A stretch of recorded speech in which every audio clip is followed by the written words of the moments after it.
I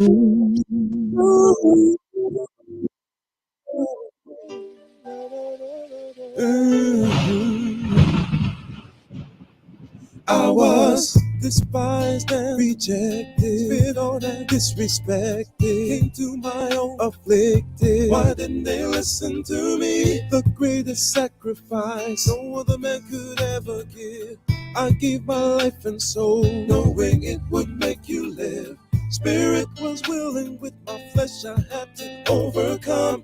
I asked my father, pass this cup, but I was the only one to do his will, fulfill the scriptures to perfection.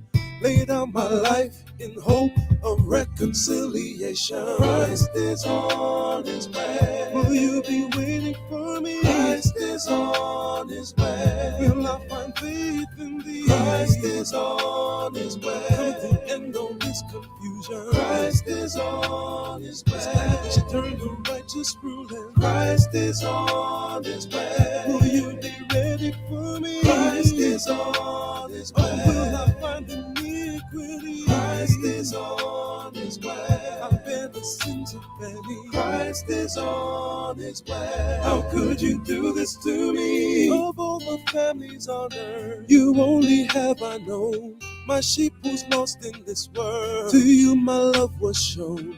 I came to give repentance, forgiveness of your sins, to be a prince and savior, but you won't let me in. Instead you delivered me unto the enemy with all your blasphemies. How could you do this to me? Stiff-necked and stuck in your ways, you broke the covenant. You only got a few days before I make my judgment. Oh, forgive them, for they know not what they do. What they do, what they do. I will plead with them face to face till I turn them back to you. Yo, you thought I wasn't coming back? Imagine that, watch the sky crack when I attack. I held back the winds from the four corners. Now you were gonna watch my battle wax get bloody. No one above me to please them, to choose me, to bruise me, but nothing could move me. You refused me like you never knew me. I didn't have to do it when I carried your iniquity, your wickedly witchery. And you don't remember me, the whole world watched on my name. They lied, denied that I died, so they pierced my side. Now I will return to burn, to unlearn, but the whole world heard but for everything I do is for the Lord. If I breathe, I breathe for Christ. If I die for Christ, no matter the price. Understand it, I present my body as a living sacrifice. That's right. Fit for the kingdom of the Lord is at hand. The coming of Yahushua is not. And he prophesied when he was going to be born and died. I hope these cats realize that there ain't much time. First and foremost is Satan host post. Keep your guards up and close with the armor of the Most High. He's not a man that he should lie. I hate when we teach Jake and they walk on by.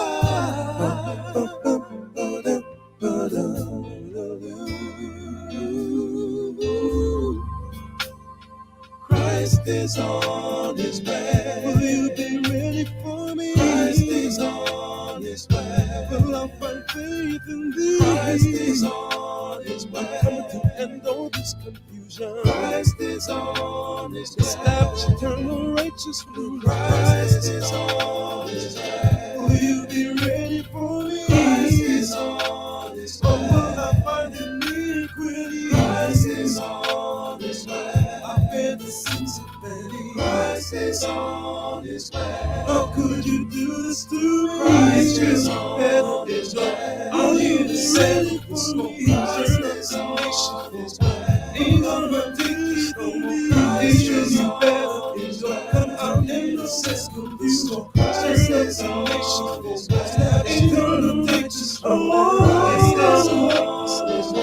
Ain't gonna take this no more.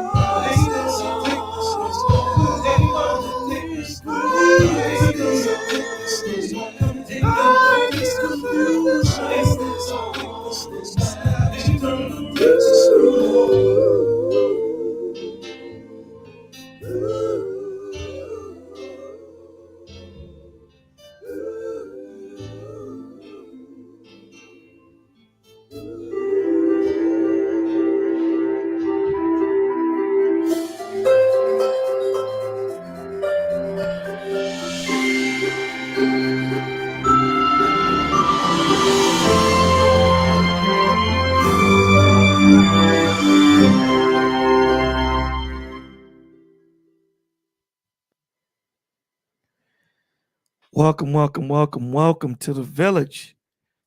Thank you for being here. Thank you. Thank you so much. You could have been any place on the planet Earth, but you chose to be here tonight. Well, is it typically not? Is it really tonight? This morning. Thank you for being here. I know I pushed it back. I apologize, but had some stuff going on, so I had to push it back. So I mean, typically we go on to like 5 o'clock in the morning anyway. So we here. Oh, let me throw the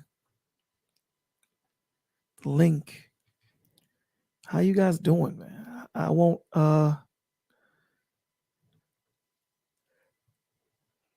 go through the, well, I will do it, but I won't take as long. I won't. So here it goes. Hold on. Let me pin this to the top. All right. So let's run through it quick fast. We have no more be the change. It takes a village. Visitation rights are for father, not inmates.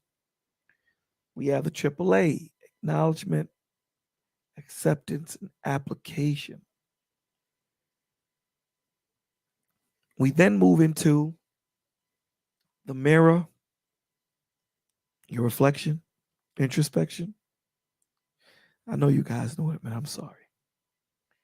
Then we move to the truth the truth is too heavy for the weak, which is the truth. See how I threw that in there? Then we move to we need vision, not sight. Then we move to stop being emotional animals and start being spiritual creatures. And when that being said, thank you. You know, we got to hear my man. Where's my man at? Ladies and gentlemen, we are live. Wear glasses and their eyes start to hurt after a while when they wear the glasses too long. My eyes start to hurt. Thank you guys for being here. Thank you. We are here on the 17th, Testimony Friday. Thank you guys for being here. You could have been any other place. I know I'm repeating myself, but so what? I can do that. But let's talk about what we've been talking about for the last couple of days. About people suffering in silence. I wish Lyric was here because she can talk to us a little bit about, the mental depression and mental illness. What signs to look for. I know we went through this a long time ago, but I wish she would just pop up. I wish she was here. I wish she could hear, she can hear our voice and come up and tell us, you know what, because what I really wanted us to look at is children, what signs to look for with children. I remember one sign she gave us. Well, there was two. And the two signs were, one, typically you know how your child take care of their closet. No, there's three. Let's say if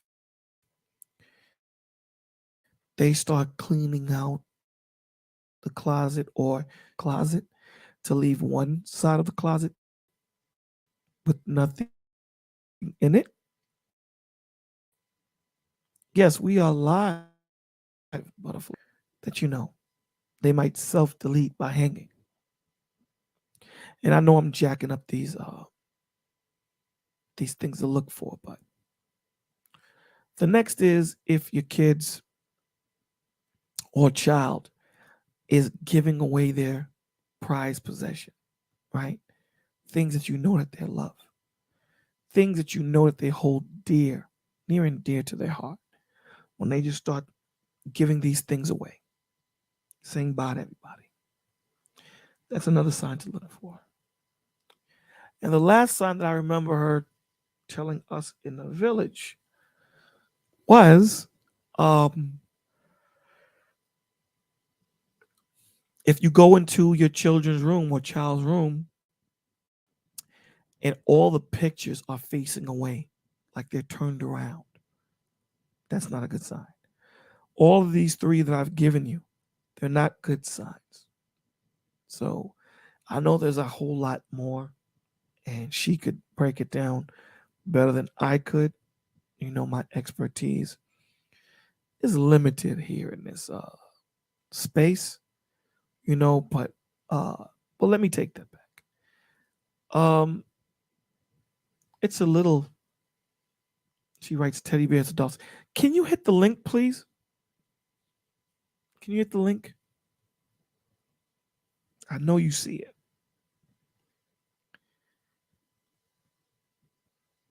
What's Google? Can you hit the link? And I mean, you know, no, seriously, please hit the link because even if we're not on this long, because you know people probably went out, went to sleep, or whatever, because we're starting so late, I would at least like to get this out before we sign off, so people can't say Bowler wasn't here at Testimony Friday. We was here, you wasn't here. So could you please hit the link for the kids? Do it for the children's. Do it for the children. Do it for the children. Do it for the kids. Do it for the kids.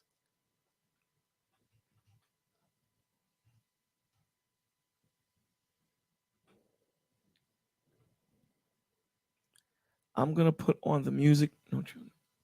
There are children up this late. I'm gonna play the music, the elevator music, and hopefully you hit the link before the elevator music ends. Here we go.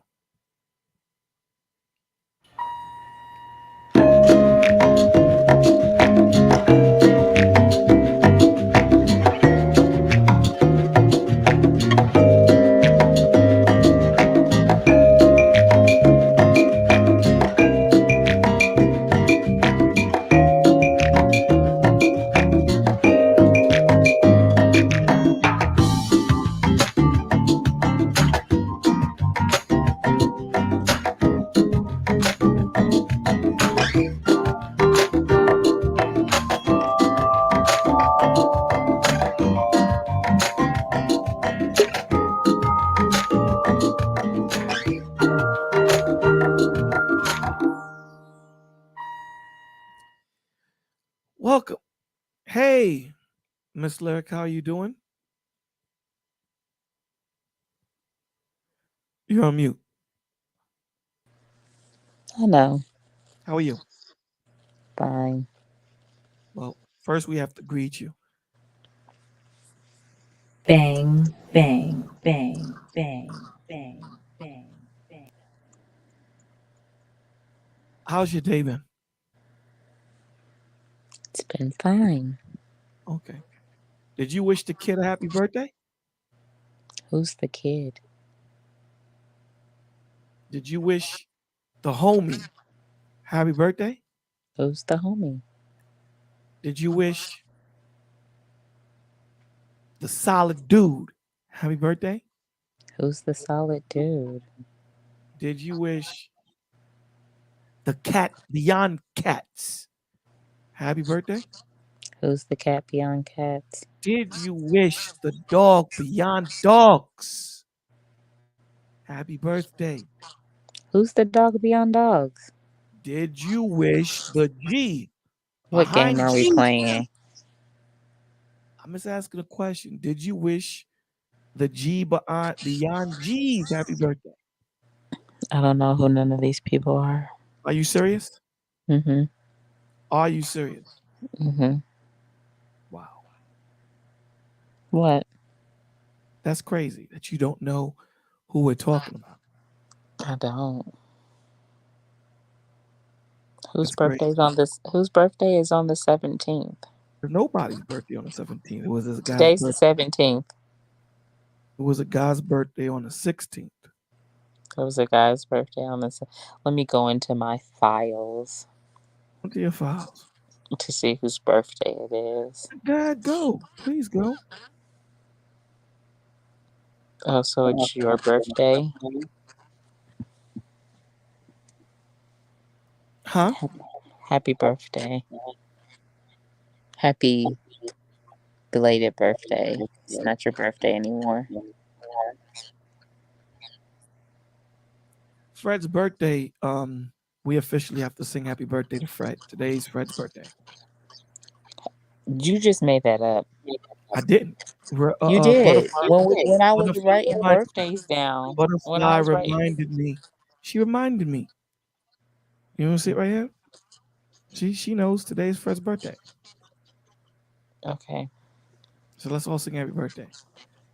Ready? One, two, three.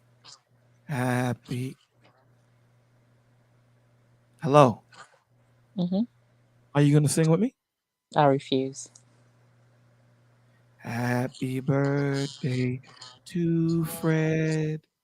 Happy birthday to Fred. This is the noise that they make for their birthday.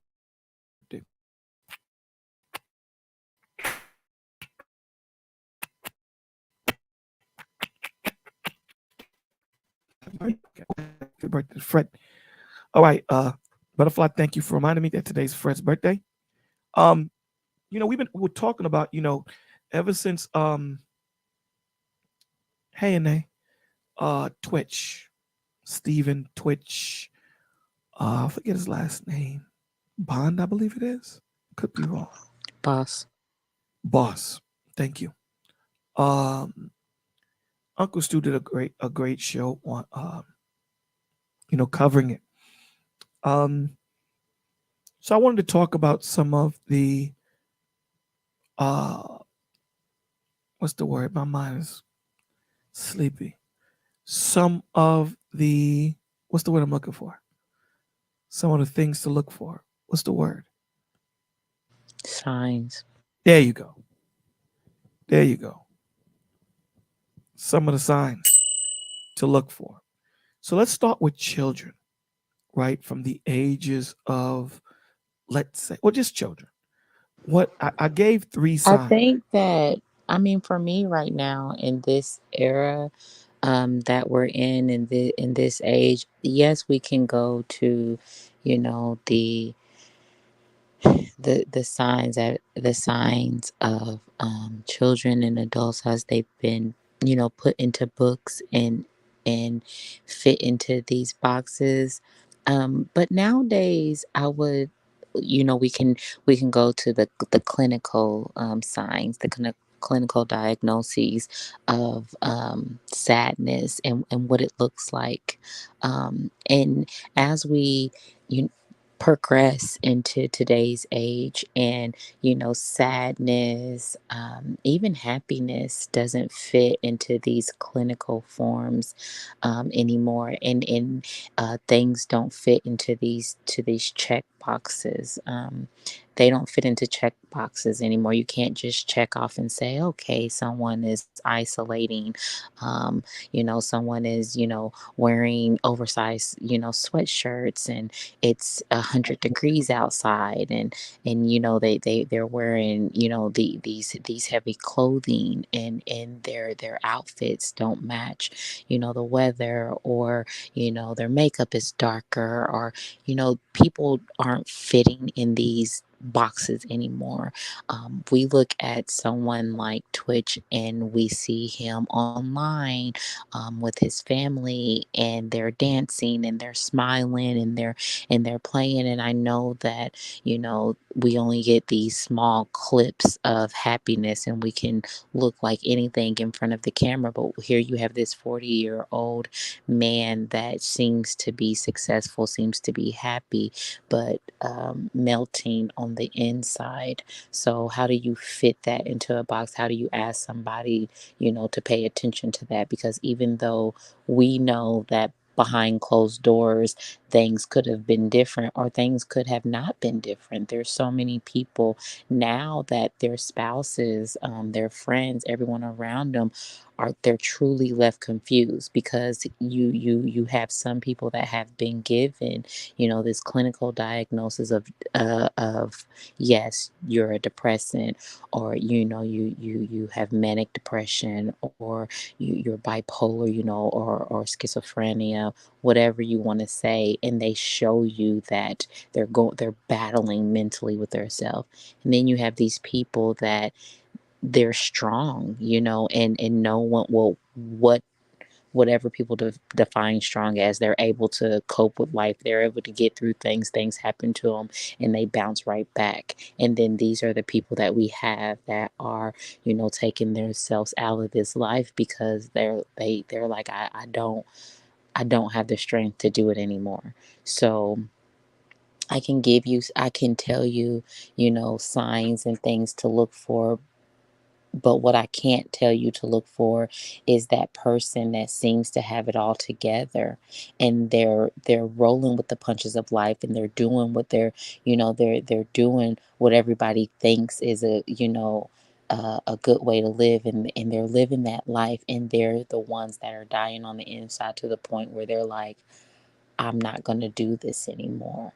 And so I think the biggest thing is, and the biggest thing that I want to do right now, instead of, we can still get into the signs, but the biggest thing I want to say is we definitely need, prayer. I think the people that, truly understand, who God is and how He works, we need to be praying constantly for everyone. I think sometimes as believers, we fall into, praying these selfish prayers, and we're praying for our immediate families, and we're praying for, friends, and we're praying for our own things, that we forget that, there's a depression demon attacking, there's an anxiety demon attacking, there's a confusion demon attacking, and they're constantly lurking, and they've got strongholds on people, and they're tearing apart, so many families, and they're snatching so many lives off this earth because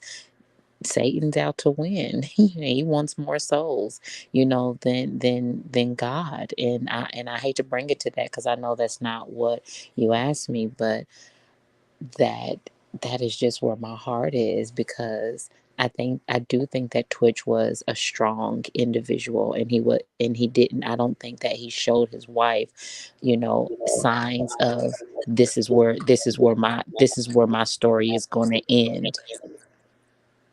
And now that it has come to this, I feel like there's so many people that are going to run to the internet to diagnose. Everybody I mean, yes, to prescribe. Everybody wants to, say, well, this is must have been what's going on, and that must have been what's going on. And really, I just feel like prayer should have been going on, and it should be a constant. I hate that we get to, wanting to prevent things after something tragic has already happened, and prevention should start way before. So sorry for that, but No, no, no. I agree with you. You know, having a strong prayer life can deter a whole bunch of demons, spirits, um, poltergeist, whatever, you know, um, spirits will try to attach themselves to you and or your family. Um, so that's definitely, I think, paramount. I think that's the most important thing is prayer, that intimate relationship with the Father that we talk about all the time here. Again, you made a very valid point about these selfish prayers that we have, right? Um, and I think we need to look in the mirror again. It's very important because, you know, it's not about just you and your family. right? It's about the Lord's chosen people. It's about the Lord's people. And we shouldn't make this prayer just about myself, my family, immediate friends that we might have. Um, so I agree 100%. However, what I am going to ask you is, uh, but first, before I ask you, I do agree that we can't put everyone in a box because, again, like you said, Satan is not coming in knocking down the door. It's a whisper now. So, um, the typical person that you would put in that box of depression or mental illness, They it's just don't look like changing. that. They don't look like Yeah, that. they don't look like that anymore. I mean, and I'm so sorry to cut you off, I but know you're I'll good. speak to, just immediate now. There's several, runs that I've been on, and you have young people that are at the top of their class. Everything seems to be going right, family life seems to be good, and we're digging for stuff, especially when it comes to the females. Were they pregnant, did they just go through a breakup, like nothing can be found. Nothing can be found. And it's like, what happened? And oh my God, I'm gonna bring myself to tears. But it's like, you want to know, like, what happened, and it's some whisper that I'm sorry to say it like this, but it's a whisper that we didn't that people didn't give, that people didn't give, a spirit gave. Because if you have this young person that, again, at the top of their class, their parents are like, oh, we had great conversations all the time, when they went to, when they went to bed, it was kisses and hugs good night. We did movies, everything seemed the same. And then I go to wake my baby up in the morning and they're gone. I find them dead. Oh, sorry, I find that they've taken themselves, off this earth. And it's just like, so as an investigator, I'm stuck with, thinking, that clinical mindset of, something had to happen because, usually it's a traumatic event, or a series of traumatic events, or a series of just not feeling worthy, or a series of, just going through things with friends or family or some. So when you don't have that, then then where do you go? What is the next answer? And so for a believer, myself, I know what the answer is. And we have, and it's crazy because you never know what has been inserted in your child, especially when they have so much access to the television, when they have so much access to YouTube, when they have so much access to just the phone, period. It takes, a few seconds. Our we Schools are programming our children, YouTube, Instagram, TikTok, every site that you can name are programming our children to have these small snapshots of things, and most of the snapshots that they're getting now are replays of things that, is not going to amount to saving them their souls or bringing them closer to God, but it is catering to their anxiety, it's catering to their depression, it's catering to you're not good enough, it's catering to all these fantastical thoughts of, this is what you have to look like, this is what you have to be, this is who you have to portray. And none of them are the portray, those shots of, being humble, and having this prayer life, and having an attitude of servitude, because that's what, a Christian looks like. Everything is, boastful and bold and beautiful, all these things that aren't going to do anything for you if you're not, if your soul isn't together. You're not going to be able to take this beautifully painted face to heaven, or you're not taking this hair that you learned how to install perfectly to heaven, or these fancy clothes or these fancy shoes, or none of this is not what he's looking for. But this is constant, this is what the world is constantly instilling inside of them. And then when they go to school, they're not learning any different, they're learning the same thing, because we have to remember that schools, when they first put schools together and started sending children to school, schools weren't just, oh, let me put this kid with knowledge. Schools was training children on how to become factory workers, because factories were being built, and they were like, well, the way we can program children to know how to follow directions and work the way they're supposed to run these factories, they started training them in school. So, I mean, I don't disagree with you. You're absolutely right. You know, there are some fights that are meant for the father to fight. You know, I mean, I think you mentioned a few. As far as those that we can't see, we don't know what's going on behind these, young men and young women's eyes, in their head. We don't know what spirits are attacking them. And this is why prayer is so important. Big Ant in the building. That's why it's so important. Prayer, protection of the youngins, and protection of our children, not just ours specifically. Um, this thing, it's getting more complicated and more complicated. And correct me what I mean by that. Correct me if I'm wrong. What I mean by complicated is, like you said, that we have textbook definitions of what we should look for when it comes to depression and mental illness and things of that nature, right? Um, we have that. Uh, hold on one second.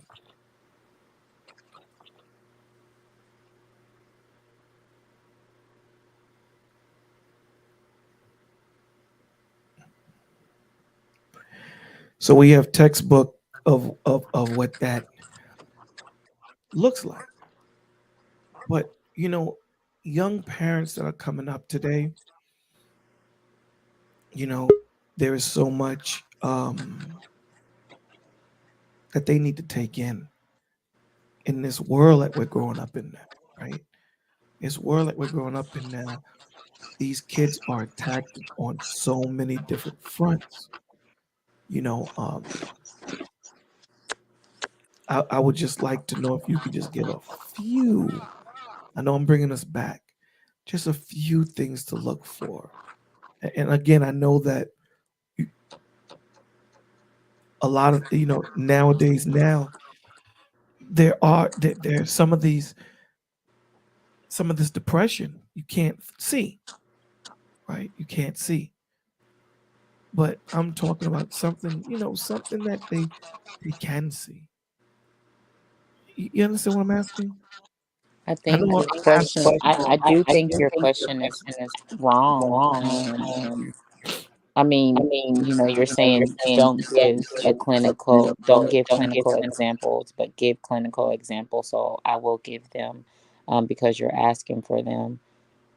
No, what I meant What I was, will say, what I also will say with that is, I think as I think as young, I think as, parents nowadays, before I give these signs that you should look for, I want to, say to the parents that the biggest thing that you guys, that we as a society, when we're raising children, and even when we're in relationships, and I'm talking about friendships, I'm talking about with spouses and everybody, we need to learn how to communicate.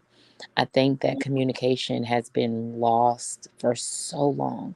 People have gotten to the point where they are, if you're not giving them praises, it is hard for them to stand in a conversation with you. And we're not really taught, especially in our community, we're not really taught, how to communicate and walk through feelings, and now it hurts me. Like, it hurts me so much because, as I listen to different panels, at times when I can stand to listen to them, but as I listen to different panels and as I listen to people talk, everybody wants to go into this thing where they're like, it's not about feelings, it's not about emotions. And it's just like, it breaks my heart because that's literally how you're wired.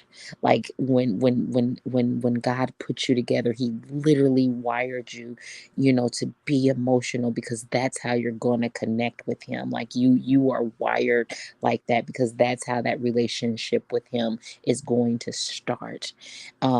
And it really just throws me off, all these conversations. And then also this love that everybody is looking for, this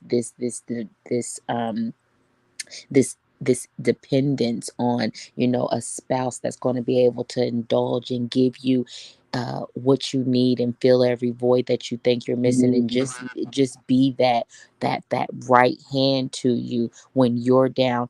Where do you think that's going to, like, come from? How do you think you're going to connect with that person if it's not an emotional connection? Do you think that you're going to be able to just be this robot that feels nothing, and then all of a sudden when you see the one, you're like, up, turn on emotions?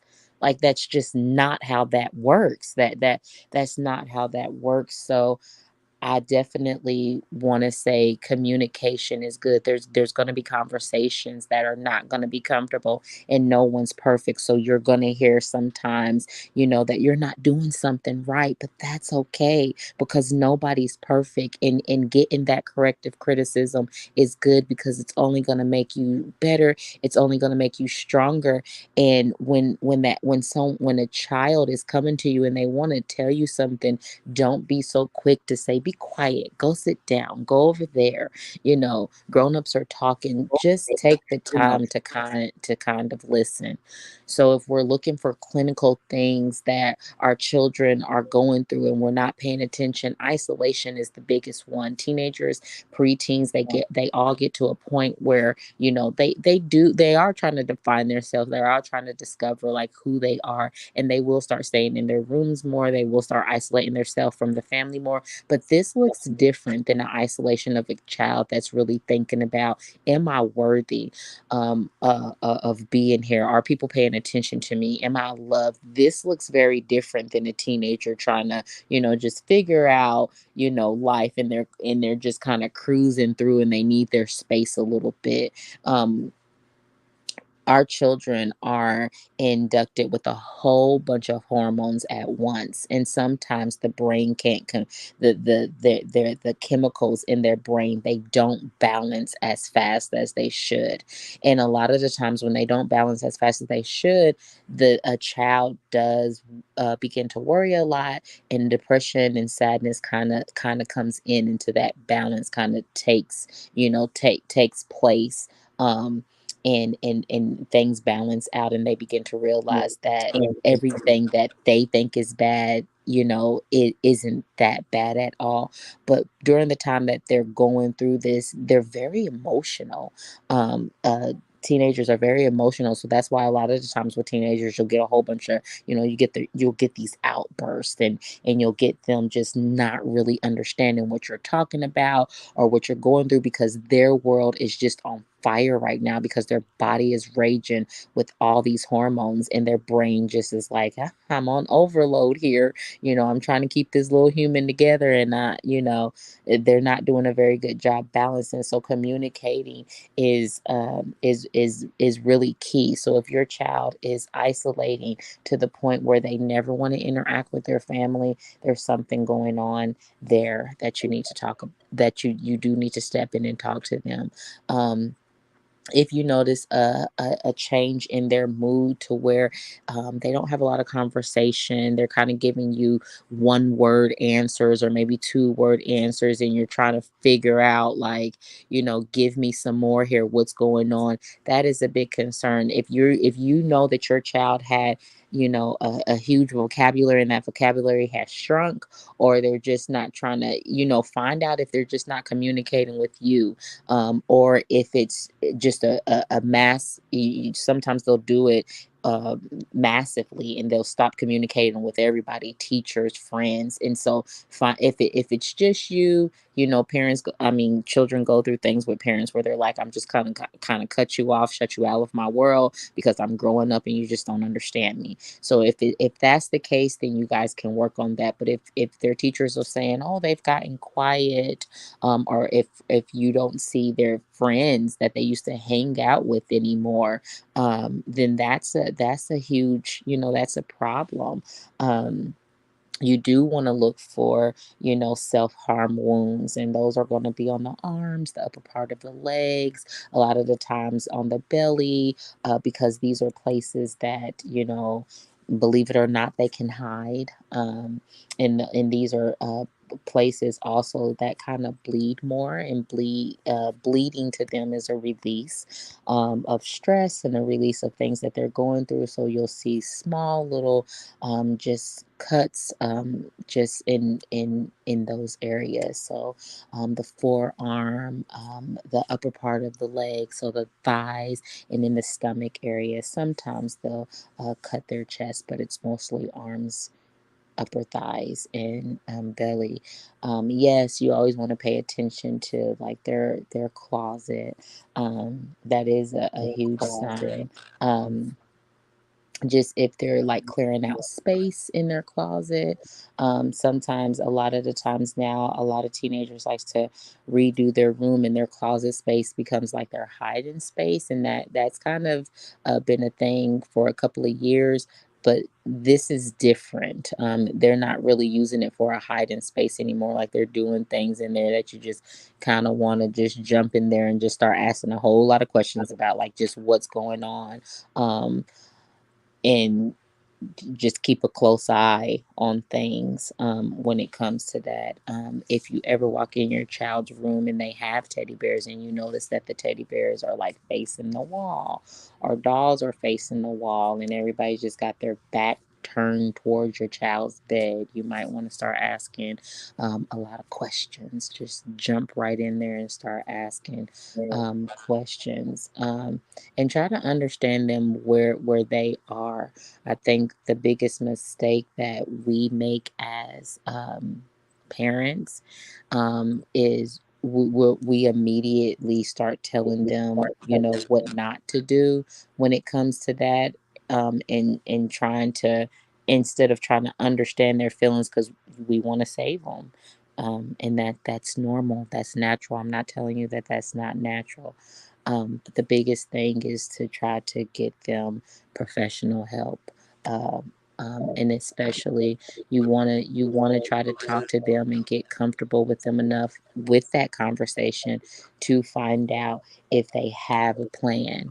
Because the biggest thing is, if they can give you a plan, then you need to get them help, and get them help immediately. And a lot of the times they want to talk to you, and in talking to you, they will divulge to you, like, if they have a plan, if something is going on, if they've tried before, just things of that nature. So I don't know if that's what you wanted. Okay. Nah, that was awesome. Yes, that is. I have a question, and this is for the parents. Um, I remember you saying, I want you to elaborate a little bit. A while back, saying to the parents to, and I may be using the wrong word, so correct me if I'm wrong. Be busybodies, meaning, go look into your kid's room, get involved, at least, but it shouldn't be too private. Can you elaborate? Do you remember that conversation that we had way back then? Yeah, I mean, I definitely think. I remember the conversation. I do think that, when it comes to that, we do want to give our kids privacy. We want to give our children privacy. When it comes to things like that, you want to invade their space. You want to invade their space. Because the isolation that the space that they're trying to create between you, they don't want it. They want it, but they don't want it. I know that sounds absolutely crazy, but you do want to just try to figure out as much as you can, even if you're the villain, because sometimes when they're going through things and they're stuck in this emotional hard spot, we're the villains, we're the monsters, but you want to try to figure out why and what's going on. You want to get your hands on, journals. You want to get your hands on anything, any and everything you can. I will say that right now there is a trend going out. There's a trend going around right now. Um, there is a trend going around right now, and it's just hard for me to say. It's hard for me to talk about it right now. I have to breathe, because it's taken very young people away from us, and Take your time. Take your time. Please take and your time. they are taking a lot of Benadryl, because if you take a lot of Benadryl, it makes you hallucinate. And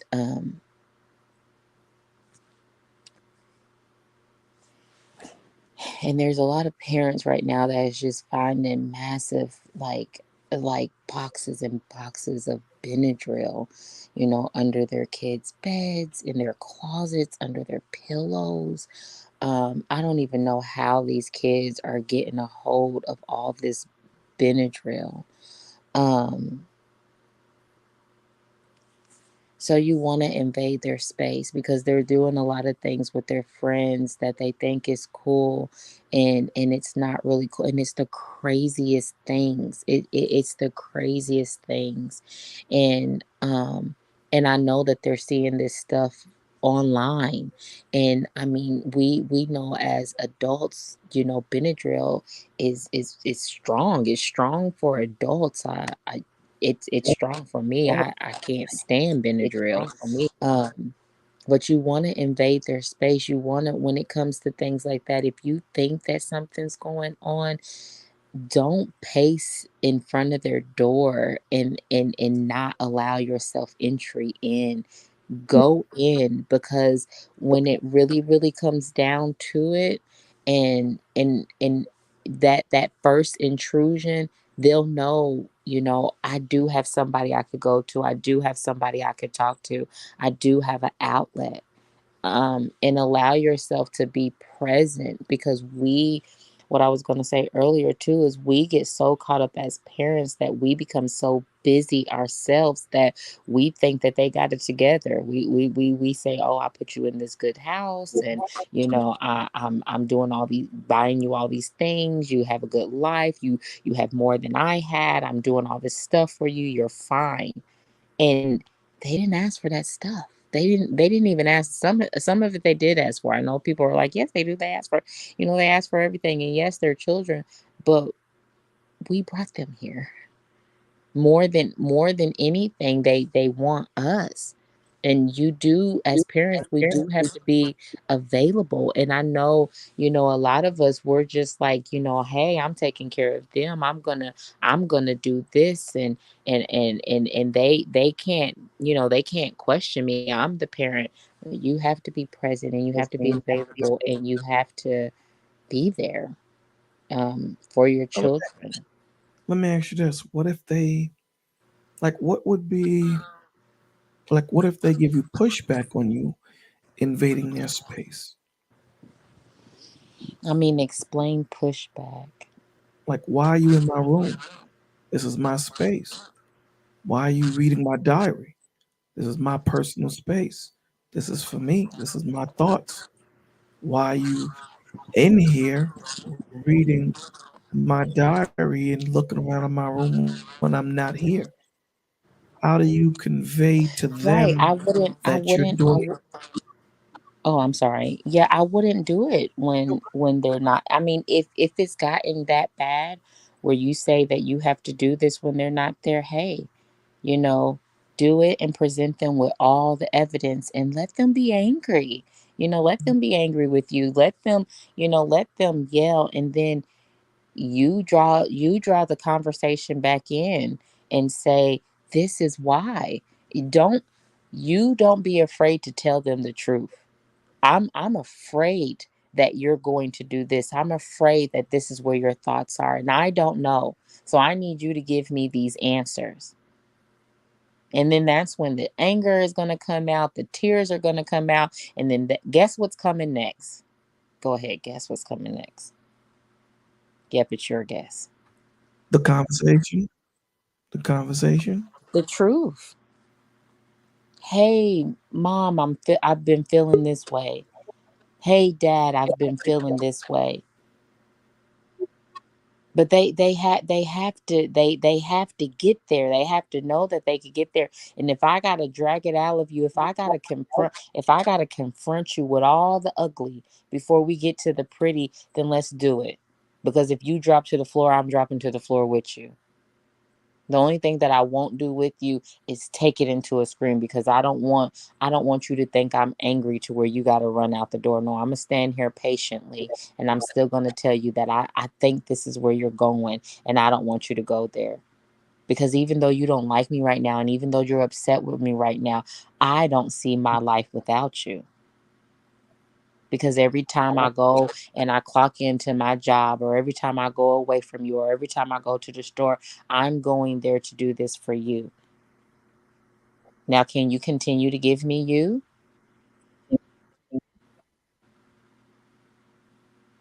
Because children, yes, they're going to get mad. They're little humans. But we have the ability to reason. We have the ability to calm. And mothers, we are natural nurturers. So nurture. Hmm. I don't know if Dante or Miss Phoenix got any questions today. We're talking about, what we can look for, most of all, focusing on prayer. Um, maybe you might You know know what? If someone it that's wasn't for going prayer, through some type of uh, mental. Hold on, Phoenix. Maybe you might know someone, or you yourself is going through something. So we have lyric here. Um, so let's ask her the questions. Go ahead, Phoenix. if it wasn't for this platform, I probably wouldn't have been here during the altercation that I had on a YouTube live earlier this year. Well, in the summertime. I will say that I c- my situation kind of contradicts what's in the clinical textbook. The way that I see it, when I saw Robin Williams' last video before self deletion with him, he's always see. I knew Robin Williams during the Mork and Mindy days, and what I'm saying, some of the stuff really wasn't funny, but a lot of it was, and I always saw him as that person who always made somebody laugh. And a lot of times it's not a quiet situation. The person who saying they may be the loudest person, they may be the one that need the most help. With me, even my kids was like, well, mom, you're always happy. You're this, you're that. And everybody's like, but you always, so you're the backbone for everybody. Okay, a lot of times I didn't want to be the backbone. It's just that I wouldn't let that person, him or her, fall down. And everybody has, so everybody gets tired. With me, so with Lyric, all of the things she said was correct. I started cutting the back of my feet. Very painful. You can't get, and I was like, well, I'm a nice lady. I don't want anybody to see my arms. I don't want anybody to see my wrists. So I went somewhere else. And it's a slow healing process. When you do it and it doesn't work, you stop. Even when you, Bolo, talk to me and everything, and I'm crying and crying and crying and saying, so I don't want to be here. I don't want to be here. And, you get the people who may think it's okay to badger, you may have the people who listen. And so for me, I considered it a pinball game. I was stuck in a slot. And when it was time for me to bounce away, I bounced away. And I remember saying, I'm not going to take y'all's prayers in vain. I'm not going to take, saying the Lord being crucified. I'm not going to take that in vain. I'm not going to do it. And the minute I got off, I'm like, okay, now I can do it. It's a luck thing. And I'm going to use the word luck because I'm still dealing with that now. The Twitch situation had demons that I thought were hidden. And they was like, okay, well, he did it. How come you can't do it? So I thought my significant other has been in my head. It's like, Sophia, that's his story, right? That's not your story. That's not your story. Come on, come on, come on. And even this evening, it was just like a lot of tears. And he was like, it's hard for me, but I'm going to be there for you. And I was like, you know what? That was me. At one point in time, I got tired, but I still stayed there. And I was like, I can't keep doing it. It's like the record players back in the day when it bumped the edge and bumped the edge, and you had to pick up the needle and bring it back to the front. And I said to myself, God, help me. I was like, I'm crying. You have me here for a reason. This isn't the reason. I pray to you every day. I repent every day. I do my daily duties. My daily duty is praying, repenting, and asking God to rebuke. I don't. Some people they so they're comfortable with so I rebuke. I'm not that person who's going to think about self deletion and then think I can turn around and ante up with saying these demons and these lesser thans. So I put it in God's hand. I have to thank you all for having this show because I have to, even though I read the Bible, I need to go from here to there and there to here as a refresher course for somebody to put something in my soul. Because, I mean, even though God knows me, those demons do too. And you need that when you're broken down. It's not a light switch. You can't cut it on and can't cut it off. My kids, they think that I'm okay. And they was like, well, mama, saying, well, come on, come on. And I'm glad they don't understand what I'm going through. It's hard. It's hard, but the majority of the people are going to not be the quiet ones. They're going to be like how I was. Yeah, I'm a rock to a degree, but rocks crumble. And yeah, what I'm saying, I had, saying this and that, but you have to listen to my story too. I had a mom that kept badgering lesser than, lesser than, lesser than in my head. And I never taped that wound. Like lyrics said, I healed, but it was a broken bone that was north, south, east, and west. And just because a person's smiling, you don't know how many broken bones they have. If you don't heal correctly, you're going to be a Sophia or a Robin Williams or a Twitch. We're here. We're not hiding. It's just that we're not telling either. You don't want to. If you a backbone, this is what you don't want to do. You don't want to say, I'm hurting. My spirit's broke. This and this, that and that. You the ones that's making the whole meal and somebody else always bringing the Pepsi or the dinner rolls. Some of y'all got to know what I'm talking about. It's hard.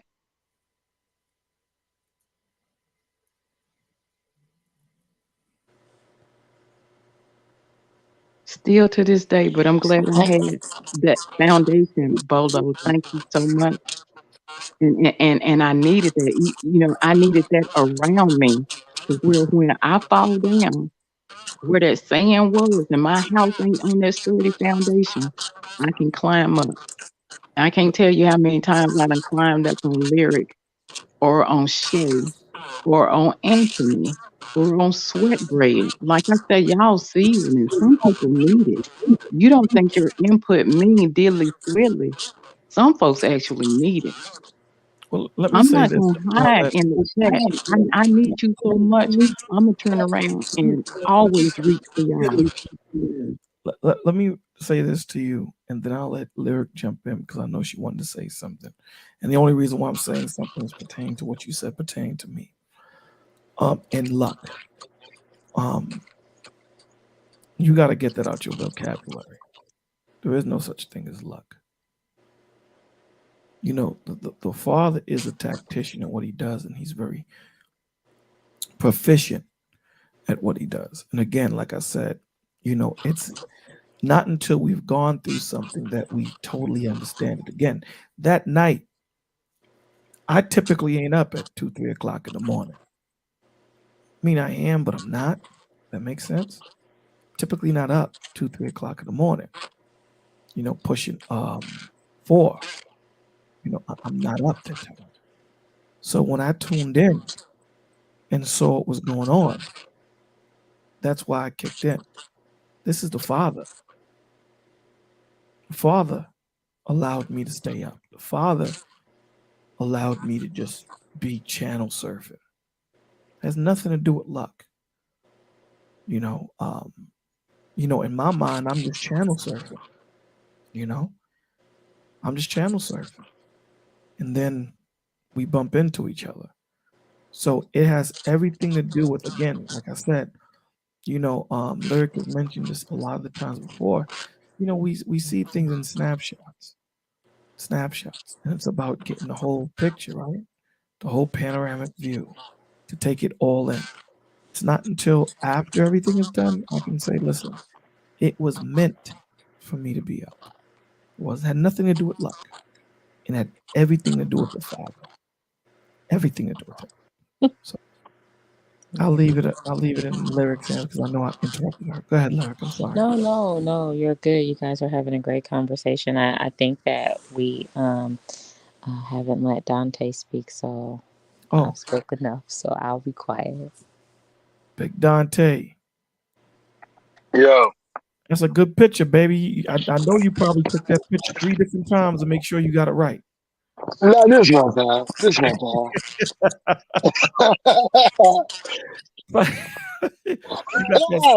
You got that serious face on, like, you know what I'm saying? I'm serious but sensitive. Hey, So hey, I did that when I took my when I got my CDL license. okay. So talk to us, baby. What you want to add to the conversation? I just want to say this, and I'm gonna keep it short and sweet. Um, I'm sitting in my truck, right? I've been doing a lot of soul searching. You understand me? Me and Bolo, we've been talking, and I just jumped on Facebook, right? And I seen a video of a grown man. I'm talking about Cotton Daisy and his father jumped out the truck, and the title was "Happy Birthday, My Husband," right? And the father jumped out the truck. The son sitting there thugged out, gangster, and that man broke down in tears. I'm talking about just broke down crying like turned into a boy, and he just hugged his father, and he wouldn't let him go. He wouldn't let him go. He just squoze him like like an MMA fighter want to slam somebody. He just closed him and just cried, and I began to cry. I began to cry, and I'm looking at the video, and like I said before, I'll send it to you, Bolo. I'll send it to you so you can see it. Okay. You can share that. It might help your video. But his daughter jumped in the video and grabbed both of them and began to cry. And it just held both of their legs. Little baby, she couldn't be no more than 3, 4, you know. And I screen recorded it and I tried to put it on Facebook. You know what I'm saying? Because it touched me like to the point where I cried. Like I got my red lights on in my truck. It's because I'm in my mode. So I felt it. So it's like I tried to screen record it and put it on Facebook, but Facebook won't let me. And my intentions was to send it to my father's wife, Snow Gilbert, and just so she can send that message to my father, and the caption, was a man will break down to a boy in the eyes of his father when he just dies his father, the love and affection of his father, live the sins of his father, but forgive his father. Tell my father, and I hope he's enlightened about the son, because he is a father, and I'm his son. And I couldn't do it because the copyright strikes and all that. So I got into a rage, man. I got, no. I get angry. I get mad. It's like King David. You know what I'm saying? When you're looking up, talking that talk, you know what I'm saying? Like I feel some type of way because I desire that with my father. You know, I desire that. And it's like I can't get that. Like I once upon a time I desired it with my mother. I can't get that. And me and Bolo talk. He like, you know, you got to figure out the root of your issue. It's my parents. It's distinct, but it's connected to what lyrics is saying about the parents. You understand me? My pain comes from my parents. I hate to hear, "Oh, you look like your mama." You understand me? You talk like your father. You look like your grandfather. Because I despise all that, but that's not the point. The point is, I just had to get this off my chest. Because, like I said before, you know, uh, my picture say blessed. I'm sitting in my truck. This is my truck. Like, this is not no company truck. And I don't think I deserve it. Because I guess I didn't deserve my parents' love.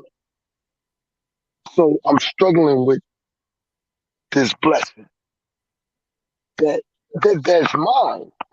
And me, this is mine. I fell down X amount of times and got back up, and I don't know how.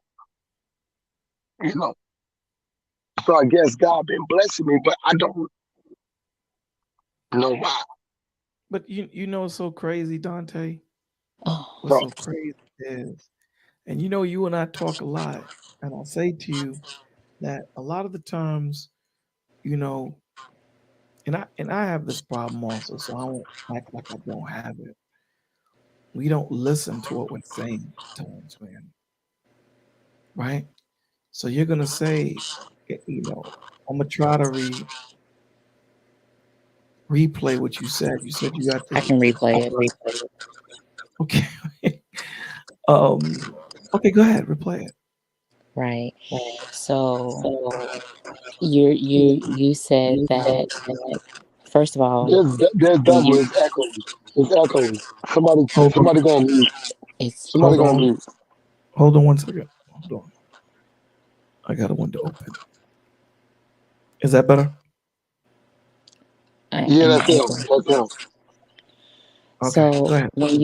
when you stated that, you know, um, you were, you wanted you first, I gotta address you saying that you wasn't deserving of your parents' love. You definitely was. You definitely are. You definitely are. And then the biggest thing that a lot of people don't know, some blessings come without repentance. Some blessings come because you do have a father that, we get we get in this place where he's not tangible to us. So when he's doing things to take care of us, because that's what he's going to naturally do anyway, we're thinking to ourselves, I didn't do anything to deserve this, but his love is going to come. Like he's going to take he's been taking care of us. He's been begging, for you. He's been doing things this whole time for you, like constantly filling your lungs with air so you can get to the point where you're going to give him recognition, where you're going to give him praises, where you're going to get to a point and understand that his love exceeds all. And even though you hurt for those that you were birthed into, the biggest thing that you're missing, that you haven't gotten to yet, and it's okay, you've been birthed into a covenant and a royalty that surpasses theirs. So even if you don't get to embrace the father that brought you here or the mother that brought you here, embracing the father that created them and created this universe is a bigger embrace than you could ever do. So at those times when you feel isolated, and at those times where you feel lonely, and at those times where you feel angry, and you feel like your anger is getting you to a point where you're completely frustrated and you can't even see straight, you close your eyes, you see nothing but red and lightning. He's still right there, calming you down, letting you know that he has you.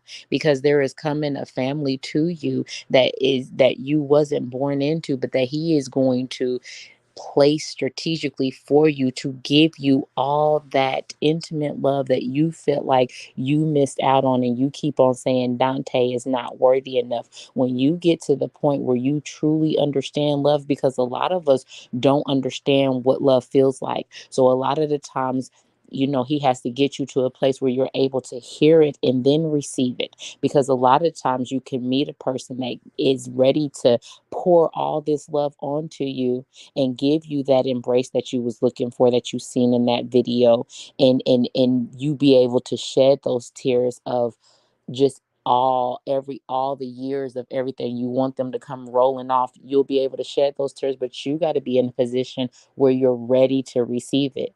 Because if you're not ready to receive it, somebody's going to wrap their arms around you and you're going to push them away like you have already done before. But this time when it comes back, you're going to be able to wrap your arms around them, and those tears are going to be able to be shed, and you're going to be able to know that you are a new Dante, that you're now a new creature. And it might not come with your father, and it might not come with your mother, but that's okay, because your transformation for your soul, it is for you. And he brought you to Bolo, and he brought you to this channel for a reason. And that reason is so that you can come out of come out of feeling sad, and come out of feeling like you're not worthy to receive good things, because you are. You wasn't put here to just only receive bad. We keep on talking about how this walk isn't a walk in the park, and it's not. Are we going to have sunny days all the time? Absolutely not. But that's okay. But once you understand who you truly are, I can't wait to hear today where you say you are deserving to sit in your truck. You are deserving to walk in the path of royalty that he has set your feet to walk on. You are worthy for love. You are worthy to be a father if you choose to be. And you're worthy to be an excellent son and show your family who you have become, because you have become somebody great. And anger is not your claim to fame. So stop claiming it. Um, all right, whatever. Back to your presentation. Well, I have a son. You know what I'm saying? That sounds great, lyrics, but whatever. I got a son. You know, and I'm not around him. I can't see him all the time. I want to. I desire to. Uh, but that video, you see, it hit me more than just me and my father, because this is a generational curse. Mm-hmm. You know what I'm saying? This is passed down from generation to generation. Mm-hmm. You know, I don't want my son. It's an echo in the back. I don't know where it's coming from. It's an echo in the back, but it's a real bad echo. Uh, but whatever. That's got to I be don't you want because we're all on mute, man. It's only you my. talk. Oh, okay. Oh, my bad. My bad. I'm sorry. Um, I don't want my son to feel that. See, I understand my father left me. I get it.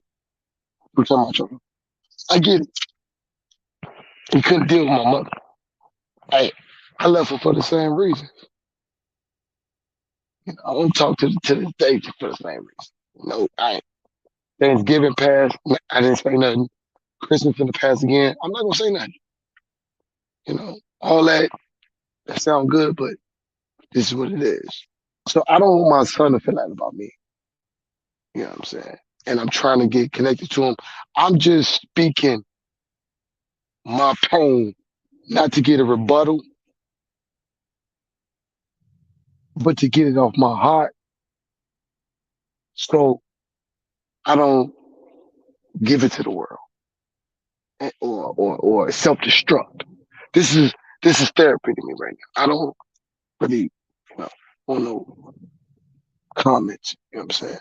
I ain't really hearing it, but I'm just saying, like, just to get off my heart because it hurts me.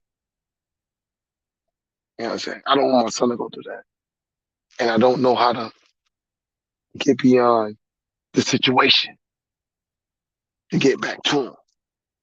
I got a daughter. You know what I'm saying? And it's crazy because I'm not really concerned about her. I'm more concerned about my son. It's bad, I know, whatever. But I just don't want my son to go through this. And I don't want my daughter to be a video vixen.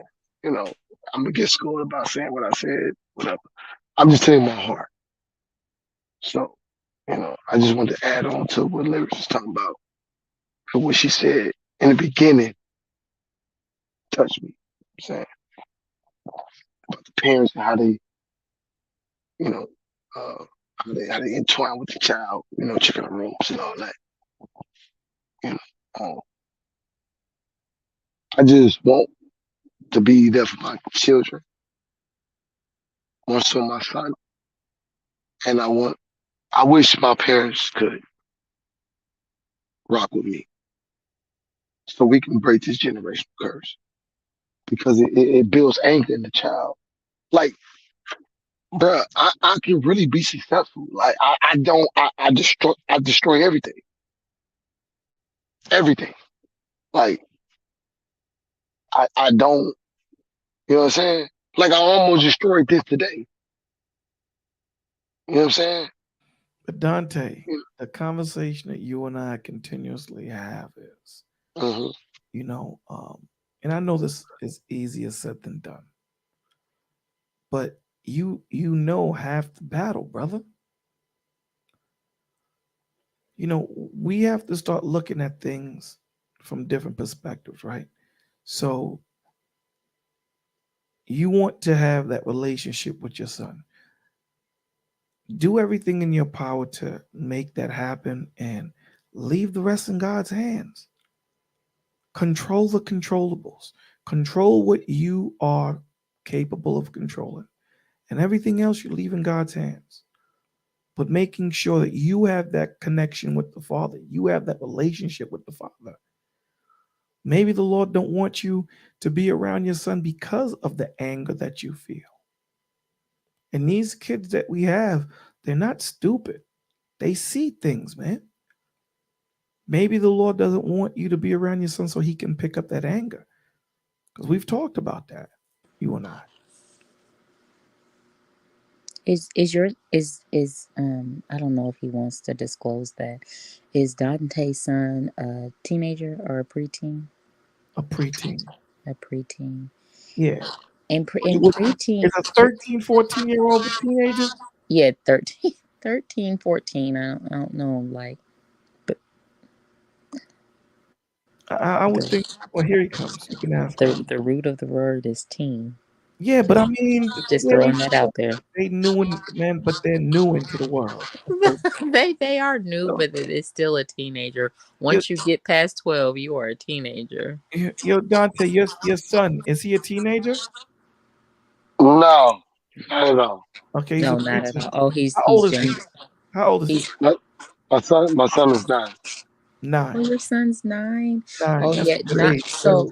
Yeah, 9 is good. And boys at 9, boys at 9. So they're kind of hard, and it really so it is a lot of things are dependent upon how they're raised, but a lot of their natural, characteristics and traits as they're growing up, at 9 years old, they're kind of they're discoverers. They are, they're wanting to like go into this little, young manhood, and they kind of know who they are because 9 for boys is when a lot of like pre-pubescent things start to happen with them, so their brains are doing some funky things. So sometimes they could be really sweet, and you have this really sweet little kid, and then sometimes you have this kid that's like, don't bother me, I don't like you today, and then by the evening they love you. So you're like, what is going on here? And they're just in this realm of discovery. And so you have to get really, really creative with them. I don't know if you was on the show before when I shared ways that I used to communicate with my children, and it still works to this day. But I began writing them letters. Like as soon as I realized, oh, these babies can read and they're gonna write me back. I write them letters, and my youngest child now is like 17, so I don't have any little babies anymore except for my grandkids. But um, they'll still write me letters if they're going through like a lot and they can't, and they just, like, I want to tell you this, but I don't have enough courage to tell you to your face. They'll write me letters. So I'm telling you that to say, think of different ways to, communicate with him so he has a line of communicate, a connection with you that he knows is you guys. They call it their, their little secret codes, and all children love that type of connection. And you want to create it with him, and he's at that age where you can very much still bond with him, and he's at an age where you're very much still, believe it or not, his hero. And it doesn't matter if you're not seeing him every day. I'm telling you, you're still very much his hero. You are. You're still bright, and that bright and shining star in his eyes, because that's just how little boys are hardwired. So whatever Bolo is telling you on the back end, I would definitely say listen to it. And I would definitely say try to figure out a way to just, communicate with him and have that communication be strong. And then you won't have to, be afraid that he's going to reject you the bigger he gets. And let me add this to that, uh, Dante. You have to release that anger, man, of thinking that you don't deserve happiness in the aspect of, you know, the Lord blessed you with a truck. And you're sitting there saying, I don't believe there's nothing worse than someone giving you something, and when they give it to you, you're like, man, I don't deserve it. You know what I'm saying? And that was a blessing from the Father. Every heartache that you've gone through, that you've made it past, that was the Father guiding you, Father holding you. So, you got to let go that you're not worthy. You know what I'm saying? When the Lord calls somebody, He's not calling no one that's not worthy, brother. I promise you that. Well, Yeah. I look at it like this. You know, You know what I'm saying? And when I train somebody, right. they don't know they potential. Say it again. When I train somebody, they don't know their potential. Right. You Neither know do what I'm you. saying? I, check the metaphor. They don't know their potential. I'm telling you what I feel. Right. I don't care what it is. I don't care what he's. I'm telling you what I feel. I come on the platform to tell you what I feel, so I won't give it to the world. The input is cool, but this is what I feel. This is my battle. This is my struggle. Absolutely. And you know the good talk is cool, but this is what I feel after the talk is done. I don't feel like I deserve it because I know who and I know what I am. I know how I do it. What are you? So, What are oh, you? I'm, I'm, I'm, Yeah. Yeah. I'm sugar and spice and everything else. You know what I'm saying? And I don't Listen. say that yet. But I let don't me say say that. this, Dante. Let me say this. Everybody, everyone, you're not the only one to feel No, they're not worthy of the Lord's love, of his mercy and grace. You're not the only one to feel that way. We all, at one point, I still, I think it was Tuesday. No, last week, Monday, brother. I ended the show, morning show.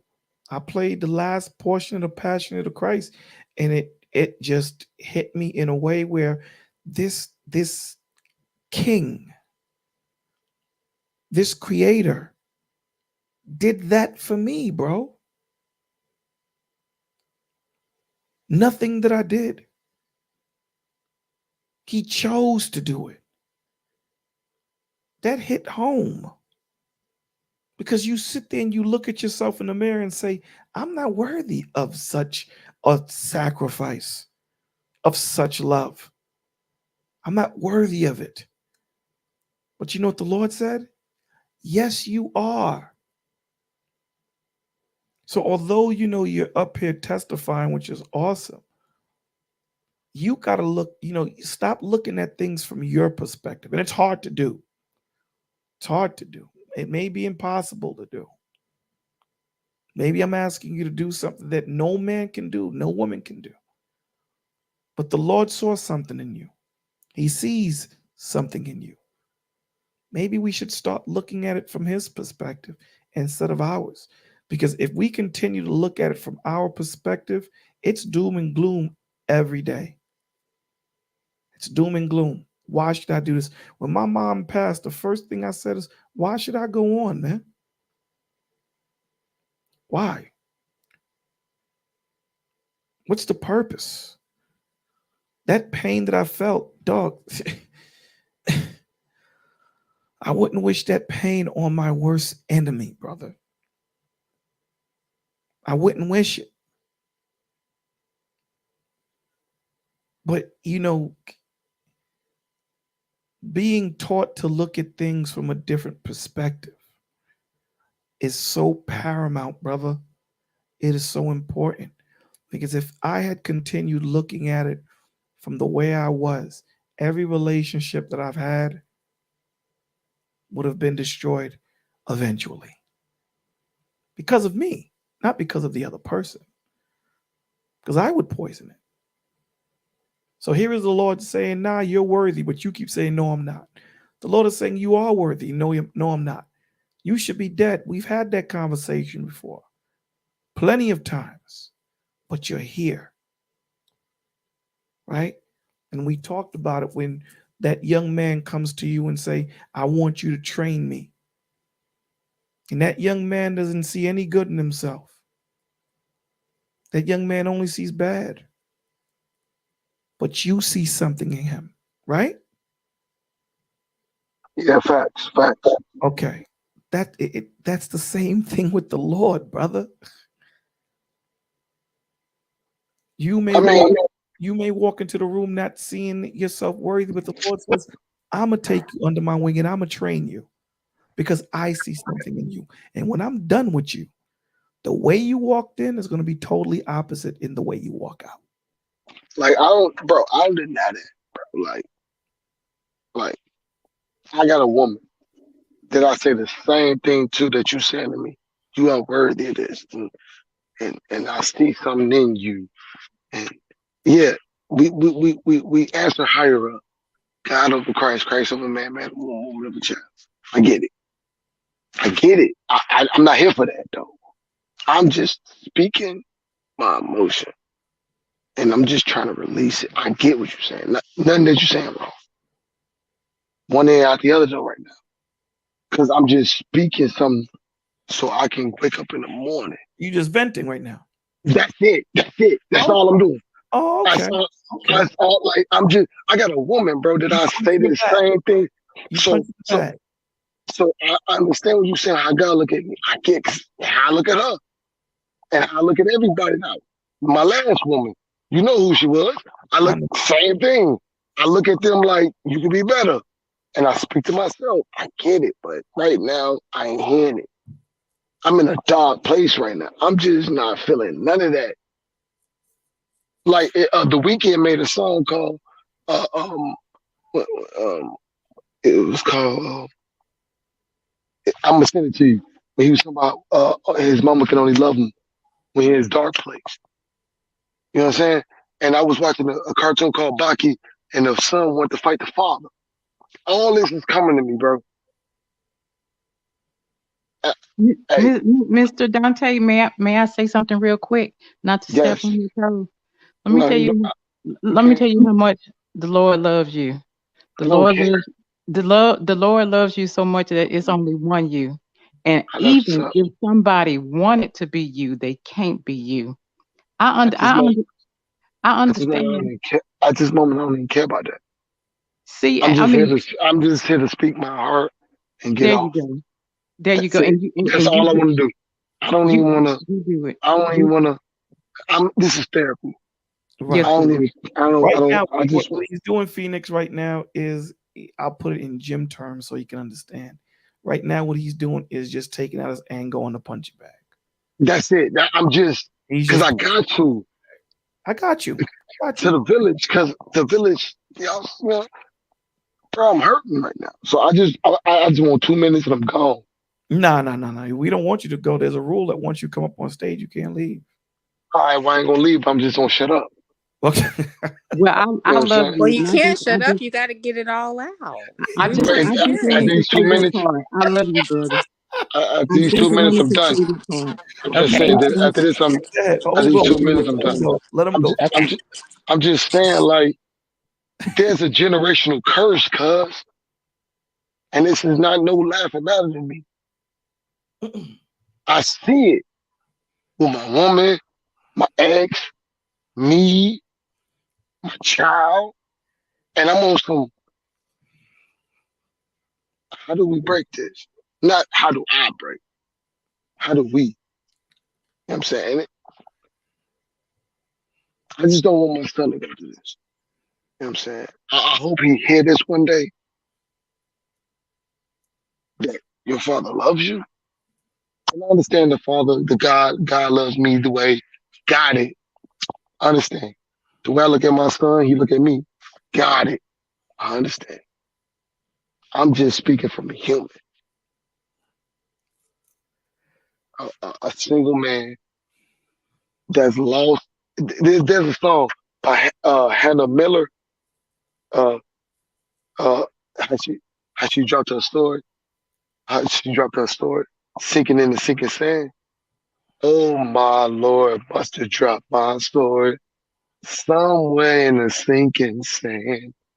That's how I feel. Like I lost my arm because God stripped it. Like I understand. My grandmother passed it. I got you. Romans, got you. I got you. I understand. That's why I said David. I rock with him. I got you. I've been stripped. He took all my armor, took my sword. It's in the sink. Ooh, stumbling to the promised land. I got it. That's what I'm doing. I'm stumbling. I'm stumbling to the promised land. I take a couple steps and it seems further. I got you. So this is for the future individuals from the hood. They gonna understand what I'm saying. They gonna get me. And I want them to hear that. You understand me? I'm naked. I'm defenseless and I'm angry because of it. Yeah, I know he want to do something with me. I understand I'm a diamond in the rough. But I'm as I'm in the fire, I'm screaming. I don't like being molded. I don't I don't comprehend this. Yeah, you gave me a truck, I don't deserve it. Cause I'm humble. Bro, I'm nothing. I ain't Moses, bro. I'm a dude from Chicago. I got kids, bro. I don't want them to do this here. But the way I look at it in the short sight, I can't get to them. And that just hurt me. So, I got a phone call earlier. Somebody was talking crazy about my kids and all these other things coming to me. So I'm just speaking it, bro, before I lash out. At this point, I thank y'all for letting me speak that. I hope somebody understand that. I hope somebody grow from that. You understand me? Because this pain real, cuz. And praying ain't enough for me. All that's, man, granddaddy a pastor. I need somebody in front of me, bro. I need somebody to touch me. All that, you over there, that's cool. But when I'm crying and I got the thing in my hand, I need somebody to grab me. Yeah, you can say your girl, she don't get it. She ain't no man, she don't get it. She got her door. Mike, she got a kid. I'm talking about me in the darkness, in the wilderness, lost, scared, like a little boy. I was watching this cartoon. This big fighter, he was beating everybody up. Whole time he was protecting the kid behind him. Man, I identified with it, man. Man, I'm broken. But I keep giving love. I'm about to pay somebody rent tomorrow. And I don't even stay there because I love. You know what I'm saying? Yeah. All that talking cool. It's cool. I just I just wish God give me somebody that can touch me. Like that same thing Adam said. To touch me, man. Stop talk, yeah, cool, sound good, feel better. When they hang up, I'm back to the dock. Back on that. Back, demon time. And I don't want to. I'm just a product of my environment. Listen, I was raised by the streets. I don't know nothing, bro.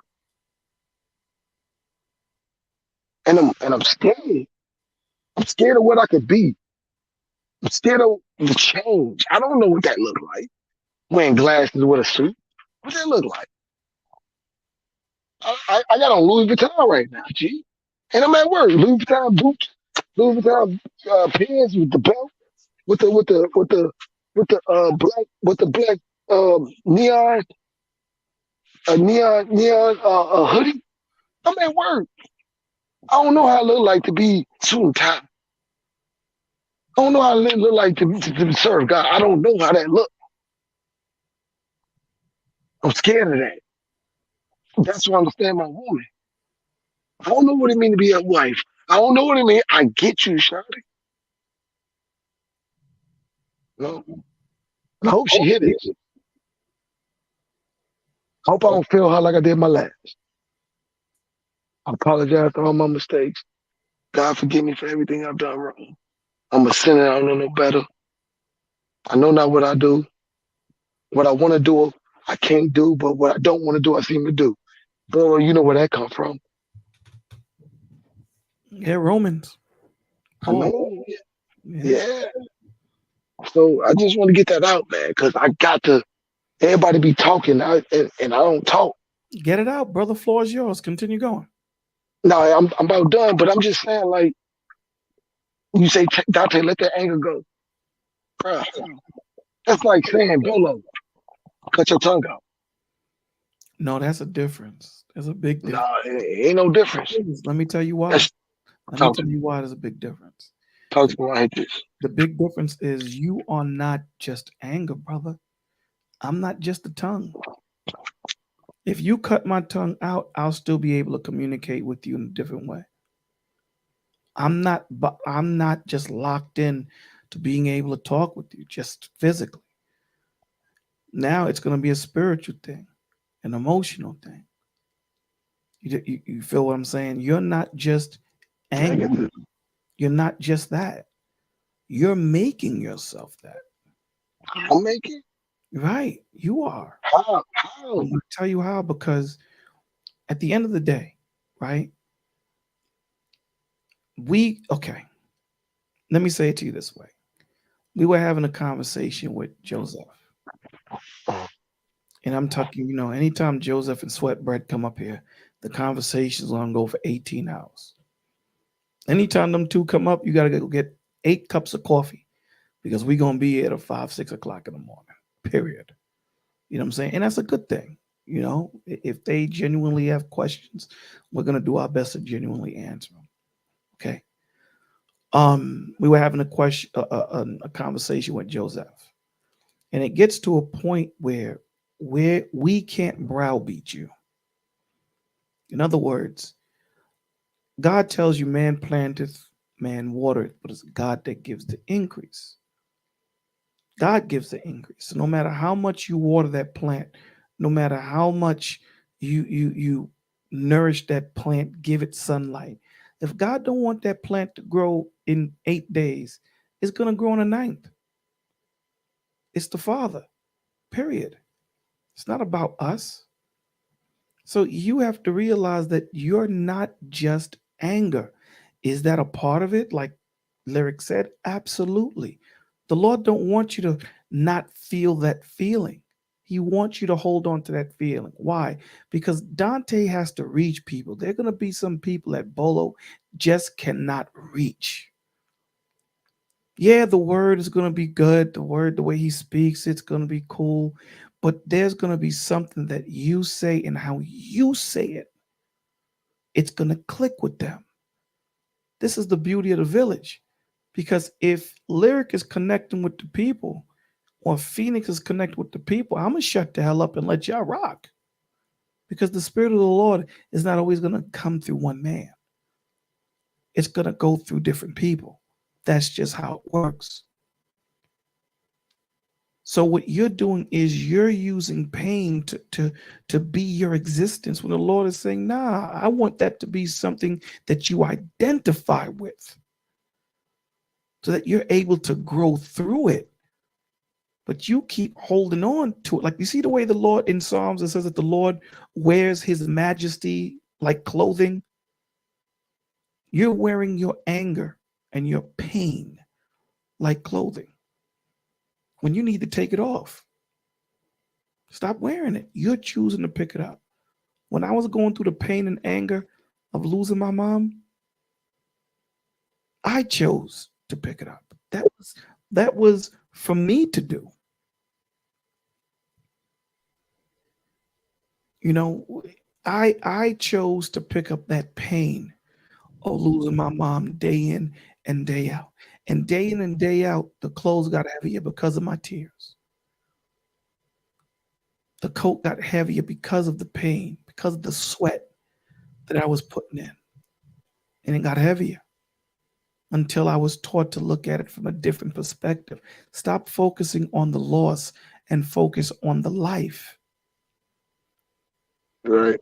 You get what I'm saying? Because me personally, I tell you, it's selfishness. Because the only thing that I can say is I want her back. And it's brewed in selfishness when you look at the pure root of it. I want her back. I don't want her to go. It's always about I. She ain't coming back, brother. Not now. She's gone.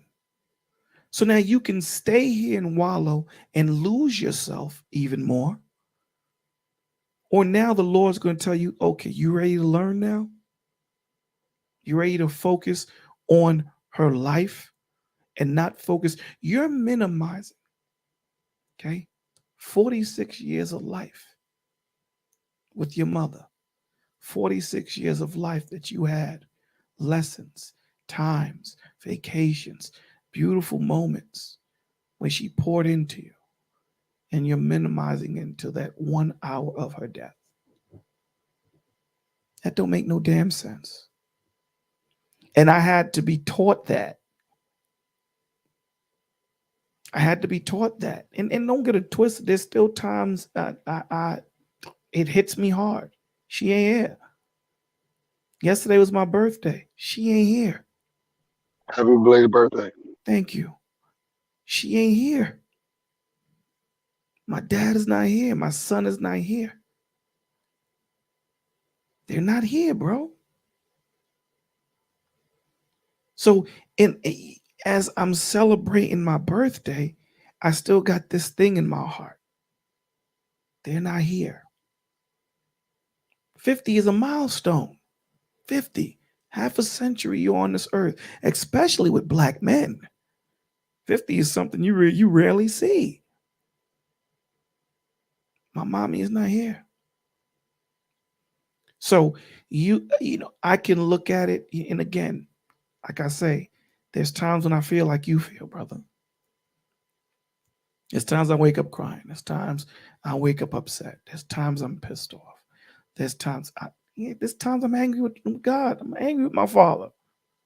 Why? But I have to focus on her life. Focus on my son's life, as short as it was. Focus on my father's life and not put so much power into their death. Because Christ is about life. It's not about death. Christ is not about anger. It's about love. He's about forgiveness. You said that you would want that love from your father. Brother, he gave you sisters and brothers here. How long have we been kicking it? We kick it for hours at times, man. He gave you brothers and sisters here. So you lost one family and you gained another. The Lord tells you, I came to bring variance against father and son, mother and daughter. Those that you call family, Christ said, who is my mother? Who is my brother?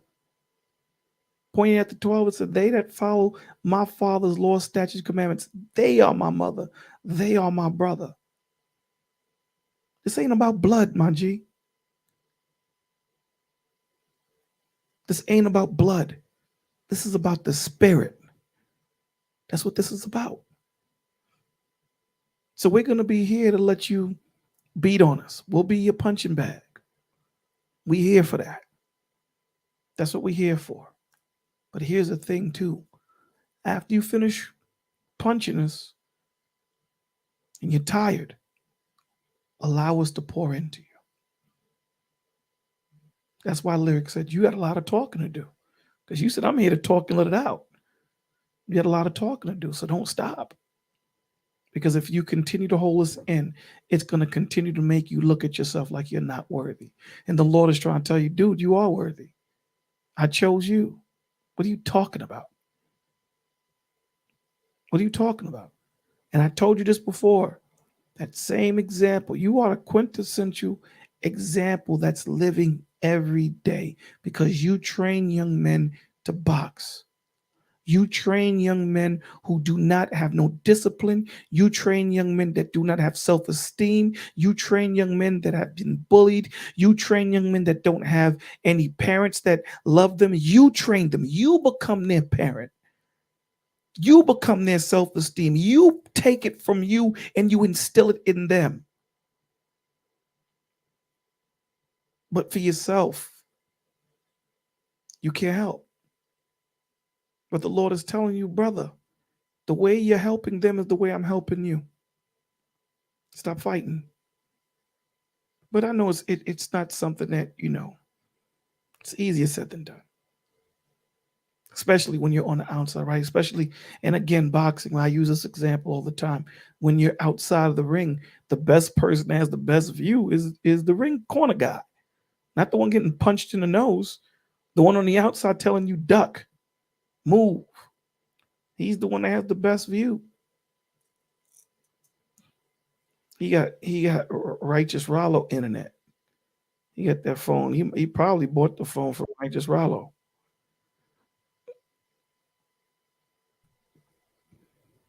And so, like I was saying to you, is the best person that has the best view is the corner man. You don't have that good view when you're getting punched in the nose. You don't have it.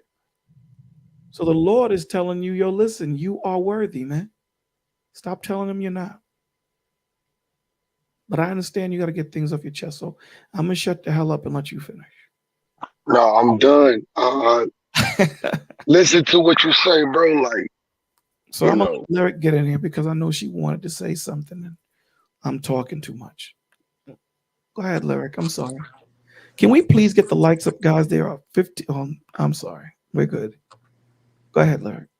No, I didn't. I didn't want to say anything. I was just listening to Dante. I just really appreciate the fact that he's able to be so just open, and this is a safe space for him. I truly appreciate, the just your feelings. I think that it is um a tragedy when people try to come to people and tell them that, this is how I'm feeling. And because we center and because we're fixers and because we are in all in some way, shape and form, our own clinicians, we want to immediately prescribe and immediately fix. And we want to take their feelings and say, oh, you shouldn't feel like this. You should feel like this. But people do need to feel what they're feeling. And I do like the information that, Bolo gave you because it is true. And just it is just beautiful in it of itself that So I think that what you needed to get, you're getting. And I do have, faith, in God and knowing that you'll get all the way there. So even though you're not there yet, I'm happy that you have that understanding. And I know that you said you need somebody to just, physically grab you in your darkest hour. And you can hear, my testimony and you can hear Phoenix's testimony. I always say your name wrong and I'm sorry about that. And you can hear Bolo's testimony, but I know it's not going to be the same as your own. But I just want to say that he'll grab you in your darkest hour. He did me and probably everybody else on this stage or everybody else that is listening. He'll definitely physically grab you in your darkest hour. And it I I can't wait till he does because I want you to have that embrace that is going to shake you to the core in a good way. But I am overjoyed to hear your testimony, and I know that he's listening. I know he is. I just think it's a beautiful thing. So hey, that's all. Bella, I want to donate. 'Cause I owe you some bread. How do I donate? What'd you just say? I want to donate. I owe you some bread.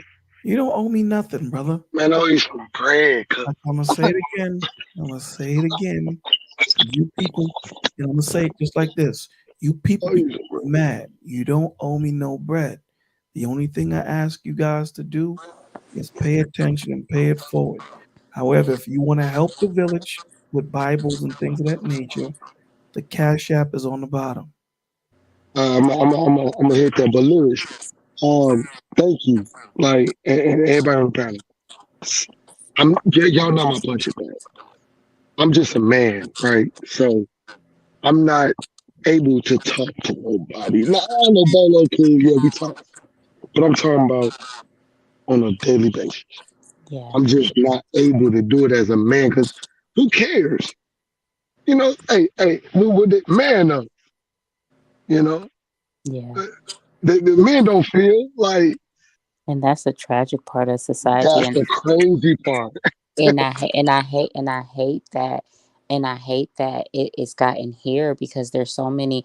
I feel like, and you guys can correct me if I'm wrong because I'm not a man, but I feel like that's why there's so many guys that are have got gone to the extent and are now incarcerated, or now sitting in psych wards, or just lonely, like you said, like literally out in the wilderness because no one allowed them to feel and got to the root of what they were feeling and understanding and letting them stand in that, because it doesn't make you a weaker man or a lesser version of a man if you drop a tear. You are a human being.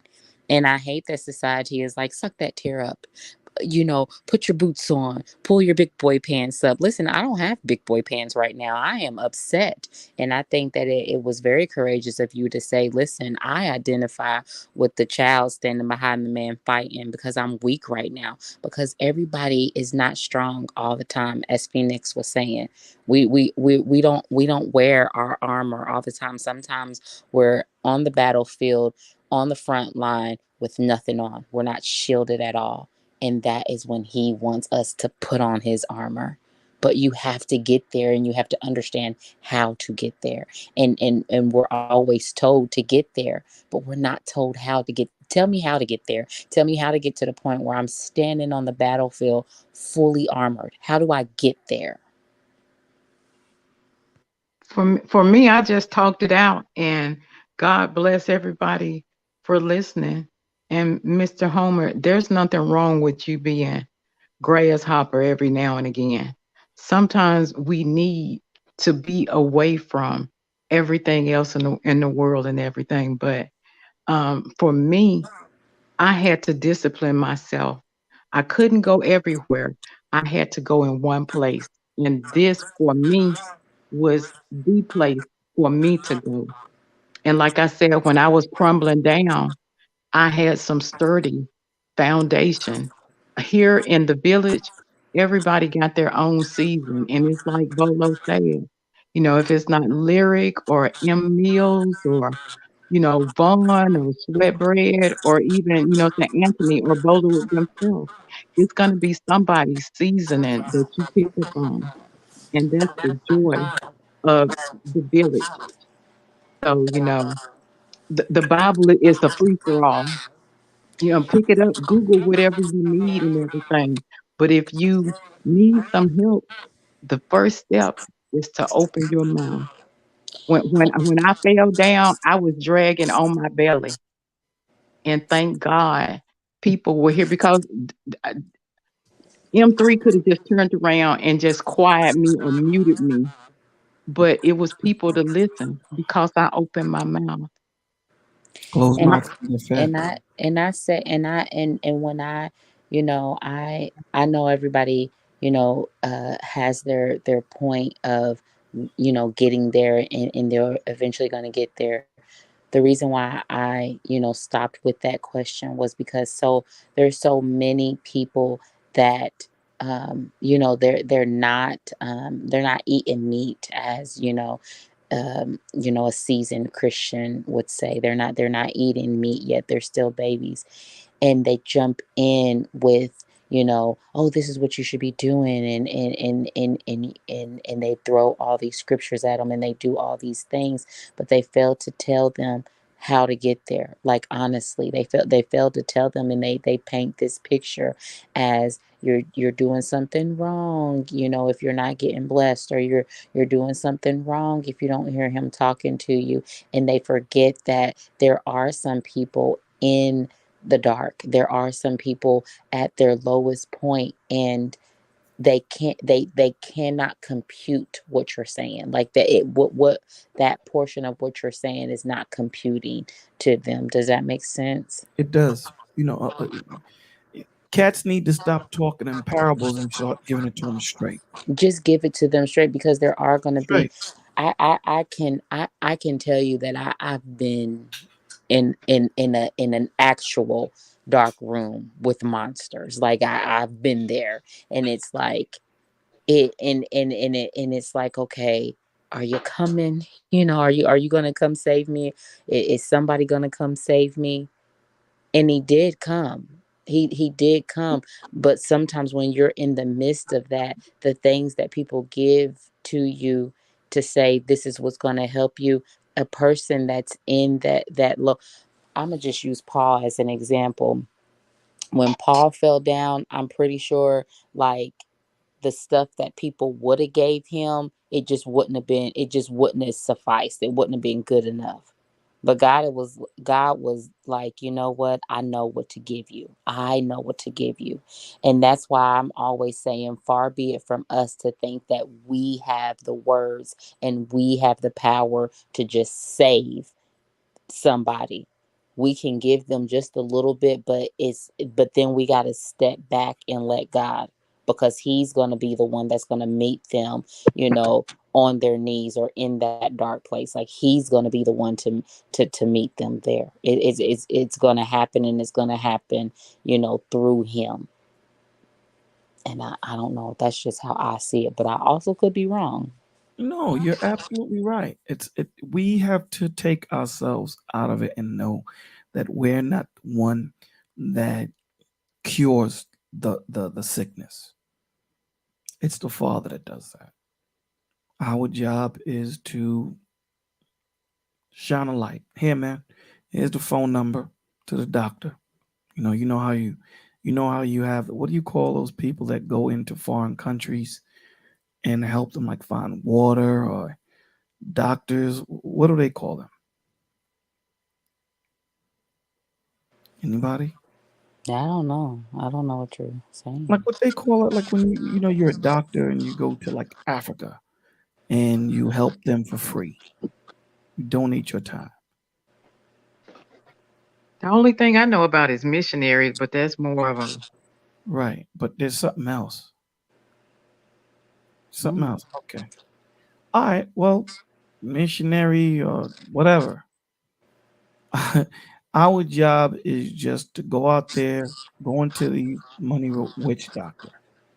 What the, What? Who said witch doctor? sweat bread?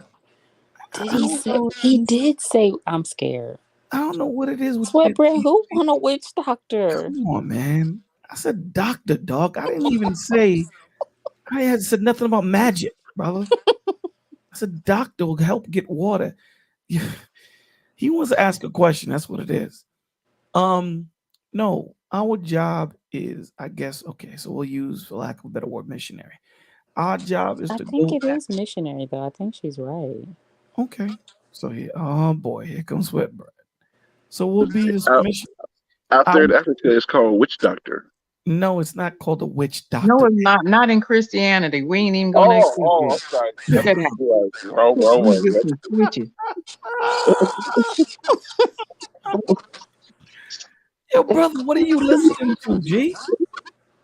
I've never seen that. So what I'm saying is, our job is to go into these dark places and introduce them to Christ. Give him his number.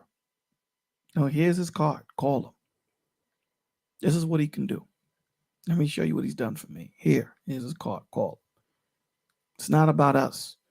We need to take ourselves out of the equation. We need to take it out. Let them have a relationship with our Lord and Savior. It seems everyone seems to have a double R phone today. You know, um, so now he didn't put which doctor is he talking about. He didn't put WICH. He put WITCH as in witch, warlock. He knew what he was writing. So I'm glad that you know, um, Bolo said, "Not on my channel. Y'all ain't finna do that." nah, man, not right now. I mean, nah, I knew he was only playing. Um, we have to stop this stigma, guys, of men can't cry, men can't feel. We have to stop it. And I seen a woman tell a 5-year-old kid that he's the man of the house. What's that 5-year-old kid supposed to do with that? Lyric, tell me, please. What's a 5-year-old supposed to do with you are the man of the house? Immediately throw a booger on the wall. I'm just kidding. There, But, word. You know how much stress you just put on this by you just telling him he's the man of the house. You just made him 10. yeah, you just made him 30. Like, You just aged him. He right. was just playing with crayons yesterday. Run to Now the you other come in, room and find a pull up like immediately. dude. Now he got to pull a newspaper and look for a job. Right. We have to stop this with our little boys, man. Stop telling them that they can't cry. Stop telling them that they can't feel. They have every right to feel that way, like their little counterparts, their Stop little pushing sisters. them to be men so quickly because there is a picture that has went viral of a 12-year-old and he looks every bit of 20. um, Damn. but he's 12 and he has a mustache and everything. And people are talking about this little boy and saying stuff like, basically, they know he's paying rent and doing this and doing that. And the thing that throws me off the most, and I don't, jump into conversations or, talk about viral things, but this disturbs me the most because it's funny how they could immediately throw a black boy because he's black, throw a young black boy into adulthood and say that he's a man, this, that, and the other, but reverse it and let them say that about a girl. If she's 10 and she looks 20 and anybody utters it, every, oh, you're a pedophile, that's wrong, that's a baby, she can't help the way she looks. They immediately try to um you know put her back down as a baby, and she's probably jumping out of every window as soon as somebody's eyes are closed. But this boy who can't help the way puberty has taken him over, everybody is saying saying stuff like he better be on his way to college and he better be working. And I know that that is unfair. So now you have these men, grown, these boys growing up before their time, and they don't get to feel. They don't get, I guess, get to express themselves. They don't get to be children. They don't get to understand what it's like to have an embrace and have somebody say, I understand, it's not your time yet, it's okay, sit down, you don't have to worry about this. Because what we don't see and what we don't understand, especially boys when they are in high school and when they are about to graduate, we don't understand their panic because everybody is telling them, when you graduate, you're grown, you're done, you're supposed to be out of the house. And they're like, wait, what? You have been taking care of me all this time. You are how I eat. You are where I sleep. You're how I get my clothes. And you're telling me as soon as this paper gets put in my hand that I got to do all that by myself? I don't want it. I don't want it. So I'm going to keep running and staying young and being a little boy because I'm not getting that paper. We don't understand how we push them away from doing what's right because we're putting ideations in their head that they're like, wait a minute. Did you teach me? Have you built me up to be ready for that? And yet we coddle the girls, and then when the girls get older and the girls are doing things where you're like, oh my gosh, you're not supposed to be doing that, why would you be acting that way? What do you mean? I've been ripping the heads off of dolls. I've been in the room cussing. I've been in the room slapping my brother. You told me it was okay, remember? I was the princess, I was the baby, I can do whatever I want. So we cannot do these things to them when they're younger and then expect for them to get older and be like, this is not how you're supposed to act, when we didn't train them up the way they were supposed to act. Wonderful statement. That's a very And I beautiful I statement. know that my kids were latchkey kids. We were that way. And I think about how Miss Lyric just put it. We have our kids doing things that, I mean, I can remember at 8 cooking. I remember my grandma saying that she put a box by the stove so my mom can cook. So when you have like my grandma, she had her first kid at 12, and she had my mom at 15.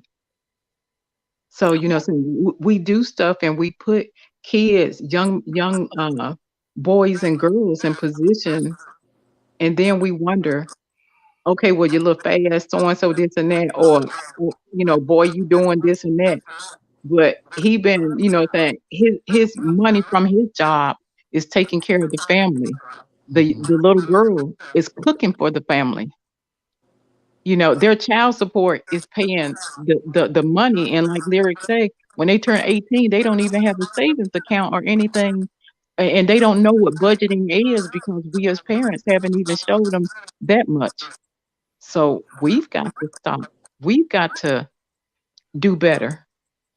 And then maybe they will be better. And maybe and it's always a thing about learning. I mean, we have young men that they in balancing a checkbook is a thing of the past. But even before it became a thing of the past, I remember getting my older boys checking accounts and having them balance, and have and putting them on a budget. And I'm like, this is what you have. This is what if you want to get that, can you afford it? Does it fit in your budget? And also having them pull tabs throughout the week that their chores was going to pay for things they want. Like, did you do enough chores to even pay, for that popcorn that you want, or to pay for that game that you want to go to? Like, have you done enough to earn that? And I got that from my parents, and it's like, so now that they're older, and now that I watch my oldest son with his girls, he'll do the same thing. He's like, well, because Nova, you guys, I have heard her. She's very bright, and she will just ask for things. And my son has gotten to the point where he's like, oh my gosh, like she's just asking, asking, asking, and I'm like, put her on a budget, like, go ahead and teach her, because she's willing to learn so much stuff. And so just inserting different things like that will help them become adults, because you can't throw somebody into adulthood and then expect them to be just awesome at it. That's just not how it works. We learn, we grow by learning. And if learning isn't inserted, then who's going to teach them? Like, where are they going to get this information from? Can I add to this? Yeah, absolutely. Go ahead, brother. Hey, um, when I, when I was 13, 14, 13, 14, my mother kicked me out the house. She like, boy, you got a hand in your chest. You're doing 400 push-ups. It's time to get out. Right? I went to the streets. I did all that. Right? And then she turned around and said, I'm disappointed in you. I'm going to the streets and becoming this and that. Right?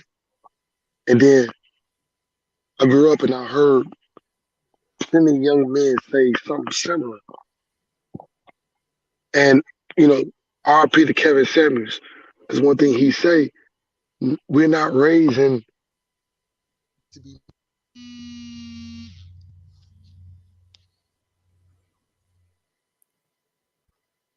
Oh, can y'all hear me?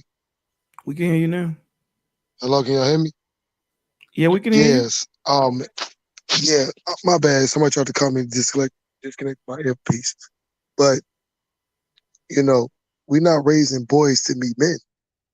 And I hear a lot of women complaining about how men are, and society complaining about how black men are.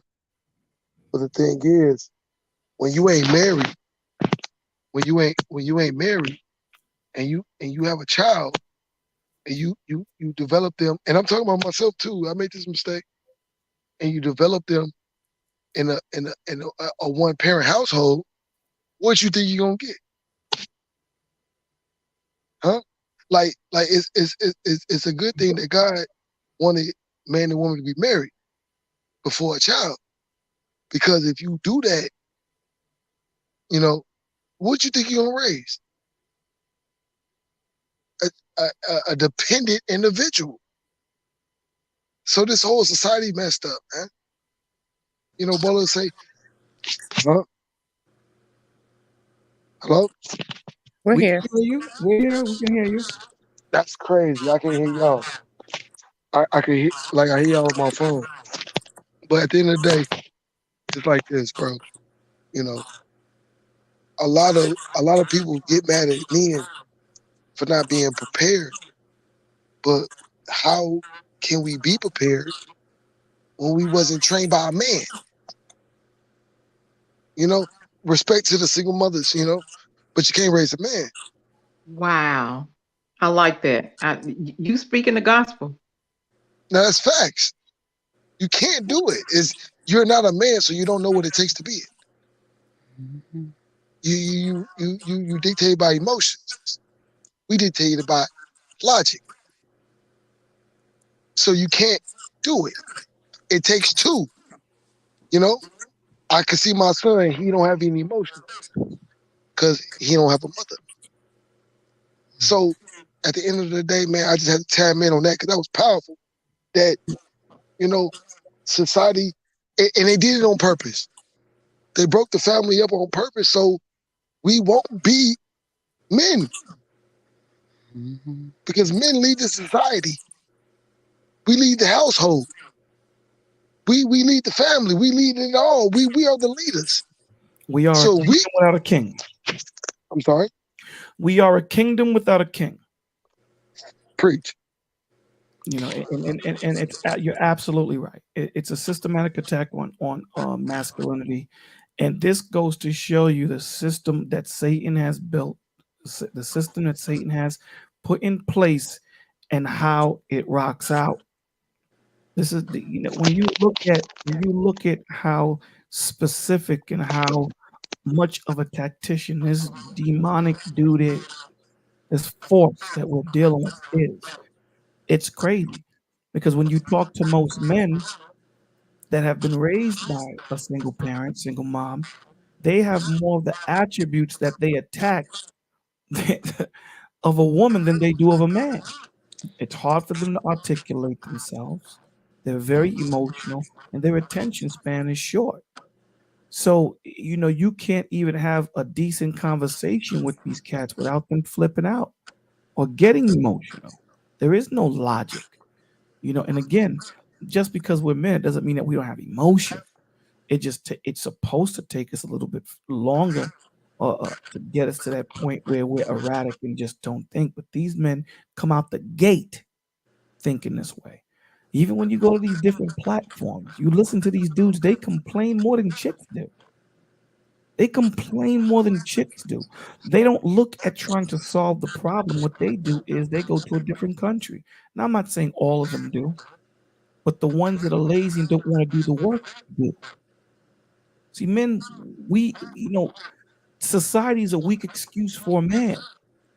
We're supposed to do the work. We're supposed to create our value. That's what we're supposed to do.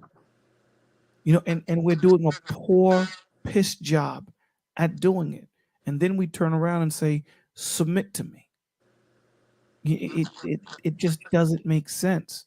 We talk about, there's times when I have arguments, discussions, heated discussions with men on certain platforms about men being responsible for a woman's failure in marriage. They sit here and they look at me like I'm a madman. And I say to them, hold on, brother. You guys are always quoting, biblical principles and trying to add them to a carnal lifestyle. Let's look at it. Eve sinned first. She sinned first. But the Lord didn't come back until after Adam did it. So Adam did it. So even in your woman's failure, she is the mirror image of you. The same way when you go, you have your children go to school and your children cut up, who they typically blame? They typically blame their parents. That's where they first look. It's I the have same a thing. question with that. I'm sorry. I have a question because I hear that you saying she mirror imaging you, things of that nature. Say it again. I was I'm listening to you and you saying that the woman is mirror image of you or she's mimicking you. How do you place that sentence? How do How we is play? that? I'll show How do you. you? If your woman, let me show you. Your woman is supposed to follow you. So if the head is sick, what happens to the body? The body is sick too. But I got a question though. Okay, Well, it's more of a statement. go ahead. Now remember, Majority women, everything. Hold on. majority. Remember, everything that we're saying is not absolute, Yeah, right? but I'm talking about majority Okay, we can't speak because about the I'm majority. out here. No, I'm, we can't speak about the majority. You know why? Because the majority of men and women are off. okay, but I'm just talking about, I'm going off your statement. Go ahead. We're talking Majority about of off, women, right? majority of women are Hmm. imprinted by the man they're imprinted by, not by the man they're with. Say it again. So They're make imprinted by who? most women Right. are imprinted Right. by the man of the past, not the Okay. man they're with. So make it make sense. Most women Because are imprinted by if I'm most women are imprinted by society. They're not so they imprinted. ain't got nothing to do with the head. No, no, hold on. It does. Because if you, I'll give you an example. I was on a panel with a lawyer, right? He will remain nameless. I was on a panel with a lawyer, and I happened to be the last speaker. And this brother was saying, women are off, women are this, black women are this, black women are that. Cool. There was a black woman on the panel. And this black woman said that her father married for 40 years to one woman. And day one, her father was emasculated by her mother. 40 years. So the first day, according to her, he's been emasculated by his wife. He married the woman, my G. Married her. So after hearing all this, I just wanted to make sure I heard what I heard. So I asked her, and she said, yes, this is what it is. I said, so how do we blame the woman when this man chose to marry her and dealt with it for 40 years? It's still her fault? You know what this brother said to me? Here we go. This brother blaming us men. I said, but hold on, G. You said, and I quote, if you date a woman on a first date and she says something that's emasculating, you leaving her. There's no second date. This dude married her. So he has no accountability in that. That's the problem. The problem is we're not taking responsibility or accountability for the mistakes that we Oh, bro, I'm not going. hold I'm on. not going. Hold No, bro, I'm on. out here. You ain't out here. You married. You been out the field. I'm out Brother, here. listen, hold on. No, bro. Hold I on. You can't gotta let you. finish. I can't let you throw my brothers under the bus. You gotta let Can't me let you finish, do brother. it. You gotta let me finish. Now You, you you, speaking. hold on. That's false. You must think that just because I'm married, No, dude, hold you ain't out on, here. Dante. Let's be respectful. You think that just because I'm married, I'm not in the streets. Dude, you not out here, Hold bro. You on, ain't brother. dating. Hold on. I I don't guess I have. think that. Hold on. I don't have to date, dogs. I deal. Bro, Hold on, brother. Let me tell you why I don't. Because I'm dealing with about 15 guys that are in the streets making the mistakes. So I don't bro, physically hold on, brother. I don't have to put my hand in the fire to know that 3 dudes that put their hand in the fire that got burned, that I'm gonna get burned. I don't physically have to be there. Now, if you want to go with that thought process that you have to be in the streets, brother, yeah. let me explain something to you, brother. I'm born and raised in Flatbush, Brooklyn. Don't So talk to me what? about don't talk to me about streets. I understand the streets. Now, just Yeah, because 40 years ago. hold on, it's the same game, dog, and you know it. It's the same game, just different players. That's the only No, it's thing that worse. changed. No, but it's the same game. Whether it gets worse or not, it's the same game. It's the same game. You know, when it comes to the gangbangers, when it comes to the street corners, it's the same game. Is it worse? Absolutely. I'll give it to you, right? The code has been taken away. Less and less, there's less of a code that is, but it's the same game. Nothing changed. They were selling crack and dope when I was growing up. Now, is it worse now? Absolutely. But it's the same foundation, the same pillars. It's the same. So don't make that excuse to say, well, dating is different. Dating is the same, man. Dating is the same. These dudes go out here in this world and they look at a chick for her behind and her breasts. They don't look at her for what they need. They look at Can her I, for what can, they want. Hold on. can I, Hold on. Hold on. I'm going to let you rock. Hold on. I'm not taking accountability away from women being off. So I don't want you to think that that's what I'm doing. I'm an equal opportunist shooter. But here's the thing. If we're claiming to be kings, if we're claiming to be leaders, if we're claiming to be the heads, then brother, guess what? Heavy weighs the head. I know I'm saying it wrong. Heavy is the head that wears the crown. Deal with it. Deal with it. If you're going to quote the scripture, let's deal with it. Why did God come out after Adam ate the fruit, not Eve? Why? Explain that to me. Why? are you done? Eve plainly ate the fruit first, right? Are you done? I'm done, brother. Go ahead, man. Okay. Bruh, Yes, sir. I'm going to shut up on any subject but this. Because I'm out here. Okay. This we going to talk that talk. Go ahead. Bro, let me tell you something that you ain't seeing, my brother. Go ahead. These dudes ain't raised to be head. They're not raised to be who? The head. Didn't I just say They that? raised. Didn't Hold I on. just say Can I that? finish? Like, you just said let you finish, right? Let me finish. I apologize. So, Go ahead. going out. Now, you ain't apologize. You're my brother. I love you. Give you a hug if you was in front of me. So, when they going out here, you understand me? Looking at the image of their mama. Huh?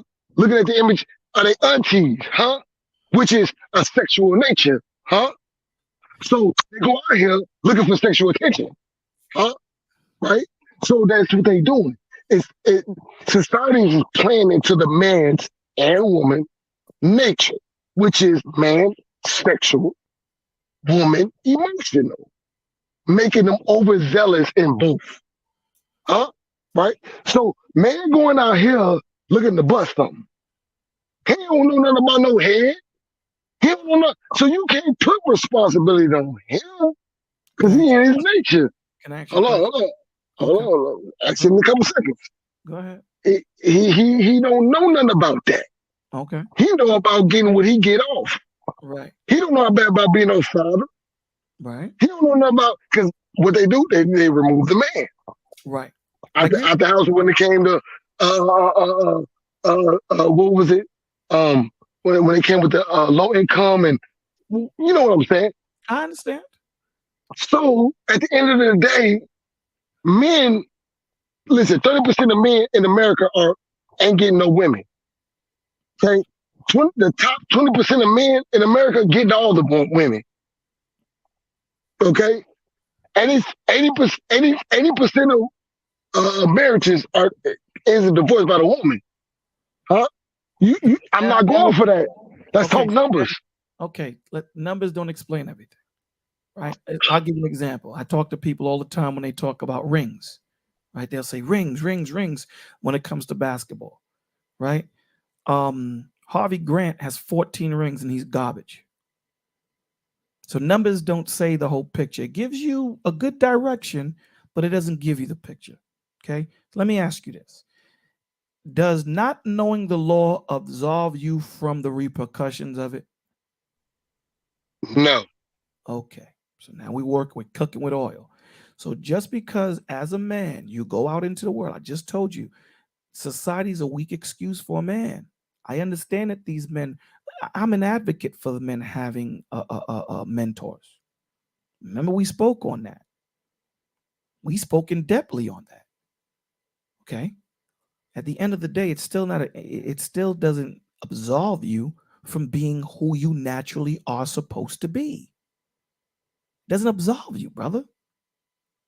So here we have a man that dealt with the woman for 40 years, my G, and married her. And the first day, she emasculated him. The first day.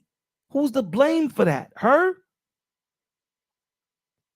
Even men that have been raised by women, there's just so much a man is going to take before he puts his foot down and say, woman, who do you think you're talking to?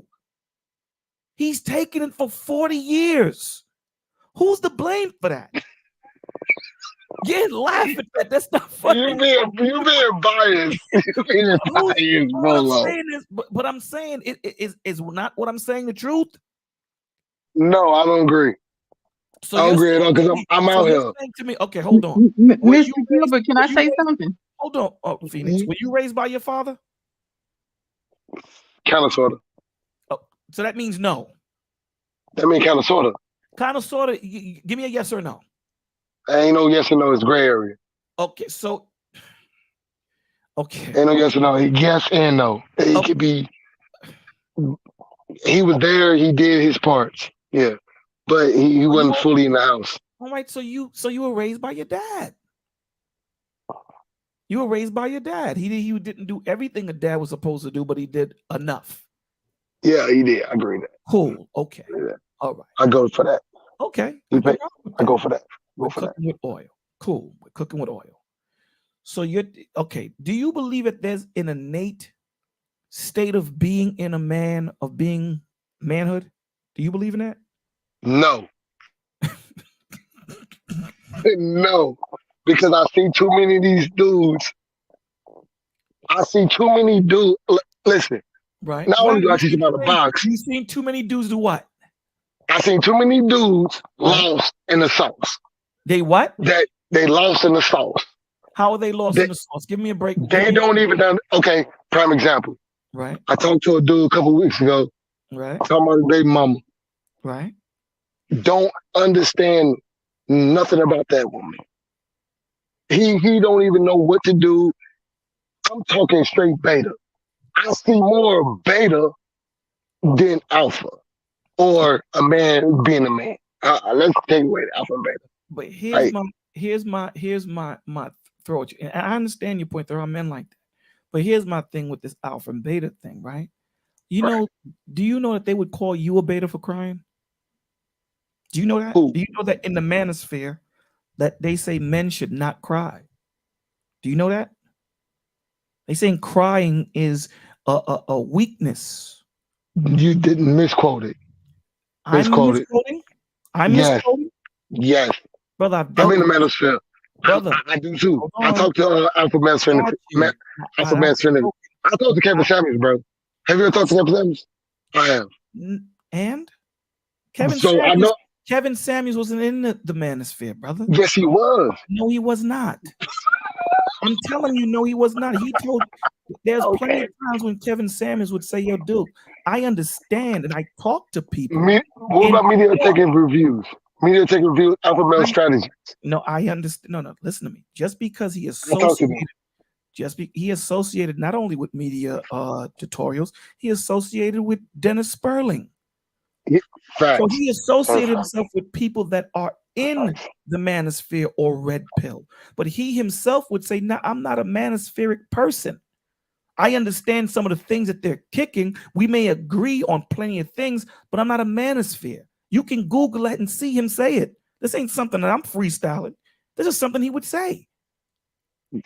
This is something he would say. Did he affiliate with a lot of manospheric people? Absolutely, he did.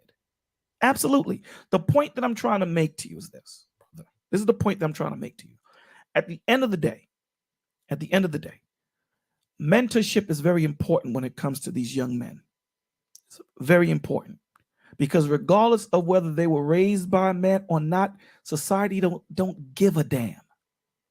They don't give a damn. At the end of the day, they're going to either end up in jail being emotional or dead. True. That's true. So society doesn't give a rat's ass what they were raised by, who they were raised by. All they're looking at is what we're dealing. I understand that. But the point that I'm trying to make is, you see, with women, they have these choices where they can transform in front of you, where they want the power of a man, they want the responsibility of a child and the accountability of a woman. They can do that. We can't. True. We're not offered that. So we have to understand that it's a different thought process when it comes to men than when it is applied to women. But do you think that a man or a boy can take up the energy of his mother? Absolutely. That's So what I just most of said. these, I just said a lot of these men are carrying the attributes of the woman that raised them. so how do you expect them to behave? No, that's not the point. That's not the point. But when you go into these rooms talking about I want a woman, when you go into these rooms, because you have a lot of these men that don't have the qualifications to be the head, walking around saying these women should submit to me. Am I wrong when I say that, brother? No. All right. So if you're going to say to these women, I want you to submit to me, the next question is going to be, what am I submitting to? What am I submitting to? You want me to submit, right? That's tantamount to me giving my life to you. That's what submission means. I'm going to follow your plan. I'm going to follow you. What am I submitting to? You know what these dudes are saying? Go get a passport. Not all. Not all. But I've been on platforms where there's plenty. Go get a plane ticket. Hell, it's on my platform. It's on the interview I had with the lawyer. Go get yourself a passport and fly to another country where these women are being taught that. My question to him was, but what about the men that can't afford a passport? That are Facts. stuck Okay. here and that are stuck here in America. You know what his response was to me? Huh. Oh, well. You can look it up. It's an interview with Dennis Perlin. Look it up. He said, oh, well. Not in those words, but it was tantamount to that. Mentorship is important. If you're going to walk into a room and say, this is what I am, you damn it, you better be able to back it up. If you're going to sit here and say, I want a wife, then you better understand what comes with being a husband, brother. You Do better you understand that to grow a flower, you gotta water it? Absolutely. So then So manhood. stay your ass away from a wife. Nah, hold on. Yeah. So hold on, let me finish. Go ahead. Manhood, masculinity Right. is stripped and called evil in this society. I agree. So you can't tell somebody Right. to be a masculine individual in a society that shames it. Let me ask you a question. I'm masculine. Bro, you Let me ask you a older. question. You got a daughter. You have a daughter. You have a daughter. Okay. Would you Definitely. want one of these dudes that do not have the attributes of what a man is? A leader, provider, a guide, a nurturer, a man also that would die for his wife if need be. Basically, Christ-like attributes, Christ-like leadership. You check this guy. You know he ain't cut from that cloth. He's weak. Doesn't deserve to have a wife or a woman. Okay? He's not taking on those responsibilities. And your daughter says to you, I want you to vet him and tell me what you think, because I love him. What's going to be your response to her? Okay, got an answer to that question. Okay. If she asks me, now I'm going for the premise of what you said. If Right. she asks me, Right. then I have to give my opinion. Okay. But let's be honest. Right. These girls ain't doing that, cuz. Listen, my daughter, let me explain something to you about my daughter. Okay, your daughter ain't the average. I can only speak. This is why mentorship from older women Right. and mentorship from older men are You can't do this, bro. Bro, you Why- can't do this. we can't do Because what? you gotta speak for the majority. Your I'm daughter not one speaking for the child. majority. I'm not I speaking am for the though, majority. but I am. Okay, so we're talking two different talks then. Yeah, we are, because I'm telling you the society of today. Right. And that's what you're going against. Right. And I'm telling you today, 2022, Right. as a 34 young Stanley Right. out here, dating in the field, active with a high body count, Right. bro, it ain't like that, cuz. Let me Ain't ask you no, a question. ain't like that. They not asking their daddies. Let me ask you a Bro, question. Let me ask you a question. bro, let's go. Go ahead. They ain't got no daddies. Let me ask you a Okay. question. Let me ask you a I'm question. gonna let you The same chicks that were back in when I was growing up, they're not here. Different women. They old. See, you know, Don't nobody want them. hold on. No. I'm talking about the time. You guys keep saying that. That's all I This hear okay, is bro, it's bro, bro, different. bro, bro, Women bro, back bro, in the bro, bro. 80s are different than the women's in 2000. I'm What are you knocking talking it. about? I'm kicking it. I'm kicking it. The percentage and numbers are different. I'm not, listen, We're the not percentage, hold on. The percentage of numbers have always been more women than men. Because there okay. are more, hold on, wait. Stop. Listen, hold on, Dante, because what happens is people conflate the conversation.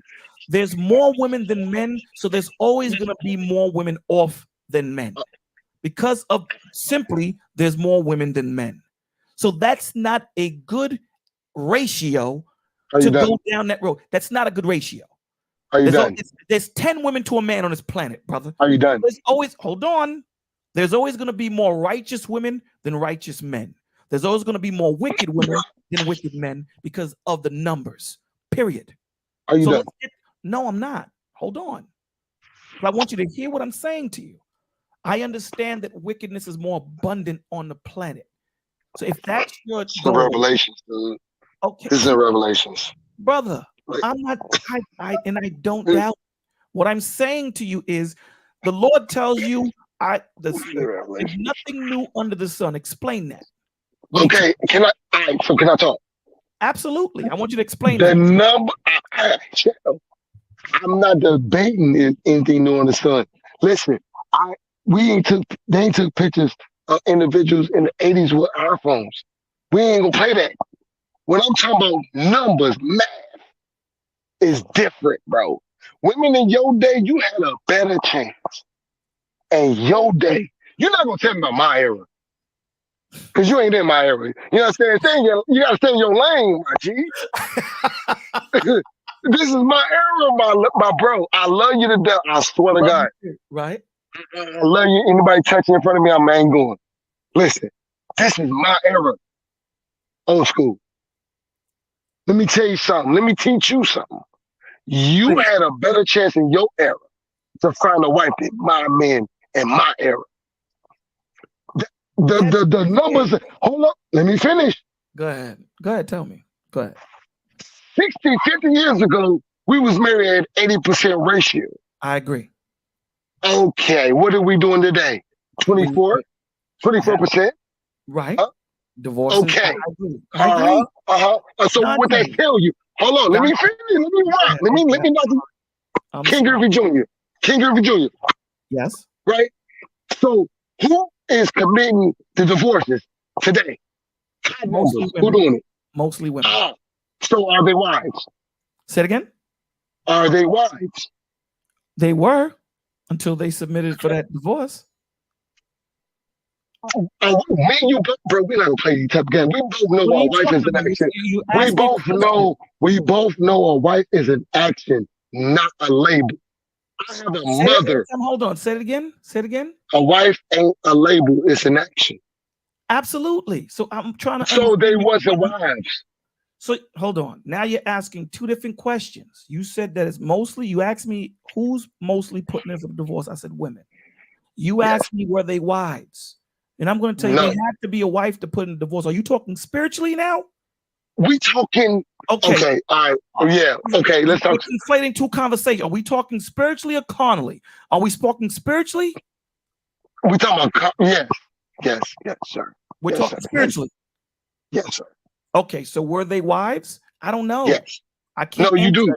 I can't answer that question. And most, let me tell you why I can't. Let me tell you why I can't. Let me tell you why I can't. Let me tell you why. In most situations, I will agree with you. You know, some people just get married. Some women just get married because they just want to be claimed. Some women get married for the status. Some women get married for the bread. 80% though. Got you. Listen, I'm not going on that because what I'm saying, I'll say most. I'm not going to give you a number, whether it's 80. I got the numbers. You can Google it. Cool. But that's not counting everybody. That's still an approximation. That's not a hardcore number where you can say 80%. Because black people don't like to. I'll tell you why. Tell me why. I'll tell you why. Okay. The reason why, well, divorce maybe, because divorce has to be. Yeah, right. Thank you. Come on. But what I'm saying, the point that I'm making to you when I say to you that you can't say is because I don't know spiritually all these women or the men. Bro, I don't know. Dude, majority of divorces happen because of inconsiderable differences. Can you prove that? Yeah. You can prove that, so you know the Yes. reason why all these women, the majority of Yes. these women get divorced. Yes. You know why? Yes. God. Okay, tell me why. I do. Tell me I why. just told you. Tell you. me. Well, they're not Inconsiderable why. differences, They will never. bro. Okay. Can I? Inconsiderable differences. You want your answer? It's on document, bro. You got a smartphone in your hand. I'm saying to you, Hello. Go ahead. I'm saying to you, my brother that's older, that's married, ain't been in the field.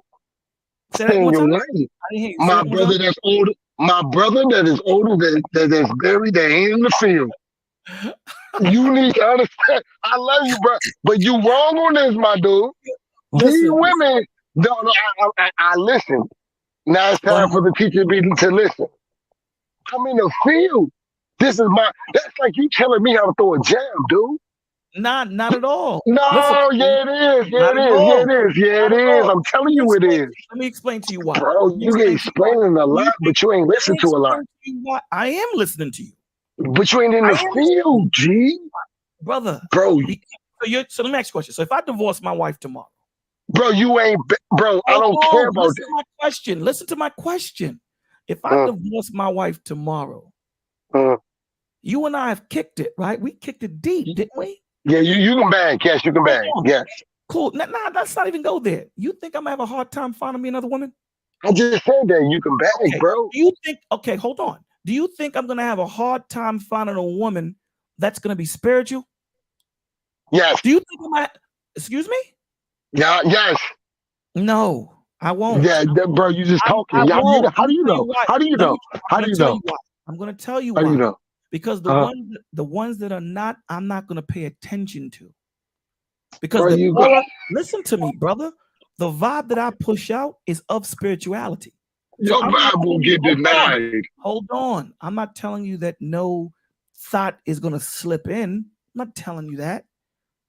You know what I'm saying? Because we all sometimes have to have that conversation. I guarantee you I'm not marrying no thought. I'll guarantee you that. Now, will I date one? I don't know until I date. There's a lot of men that have masks on that front like there's something. I'm not going for that, bro. Hold on, brother. What I'm saying to you is, what I'm saying to you is when you have a trajectory and you know what you are as a man and what your value is, you're not going to have a problem finding yourself a woman. Bro, I'm going to tell you this. Stop talking. Bro, divorce your wife and you're going to die alone. Stop. You're going to die alone. You're going to die with a teddy bear. You're going to die with a teddy bear and a dog. I'm glad you told him to stop talking. I agree with M. Mills. Every woman is different. There's a lot of women who go by 1 Timothy chapter 2. I actually have a man who my daughter's trying to rule, and this is what I told my daughters: sit down. This man has never had kids, and he's trying to help, and you want to turn around and act like you the one with the britches. So it depends on the woman. Every woman ain't a 304 and everything or whatever. And I'm in my 50s. I can tell you right now, there are a bunch of 38-year-olds. That's the average that's come from me. I have been faithful to the person who I'm with. When I was back in the day, of course, I had my share of NBA players and referees and this and that and everything. But as I got older, things changed. I'm divorced. Yeah, I'm happy now. What's her name? Laura? Is it Larsa Pippen or whoever it is? It's a lot of older women. Lala Anthony. They can get whoever they want to, but the thing of it is that me being, saying quiet and sitting back and going by what the Bible say, I got more men than I can want to, have. They respect decent women. They respect everybody trying to show their look crack and do all this and that. No, you know what I'm saying? Game, bro. That's game, kid. That's game. What I have to agree. That's game, kid. Hold on. Bro, that's game. I'm glad you all knowing, all seeing, and all knowing. I'm so glad. No one can be. I am. You're right. Because I'm out here. Don't do that.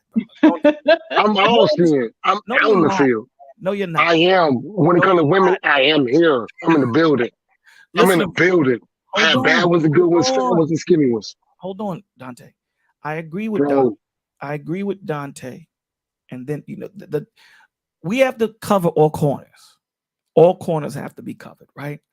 A lot of these men that are going out, a lot of these men that are going out there and taking on these women have not had fathers in their life. So to expect a man to be a man, it's hard. It doesn't make sense. You can't expect someone to be something that they've never Thank you. seen, touched, Thank you. and it's the same thing with these women, right? When you take Thank you. the father out of the picture, you understand? When they don't understand what that, because women do look for validation. A daughter looks for validation from her father. It just Come is, on, man. right? So, again, a woman is going to measure her first love, which is her father, usually, against every other man she meets, and vice versa. A man is going to measure his first love, his mother, against every other woman that they're going to meet. So when you taint that formula, you have a zoo of madness, a zoo of madness. You have men that have a hard time understanding what being a man is in the Lord. And you have a hard time of finding a woman that understands what being a woman in the Lord is. It's hard. And then you have these two people trying to come together and figure this thing out when they should be separated, figuring it out first, and then come Preach. together. You understand? So again, a lot of the times we have to look at the numbers, just the numbers. And I'm not going into the divorce. I'm not going to go into that because we'll be here all night. What I'm saying is we have to understand that there's a whole lot of more women on this earth than men. So there's always going to be more women that are righteous than men and more women that are wicked than men. Period. Because of the numbers, period. That's it. Now, that's not to conflate or to just the numbers, period. The point of the matter is this. If we as men know this, right? You have all these platforms that say it. Are they speaking spiritually, Dante? Or are they saying, get your weight up, get your finances right, get your job right? You know what I'm saying? Get be able to have a crib and have some bread to be able to take care of her. This is what they're saying in the manosphere, correct? Hold on. Are you speaking from the mind frame of a woman? I mean, No, I'm speaking from the mind frame of the manosphere guys. They tell the men, that's true. make That's sure true. you That's true. right. Do That's you true. ever hear them say spiritually, get yourself together too, brother? Yes. You hear that a lot? Yes. I hear maybe two. Alpha male strategy. That's one. Go ahead. Go ahead. Name another. Give me four. Because I can give you a whole lot of them that don't say it. Got me. That's my point. That's the point that I'm making. That's the point. When you're telling these men to get it together physically, I get that. That's a part of it. But the most important part is the spiritual side. See, what you did when you came in here, you said, let me tell you something, man. I just need to vent right now because I got things on my chest that I got to let off because I don't want to take it into the real world. And this is the place to do it. That's a spiritual move if I didn't know it. Because how many men you know that's going to do that? None. Not too many. I don't know none. That's the point. The point of the matter is you have more men screaming out physical attributes, trying to say that if you move this way, right? If you move this way, you will get this chick to give you a biblical principle. Instead of them saying, before we even look at the bread and all that stuff, yeah, we need that to live on this earth. But we got to get your mind and your spirit right with God. Because if you lead with just you being physically good, in shape, bread, being able to take care of, and you have all the finances, these chicks will run circles around you. Yeah, you're a trick. Because the spirit is what leads you. The spirit is what's going to say, yo, Dante, leave this chick alone. That little voice in you that says, don't go left, go right. And typically when you listen to that voice, it leads you correctly. Am I wrong or am I right? No, you 1,000. You Okay. 1,000. You So preaching. that's the point that I'm making. So to bring it back home to the young man who was married to this chick for 40 years and she emasculated him, don't blame the woman on that. We understand that she's off and she needs to deal with. So I'm not taking the responsibility and accountability from her. I'm saying that you made a physical, not you me personally. I'm saying that man made a physical choice to say, this woman is disrespectful. I don't even know her. She's disrespectful. I'm going to give her my last name. No one's to blame but him. No one's to blame. Because if my wife starts getting out of order, I'm talking about out of order where it's disrespectful, where she's calling me out my name and doing all this in front of people and all that. Brother, we ain't going to last a week. We ain't going to last a week. Now, I can understand my woman being upset with me and pissed off with me, not wanting to talk, huffing and puffing, all that stuff. That's regular stuff. But when you start to belittle me and emasculate me in public, we have a problem. Houston, there's a problem. And it's going to get solved real quick. And that's me. That's me. It's going to get solved. I promise you it will. Now, it may cost me. It may. But the one thing that's more important to me than anything on this earth is peace of mind, brother. Let me explain that to you. That's more important to me than anything on the planet. Peace of mind. If I don't have peace of mind, then I'm no good to nobody. I'm no good to anyone. So we have to, again, what's important is the mentorship. What's important is the spiritual part of it.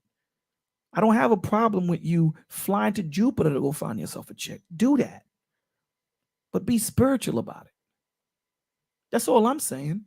Just be spiritual about it so you don't make the same mistakes over there that you made here. And that woman that is going to become your wife, she is going to find a husband because they deserve that. Would you agree? Yes. That's my point. Period. That's my point. You got a point there. You got a point there. That's all I'm saying. That's I got a question. Yes, sir.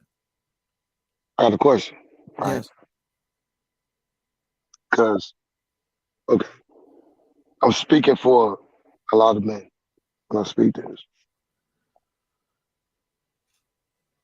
We want to have that woman, right? Now, ain't many of them out here. Ain't many of them out. How do you go about that? Now, we can say become a spiritual better man, but we got men in the Bible that died alone. Jesus number one. Okay. Jesus. That's a bad example, but I get your point. That's not a bad example. That's a real example. Christ did have a wife, brother. He didn't die alone. He died for his wife. That's the difference. The church? The church? Yes. Christ wasn't meant to have a woman. Okay. The church was his wife. And he says that all the time. And he died for his wife. Okay. That's Christ. You brought that example. You brought it up. That's fair, though. I don't want to build it to be my wife. I'm just saying. I agree with you. I want a woman. Right? We talk about a woman here. Like, I get it, a building, the society, but right. Bro, you was out here desert, okay? So let me ask you a question. So let me just make sure I understand your question. You're saying to me that there's I agree with you that there's more wicked women than righteous women. Would you agree? Yes. Okay. Would you agree that there's more wicked men than righteous men? Would you agree? No. So let me say the question again to you. So you don't agree that there's more wicked men than righteous men? Right. You think that there's more righteous men than wicked men? Yes. Okay. Well, let me say this to you. I can tell you the numbers. Let me say this to you. According to the Bible, you're wrong. According to the Bible, no one is right. No, today. Not even you. Listen to me. Not even you. Listen to me. According to the Bible, there's no one is right. Listen to me. There's always going to be a majority of wicked than there will be of righteous. And that's on both ends. No one is Why right he on says- earth. Hold on, but what I'm saying to you, that's why when he says I'm coming for a remnant is small piece. Small. It's not That big. could be past tense. No, that's now. How do The you Lord is- know that? Because the scripture says that his children that he's coming to pick up Uh-huh, on his second time around, hold on. On his second time around is a remnant. Many are called, few are chosen. Chosen. I know this. Come Right. on, this, Okay, so there will be a lot of people that say Jesus, Jesus, Jesus, that's in Revelations. I got you. but few will make Well, it. I got that. All Keep right. it going. If few will make it, that means that there will be more left than taken. That's what that Gotcha. means. All right. So Never that said. means, gotcha. So we're cooking with oil. So that means there's going to be more men that are righteously there will be less men that are righteously taken than wicked men that stay. I agree. And the same thing for women. You said you didn't agree before. So now that we agree, we Well, got that ironed out. No. I know. I agree that he gonna take more righteous men than he ain't taking no wicked. But that's okay. So that's the same question I asked you before. I said to you, do you believe that there's more wicked men than righteous men? You said no. Do I believe there's more wicked men than righteous men? Right. I would No, say I don't believe that. So you believe that there's more righteous men than wicked? Yes. Okay. Well then, okay. The numbers say it, bro. But then, bro, this is okay. You did all talk. It's math, G. 30% of men are virgins, bro. In America, right, bro. Google, bro. Let me ask you a question. Do you believe in the Bible? Bro, yes, you know I do. Okay, so but we talking numbers today. Hold on, forget the numbers. We're talking about God. I'm not gonna do that. I'm a man. I can't do it. Hold on, but then that's where the argument. That's where we separate. Because at the end of the day, I'm going to believe God. I'm not going to believe man's approximation. So my question to you. If God says many are called, but few are chosen, that's in men and women. That's in men and women. So that means many men will be called, but few women will be chosen. Okay, can I break that down, bro? Please go. That's talking about in the whole spectrum of society of the world of men. That's what I'm talking about. If you talking about, bro, if you talking about that, then yeah. But that's what I'm talking about. What are you talking about? No, you're not. No, you're not. We talking about right now. Right. Before we were right talking now. No. Right. Hold on. Wait, stop. When I was talking about men here in America, I wasn't conflating it just as black men. Even though we would have right. So we did not disagree. I'm saying to you that there are more wicked women on earth because there's more women on earth. Period. I'm saying more wicked women on earth because society pushes it. Whatever it is. No. It ain't a number. It's not. No. It's not a numbers thing on the women. It's society pointing towards them. Society's driving toward them. Society understands Adam and Eve. To break the man, you break the woman. Women protect society. Men protect a woman. On that. I'm not going to get what I'm talking about. Okay, let me ask you a question. Are there more women than men? Bruh. I'm asking you a question. Are there more women than men? Yes. Okay, so you know numbers. What's the approximation of women to woman to man? What's in the America? Let's deal with America. Go. 21 to 1. 21 women to 1. So that means if there's 1 million men, there's 20 million women. Okay? Yes. So let's work with that number. 1 million to 20 million. Right. Okay? Right. Will there, in that number that we're dealing with, will there be more wicked women than men?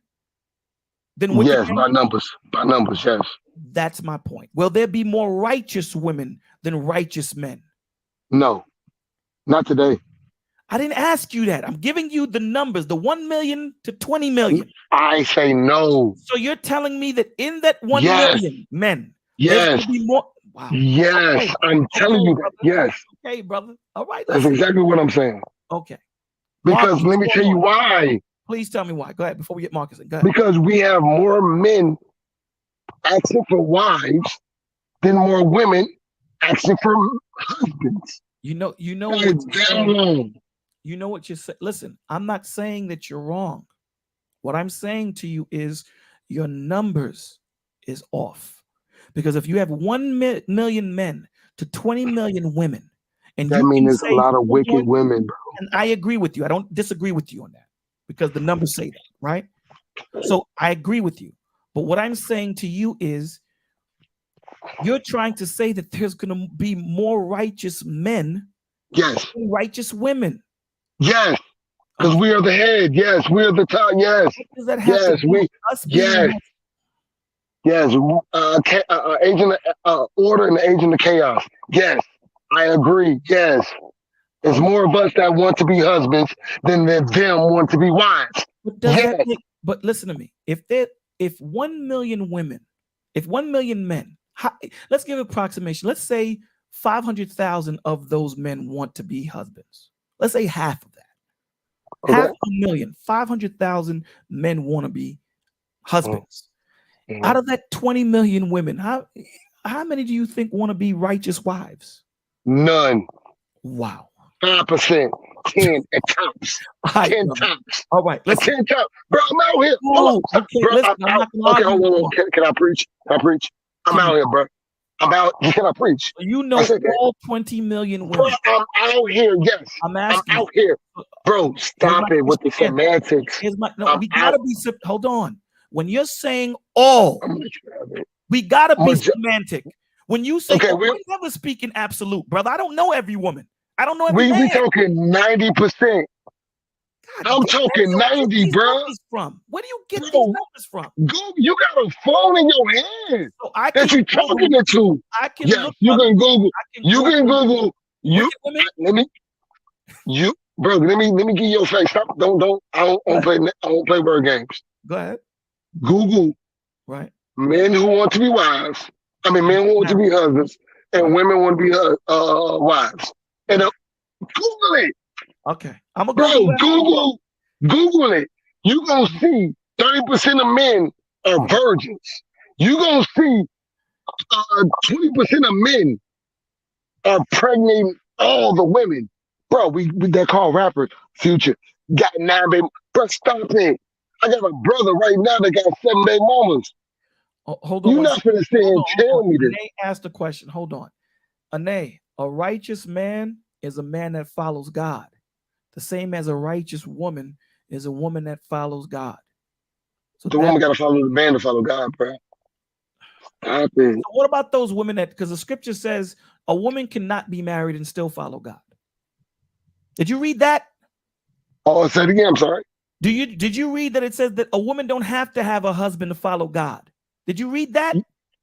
It says that in the book too. She doesn't have to. She doesn't have to have a husband. All right, so what's the numbers on that? The same way the husband doesn't have to have a wife. He can choose to say, "I don't want a wife. I'm just gonna follow the Lord." All right, well, you talking to a very small number, and I want you to know that. Whether it's small or great, Hey, that's what I'm talking about, the greater number. You talking, okay, cool. I'm talking about the greater number, bro. We're gonna talk about this, you and I. We're gonna talk about this, you and I, because We gonna have to, because we not agreeing, bro. Because brother, you talking about something that's not in reality today. Listen to me. We We're got gonna deal with it. We're gonna deal with it. We're gonna talk about it. Let's get Marcus in on this because we gotta end it soon. Marcus, what's going on, brother? Welcome. What's up? What's up, brother? What's up, Lyric? What's up, Dante? Nice to meet you, man.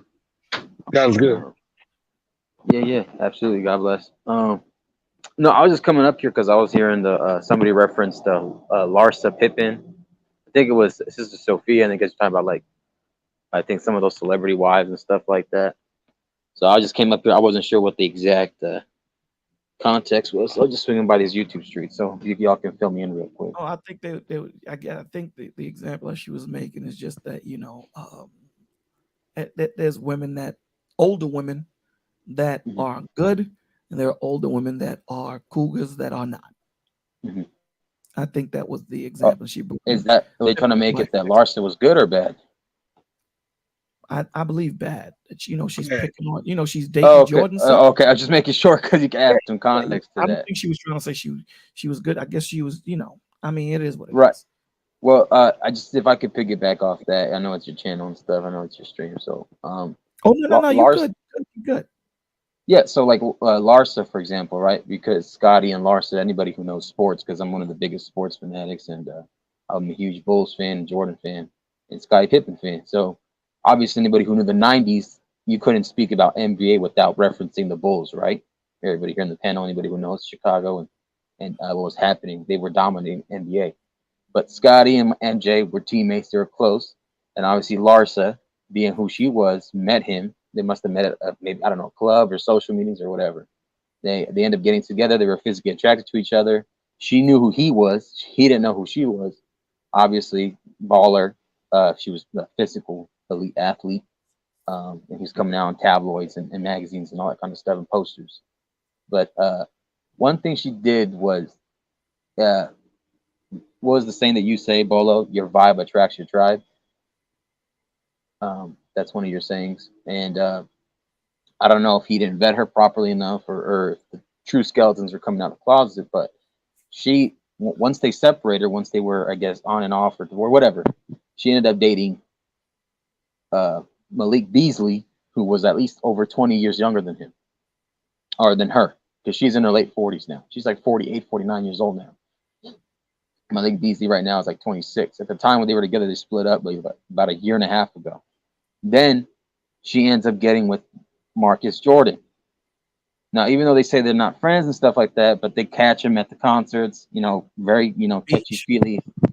Also, remember, she's going to Marcus Jordan, Michael Jordan's son, and that's ex-husband's teammate son. That's Scottie Pippen. So, and he's 31 years old. She's 48, and you catch the track record, right? I see. So the I pattern, mean, you see it. I mean, you see it. the pattern is there, and Right. it's a shame. It's a shame that people. You got to understand, especially if you're a certain person who has a responsibility and duty, and especially if you have kids.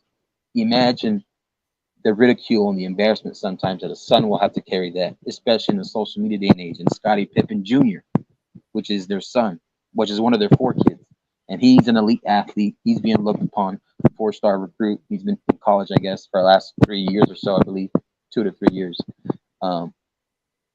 So he has to face that. He was facing some of that, especially during like the pandemic era, post-pandemic, and everybody that was indoors. All you had time was to be on what? Your tablets, your phones, your laptops, your desktops, your smart TVs. So that's a prime example of Larsa being one with like streets, if you know what I mean.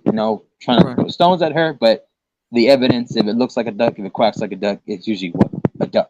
Right? Absolutely. So let me just say, can I say one thing, Marcus, as you go on? Yeah, go for it. A lot of the times when we have conversations, sometimes we infer our personal feelings into it. Right? A lot of the times. What we need to understand is this. God don't give a damn about our personal feelings. Let's understand that. Scripture says that we serve God in spirit and in truth, period. He doesn't care about the humanics part, or we serve him in spirit and in truth, period. Period. Period. We have to stop putting our personal, what we want to be in there. The Lord says we serve him in spirit and in truth. That's it. If you ain't in the spirit and in truth, you ain't serving God. That's it. I know it sounds good to try and put anything else in there, and I understand it. Sometimes I want to do it.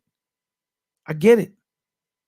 But I'm doing myself a disservice. You're doing yourself a disservice. The Lord says if you're not serving him in spirit and in truth, you are not serving him. Period. So this is not about what I think or what I want to add to it. This is what it is.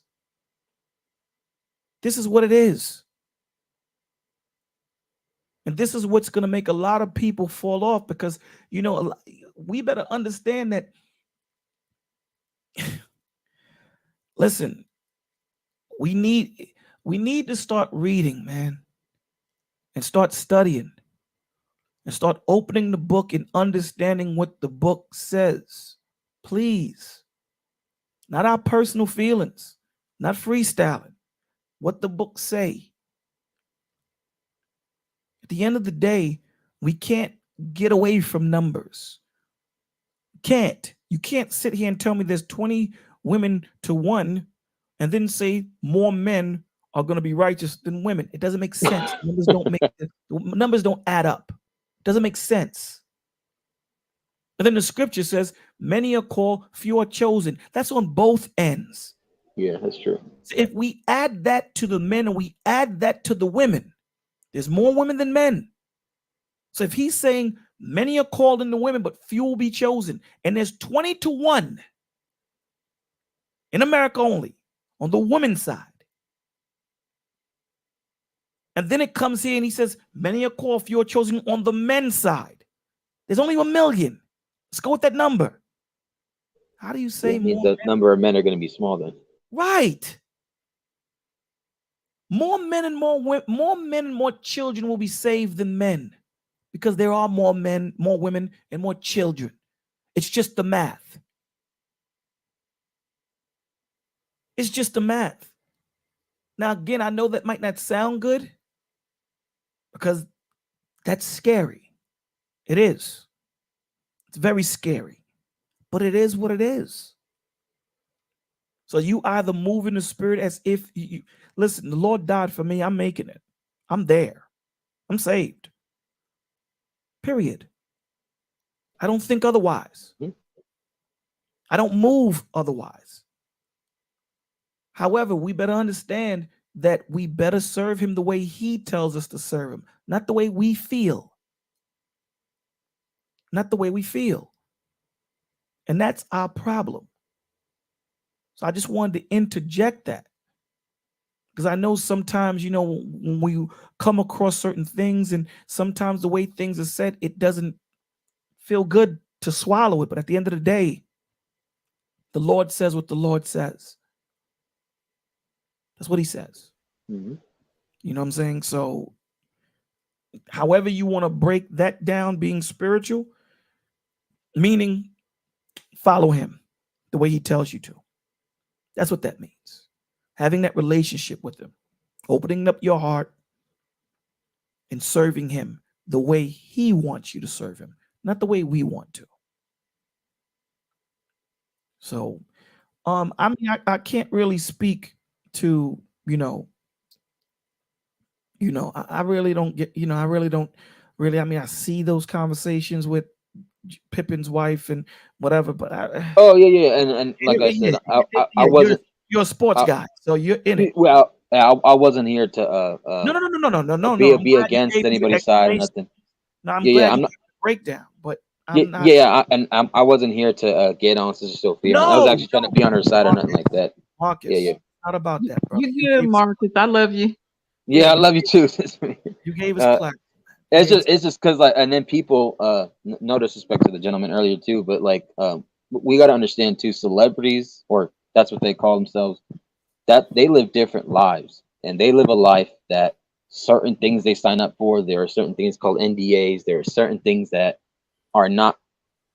They have a overzealous, very sensual, zesty life, if you know what I mean. Sometimes, Right. and they have certain things behind closed doors, or they make it public, or they have like an OnlyFans, or they have something that later comes out on TMZ or something like that. And it's not the life of the average human being on earth. Absolutely. That's what they call them, the 1%ers, right? Because they make so much Right. money, they're on TV and they can get away with certain things. They have people that clean up their messes, if you know what I mean. Right. And we don't. So God is going to judge us at the end of it. At the end of the day, the Lord sees it all, and that's the point. The conversation went left because we were talking about, the men searching for wives and this, that, and the third, and the men being held accountable for the women that they pick. And to catch you up, what was said is, how can you hold a man accountable for the woman that he picks if he wasn't brought up in that thought process of being a man? Because it's more than just telling a young kid to be a man. They have to experience it. They have to be around it. They have to see it. So my response to that was, you're absolutely right. But here's the point. Because you don't know the law, does it absolve you from the results of being persecuted by the law? I said, no. Okay, so if you jump into saying, I'm going to be a husband, because you don't know everything that goes into being into husbandry, you're still held accountable for that. You don't jump into something and say, well, I didn't know. Absolutely. Got you. That doesn't mean I ain't going to punish you for it. I'm glad as an older man, you can now admit that you did wrong. But that don't mean I'm not going to punish you for the wrong that you did. You're still held accountable. Same thing on the woman's side. You don't know what being a good woman is, and you choose this dude. You made that choice. You chose him. So there's a punishment that comes with that too, when, it is what it is. If you have no inclination on what being a husband is, then sit your behind down and learn it. Learn it. You don't become a husband when you get married. Where do you guys get that from? Same way you don't become a wife when you become a wife. You're a wife before you are wifed. That's why the scripture says, he who findeth a wife, it is a good thing. You found her. She wasn't married yet, but she had the pillars of what a wife should be instilled in her from the elder women around in her circle. Same as you men. You were a husband before you met her. Why? Because you had the pillars of what a husband should be instilled in you before you met her. Now, when you two get together, now you apply it and you make it work for you two. Period. I love that so much because I have so many friends who tell their significant other or their husband. It was one, oh my God, 2 years ago. And she was crying and boohoo and saying, I'm a good woman to you. I've been a good wife for 7 years and everything, and you cheated. And so I cooked and cleaned and took care of the kids and everything. Ain't nobody else gonna do it. I'm a good wife. And the guy turned around and said, no, you ain't. You a bleep bleepity bleep. And I was like, oh Lord, and he was like, you knew it and you didn't say anything. So that was your choice. I'm still gonna do what I did. And regardless of what you say, and regardless of the phone calls, you see what I did. That don't, because you let it happen, don't make you a good woman. It just makes you a bleepity idiot. And I just didn't say. I mean, what can you say? Girl, it's gonna be all right. Cause I mean, to a degree, did nobody force her? But I mean, you got to have some pride and morals for yourself. So I appreciate this conversation. You are so correct, Golo. You have to serve God. That's what That this part. is. At That the part. end of the day, before she's a wife, before she's a mother, she's a woman of God. Before I'm a father, before I'm a husband, I'm a man of God. These positions are prevalent to me being a husband and to her being a wife. Period. Because in our marriage, these things have precedent in it, right? There's a certain way she's going to treat me, and there's a certain way I'm going to treat her because of who we serve together. Because of who we serve together. Just because I go off doesn't give her permission to go off, and vice versa. You know what? Let me read this, and then we're gonna end it, man. Then we're gonna end it. Because this scripture, although it's speaking towards women, it's applicable to men also. It's applicable to men also. It's not just a woman. We need to start understanding what we're reading. Because we're having an issue. We think it's because we come here and we read once a month or once a week, that's reading. It's not. It's not. Your salvation depends on this. This is 1 Peter chapter 3, verse 1. And it reads, wives. So we know who it's talking to. It's not talking to girlfriends. It's talking to wives. Likewise, be submissive to your own husband. Now, that's not the point of this now, being submissive. Remember, we were talking about her being a servant of the Father first. It reads on that even if some do not obey the word, who's the some? Your husband. That's the sum. That even if some do not obey the word, they without a word may be won by the conduct of their wives. So if I'm married to my wife, I'm married to my wife. If I'm not obeying the Lord, that doesn't give you liberty to follow me. You continue doing what you're supposed to do as a child of the Lord. Because again, men are going to go off. We're not perfect. We're going to go off. Same way as you. And this is vice versa also. Because your wife goes off, that doesn't mean you go with them. It says, without a word may be won by the conduct of their wives. So when your husband, who is supposed to be a man of God, sees your conduct and see how you're moving, see that you didn't join him in being tilted. When they observe your chaste conduct accompanied by fear, when they observe you and see you continuing to do what you're doing, do not let your adornment be merely outward arranging the hair, wearing gold, or putting on fine apparel. Rather, let it be the hidden person of the heart with the incorruptible beauty of a gentle and quiet spirit. This is what you're supposed to be. If your husband is going left, you don't go left with him. You stay on point. And I know it's going to be hard. Easier said than done. But this is what the Lord is telling us to do.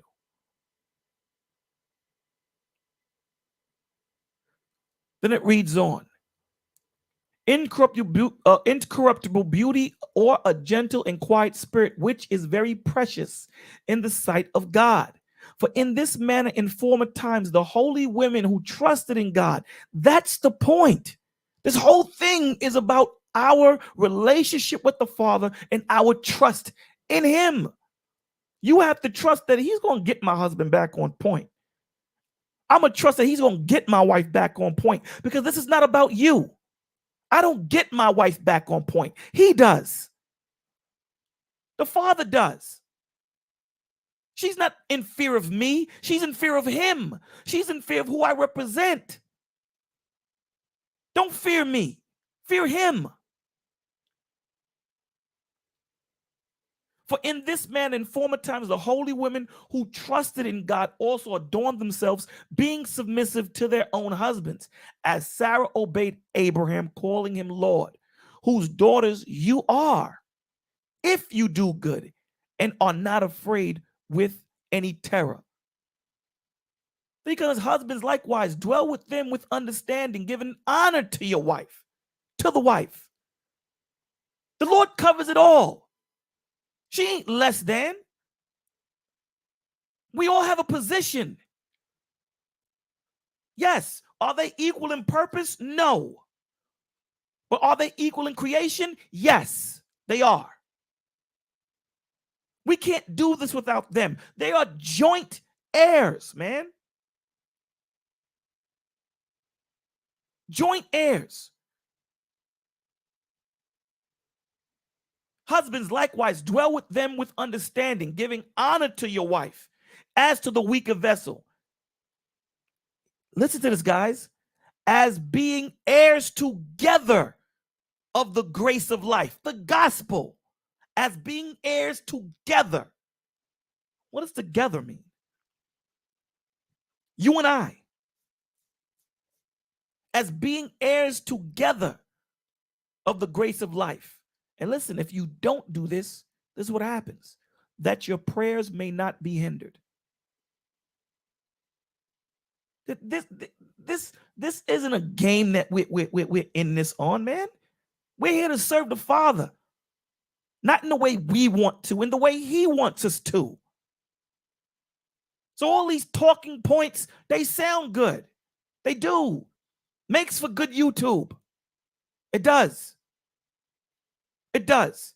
All circular conversations. There's no solution to it. It just sounds good. It's all it is. Sound bites. That's all it is. No Shout out to solution. Mr. Best. The solution is serving Christ the way he wants us to, not the way we deem fit. That's what this is. And if you got a problem with me saying that, then unsubscribe, man. It's all good. This is not a game, man. We don't do this just to do it because we have nothing else to do. Hell, I cut my birthday short to come here.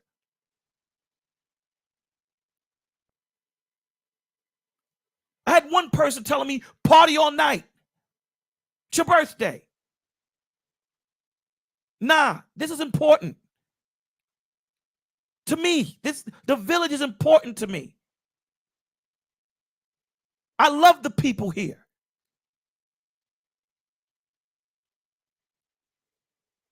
This is not a game for me. Do we laugh and we joke? Hell yeah, we do. But this is not a game for me. This is life for me. Life. You were going to say something, Marcus? No, I was just shouting out to Mr. Best in the chat. Intellectual Soapbox. He said what's up to all of us. What up? So let's get this. But I apologize, though. Keep going. No, you good, bro. Now you good. You good. Don't worry about it. You ain't got to apologize. Lyric, give us a psalm to read.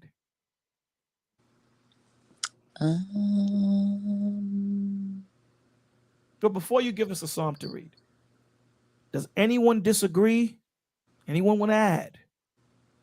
Phoenix, do you want to add? I definitely love and appreciate what you said, because that's, believe it or not, what got me focused. The Bible, reading it the correct way, not going by. And like I said, I didn't have the discipline for it. So this is one of the few channels, only 3 that I could subscribe to. And this was one of the ones, this and Knowledge and Relationship and In Touch Ministry, because I needed that focus. I needed that, to be guided and directed on something that wasn't gonna let me fall. So I appreciate it. I promise you, it's easier with the Bible. I still slip, but my particular guy said, I'm investing in you. You're an investment. No more self-deletion talk, because it's pushing me away. So I had to listen to it. And he was like, if you made the promise, make that promise, and then that's it, and go forward. Don't look back. Mm-hmm. I'm not back there. So I appreciate it. The Bible doesn't promote fear. God isn't fear. God is love. God is going to keep you focused and happy. You fear him and put it in his hands, and you will see how smooth you can sail, how smooth you can swim. That's all I got. Marcus, anything on you? No, man, I just appreciate you taking the time out of your day to deliver these messages and speaking his word and stuff, because I know there was times where I felt pretty hard, pretty heavy, and obviously, when I opened up on your panel, that the other yes, you did, and there are times where I almost questioned my faith, and there are times where I fell from grace, or I felt like I did a dishonor, and so I just appreciate it. My mother believes in God, believes in from the Christian aspect of it, and she's always been a woman of faith herself as well, even though there are times where she did make mistakes. She's here still now, and she took accountability for things that she did. And then my father, he's also believed in God as well. Regardless of what he went through too, he still knew that there was a God out there. So, I appreciate you just letting me up on this panel, the message you give, and you practice what you preach, and the ladies as well, Lyric and Sister Sophia, and I appreciate y'all. That's it. And everybody in the chat as well. I'm trying, man. Thank you, and thank you for Mr. Beston will drop down. Thank you for sharing, man. I really appreciated that day in which you share. Thank you so much. Thank you, man, for letting me. I guess I needed to let it out. I guess so. It's been a while since I shed a tear like that. Yeah, it's been a while. We need to talk, man. You didn't call me. I need to call you, man. No, you good. You know what? This weekend, I'm gonna give you that call. Not you. I am. I will. No doubt. Lyric, and then give us your Psalms after you finish your thought.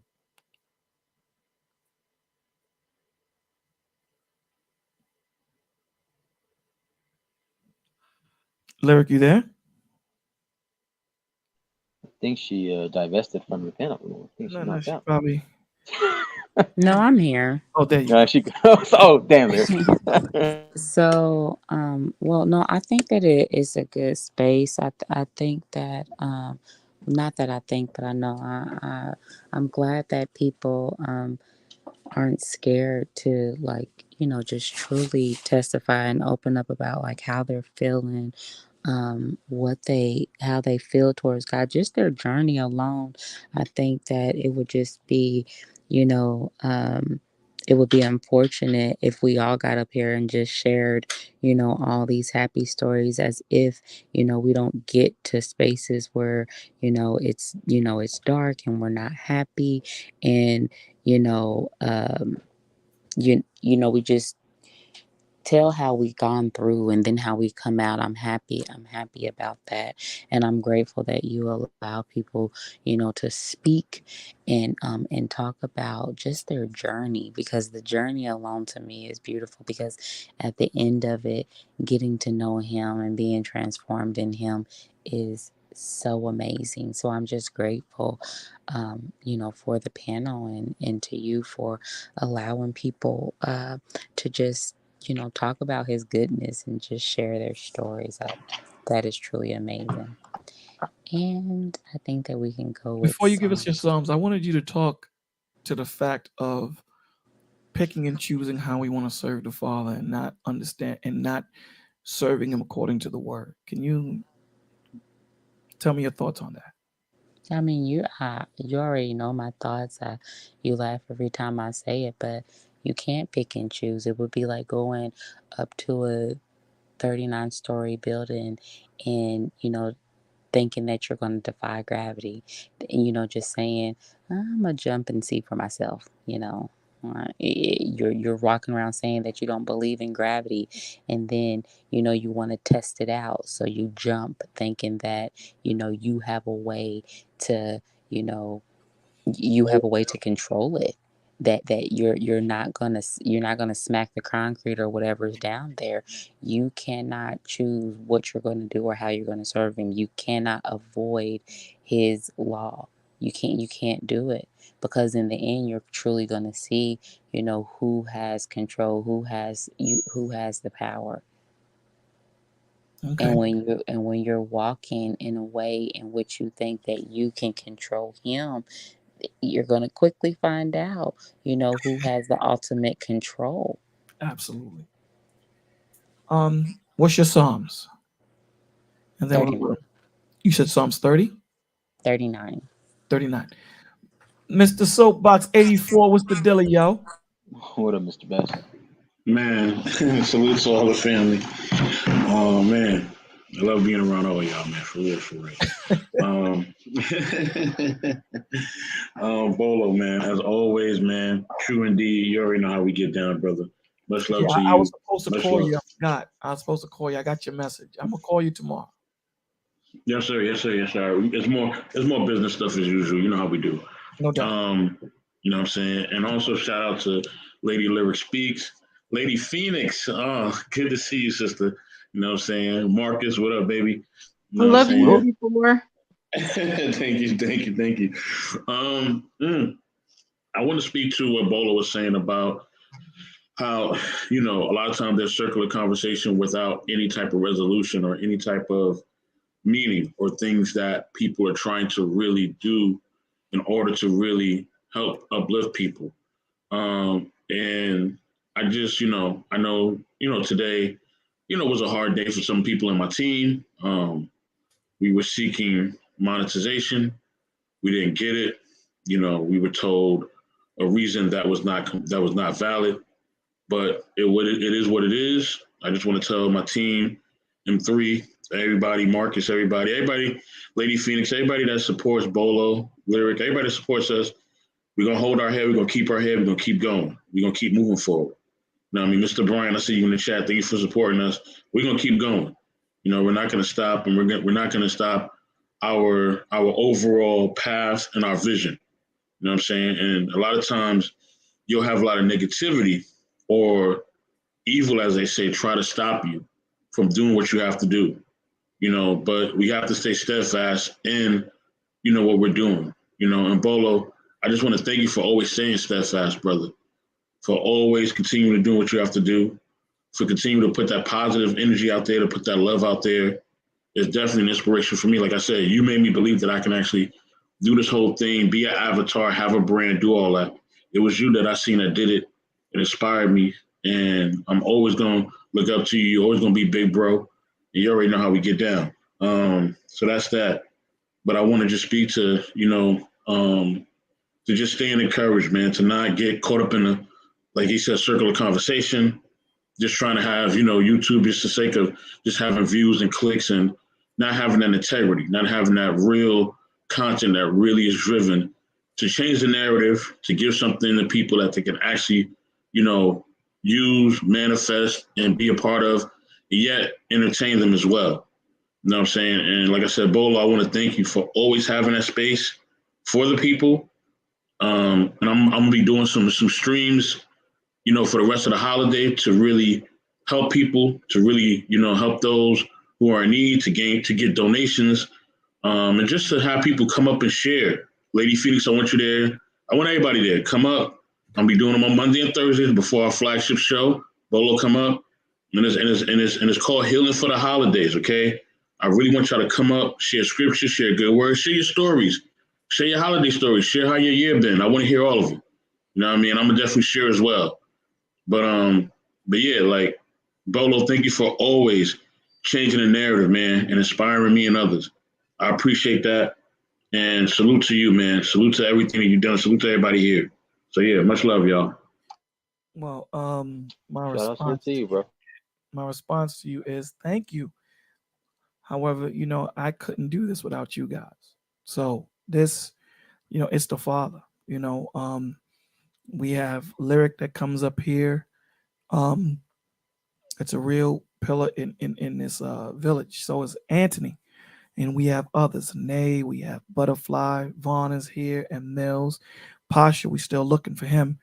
And so many others that are here. And relentlessly they come religiously. I think relentlessly was the wrong word. But religiously they're here. Whether they worked, whether they've done whatever, they're here. And no one gets paid. The only thing we ask to pay is attention and to pay it forward. And they continuously do it. So I want to thank you guys, 84 for coming up and, having the conversations that you have on your channels, you know what I'm saying? And M3, because again, it's easy to talk about the nonsense. It's easy. It's harder to have some type of content that's going to build people because it's not going to be, a lot of people are not going to come. Thank you, Ane. A lot of people are not going to come, but to have the strength to continue pushing forward, that's the love. And it's all done for the betterment of our spirit and into the accepting of our Lord and Savior. So that's all I got to say. Sweatbread walks in. Sweatbread, no questions. Just make a quick statement. No questions. We pulling the night down. That is so mean. Why does that mean? Sweatbread would have came up here and asked the question that would have kept us here to Thursday. And okay. He knows that's what Sweatbread does. Sweatbread, what's going on, baby? God is good. God is great. Thank you, Bolo, for a leader. Thank you for your time, your effort. I myself, as a middle-aged man, black man, I was born without a father, but I think for Anthony T. Biz, you, Vaughn, it's like I can get the fatherly advice here. And I thank you because my life is valuable because as I come here, I can stay focused, I can stay on track. As I'm trying to make it to heaven, but I know every time I come here, I'm a step closer to, gaining more with the Father and more into heaven.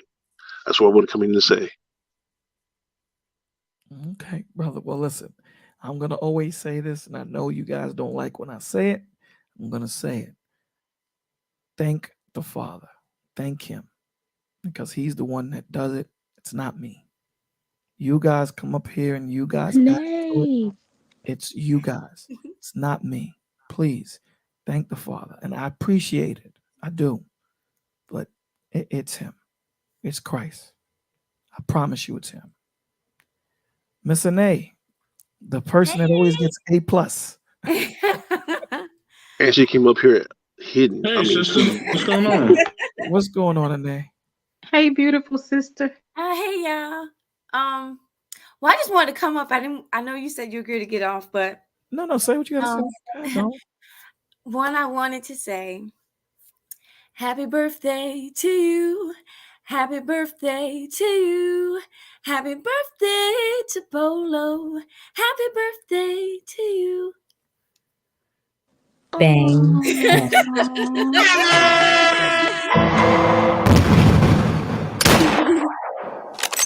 Thank you.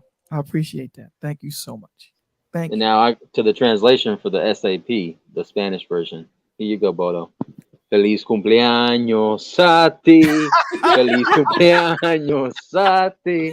Feliz cumpleaños, Don Bolo. Feliz cumpleaños a ti y muchos más. Feliz cumpleaños, hermano. Happy birthday, brother. Gracias. I didn't know Sister Anya could sing like that. I didn't know you could sing like that. Hold on now. Thank you. Gracias, everybody. Thank you. Thank you. I appreciate it, man. Thank you. The Lord. And I'll have your flan and I'll have your tres leches cake ready for you. Happy birthday, Bolo. Thank you. Happy brother. birthday, brother. Thank you. Lord bless me with 50. Hopefully, He blesses me with another 50. You want flan or you want tres leches? Decide, mother lover. Tres leches, brother. Come on, man. Come on. Give me the tres leches all day. Got you. All day. I'll take it. I got you. Bolo, you're a baby. What the hell does that mean? I'm just 50. I hope I just make. I'm like, oh my. I don't know about that baby part, Lady Phoenix. I don't know about that baby part. Facts. Well, I'm 38, so Yeah, he's a baby. He's a baby. 38. Big time, yeah. God, yeah. So what do you think about 28? You think I'm what? Oh, in the belly still? I'm still in the belly. Oh, 28. My kids are 23 and 30, so yeah, you could be my baby. I got you. Yep, I'm part of the village. Hey, man, we got all sorts of people in here. We got everyone from different regions, everyone from different vocations, and that's the beauty of it. That's the beauty of it. The beauty of it is, we just saw the video on Wednesday. Perspective. Perspective is so important. Everyone has a piece of the jigsaw. We all do. And together, when we put these pieces together, we see that picture. Without it, we're just one jigsaw apart from seeing the total picture. And that one little piece can change the whole trajectory of which way we go, right? For example, I love you, I hate you. Just the replacement of that one word changes the whole trajectory of that sentence and what it invokes. So everyone is important. We all need everyone to put their brick in. The Lord is making this spiritual church. Every person is a brick, and every person has a specific place that they need to be. So no matter how great or how small, and I give this example all the time, and then I'll get into the Psalms. All of us have bumped our heads, and it hurts. But when you bump your pinky toe, that shuts everything down. So, from the smallest to the greatest, we all are needed. What was that Psalm against lyric? Was it 39? Yeah. Okay. So 39 Psalms we're going to read, guys, and then we are going to say goodnight and try to do it again. Psalms 39. And it reads, I said, I will guard my ways, lest sin with my tongue. I will restrain my mouth with a muzzle, while the wicked are before me. I will mute with silence. I held my peace even from good, and my sorrow was stirred up. My heart was hot within me. While I was musing, the fire burned. Then I spoke with my tongue. Lord, make me to know my end, and what is the measure of my days, that I may know how frail I am. Indeed, you have made my days as handbreadths, and my age is nothing before you. Certainly, every man at his best state is but vapor, Salah. Surely, every man walks about like a shadow. Surely, they busy themselves in vain. He heads up riches and does not know who will gather them. And now, Lord, what do I wait for? My hope is in you. Deliver me from all my transgression. Do not make me the reproach of the foolish. I was mute. I did not open my mouth because it was you who did it. Remove your plague from me, and I am consumed by the blow of your hand. When with rebukes you correct man for iniquity, you make his beauty melt away like a moth. Surely every man is a vapor, Salah. Hear my prayer, O Lord, and give ear to my cry. Do not be silent at my tears, for I am a stranger with you, a sojourner, as all my fathers were. Remove your gaze from me, that I may regain strength before I go away, and I am no more. Amen. Father, thank you for allowing us to come together and worship and praise your name. Thank you. As we open up our minds, our bodies, our souls, our spirits, we ask that you replace our ego, our anger, our stress, our malice, hate with love, patience, mercy, grace, long suffering, love. We thank you for your sacrifice, Father. But we are not worthy of anything that you do. We are not worthy of your love, but yet you give it. We ask that you please transform us by our heart first, our mouth second, our hands after, so that we may be the images you need us to be, the living testimonies, the living ark that holds your presence. We ask, Father, to please help those that suffer with mental illness, depression, those that just suffer with addiction and think that they just should not live. Please let them know that there is no glory in death, but there is glory in life in serving you. We ask, Lord God, also that you put a spirit on us of obedience, submission to you, to understand you, to follow you, not to add what we want to, but to read what you say, to feel what you say, to hear what you say, to see what you say, and do our best to do it. Lord God, we're going to mention some names. We ask that you please protect them, their families. We ask that you encamp your angels around them. If they are sick, we ask you that you please give them the strength to persevere. If they are in transit, we ask that you give them travel mercy so that they can get back home. And if they have suffered death, we ask that you please comfort them in their time of loss. Lord God, we ask you to please protect Mika, Be Easy, Miss Carrington, Tazar Poth, Playful, Derek, Little Rock, Coach, Bam, Anthony, Steve, Lyric, Nova, Novea, Lexi, Fallon, Smiles, B, Chris, German, Irving, AGAG, Sheree B, Alex Lincoln, CJ, Tia, LA Floyd, Introverted, K Cooper, Montrell, Bumble D, Just Jab, Heather, Phoenix Lit, Drizzle, Juju, Brian Redmond, LA Harlem, Mike Rivera, Tommy Sotomayor, and Alex, Just Jay, Yeshaya, Naja, Aura, Yadiah, Shah, Imani, Fleetwood, Dor K, Iron, Peach Cobbler, Byron, Aaron and Mom, Butterfly, Joseph and Janae, Shakina Glory, Miss Lady, Matthew, George, Chat with Divine, Mason, Yoshi, 10 past 11, Norman, BCDC 123, Jermaine Corbett, Lawrence, Miss M, Teak, Latanya D. Sledge, Tremaine and her son, J.A. Dudley, Only Time, Mama B, Dorothy, Dante, Miss Taylor, Lapeef and the whole panel, High Risk One, Daryl, Tierra Jewel, Nicole Watson, Jedi Master Wu, Lancelot, Miss M, Rochelle Halliburton, Definite G, Slim, 611, Mr. A, Mr. O, Black Genesis, Maggie, the substitute teacher, I am a Israelite Queen, Andre Terry, Lawrence Ratano, Miss B Finesse,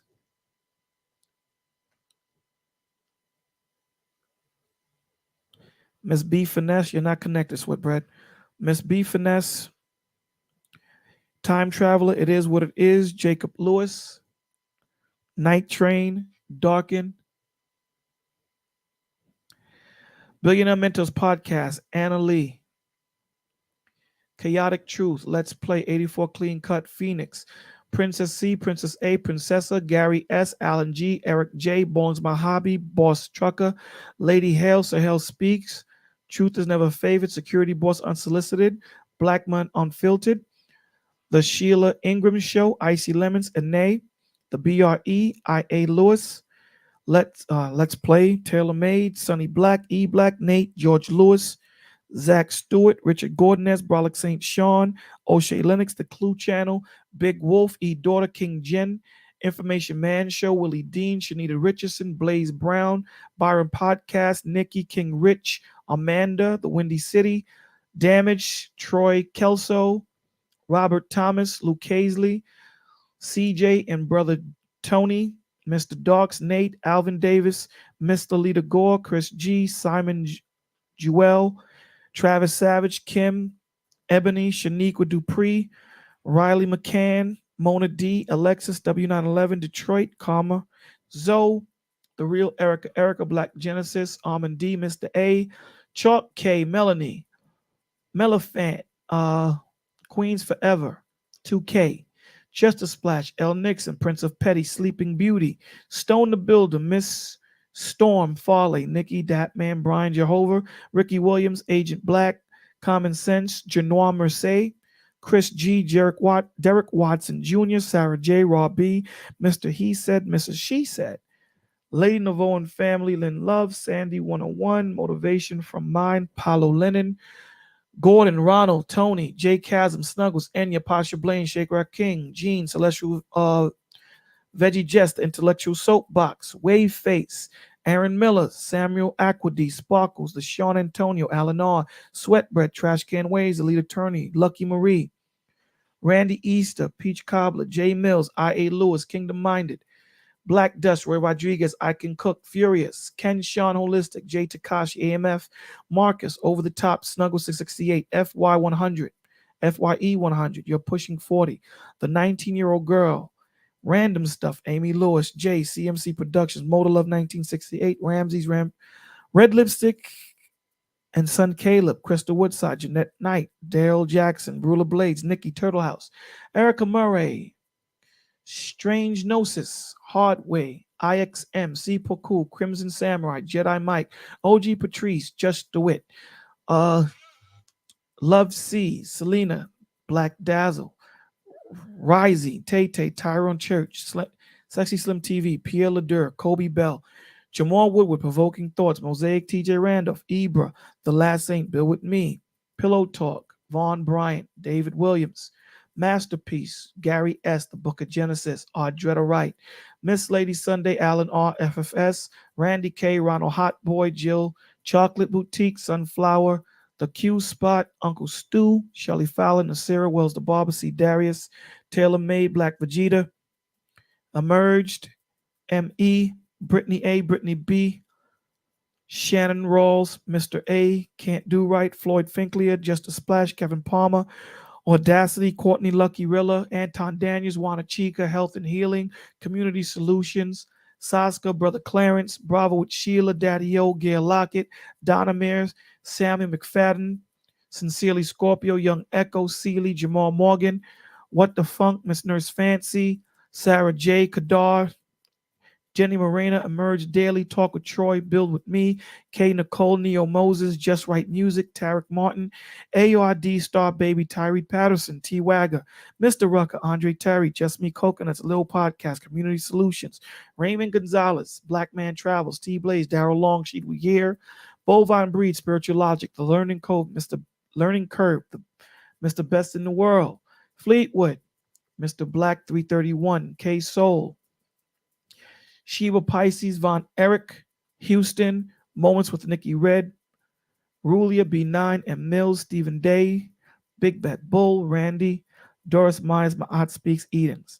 We thank you, Lord. We ask you to please protect all your servants, all those that serve you in spirit and in truth, according to your word. We ask, Lord God, to please encamp your angels around your children, for we dedicate our lives to you.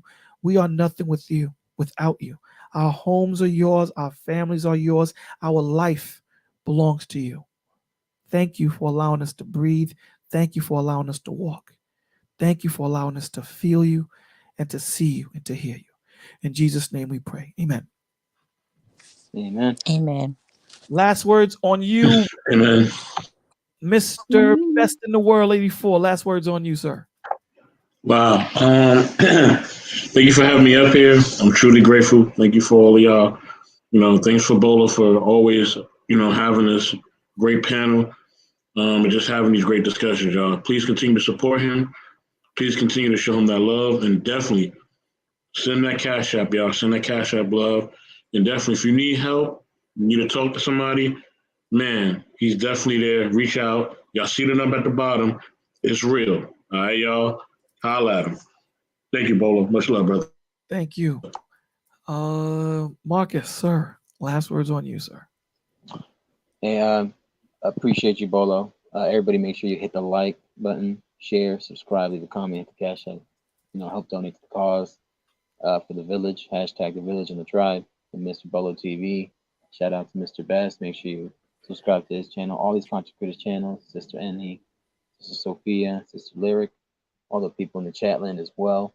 And happy holidays if you, celebrate these holidays, or just don't spend alone. Reach out to someone you haven't reached out to in a while. And, nothing but positivity, peace, and keep up the great work, because I see all you put in the work in these YouTube streets too, just like you do in real life. So that's it. Miss Phoenix, last words on you. Everybody stay focused, stay blessed, and keep the Lord by your side. I turned the red chair, but somebody already picked you. You have a heavenly voice, and I pray that God continues to bless you. Okay. Miss Anae, last words on you. Oh, that was so nice. Thank you. One, happy birthday again, Bolo. I absolutely love you. I love Lyric. I love all of y'all. I thank you so much for not just you showing up, and Lyric, also you and Anthony T. Biz. Not just for you showing up, but the fact that in your heart you want to do it, and you want to do it not just for show. It's not for numbers. It's not with any kind of monetary or worldly reward. It's that you're truly wanting the best for each of our souls. So I'm eternally grateful for every moment that you get up early, every minute that you spend reviewing questions and stuff like that. But I don't take anything that you do for granted, and I just thank all of y'all. That's it. Miss Lyric, last words on you. I just truly thank you all for just embracing and embodying and allowing love to could just take you over, and then giving it right back. Like you don't hoard it for yourselves. You're like, oh, I'm getting all this, information and all this love from him, and I want to give it back and I want to share it. And I just thank him for the sweet spirits that each and every person, possesses, and all the just just information and intelligence that is here, that he has brought here.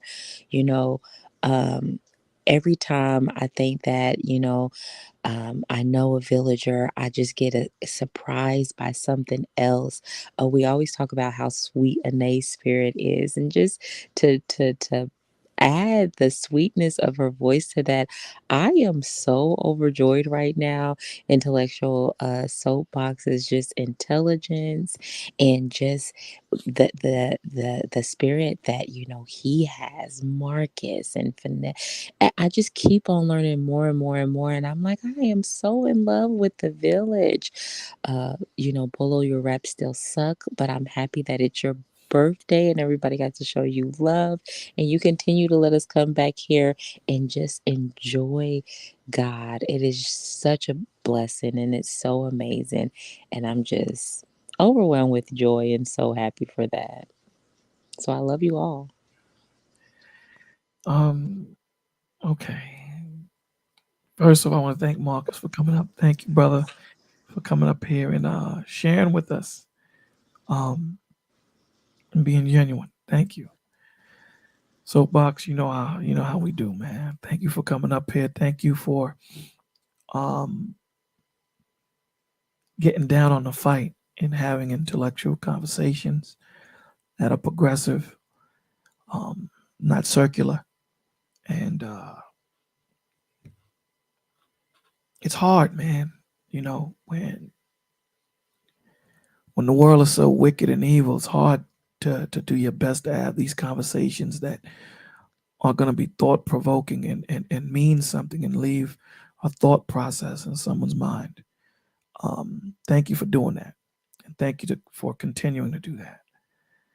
Phoenix, thank you for being that spark of spirit, for coming up and sharing, and always giving us blessings, always giving us your experiences, your testimony. This is, a lot of people think that this is an easy thing to do. It's not. It's not. To come up here and be genuine and open. So thank you for that.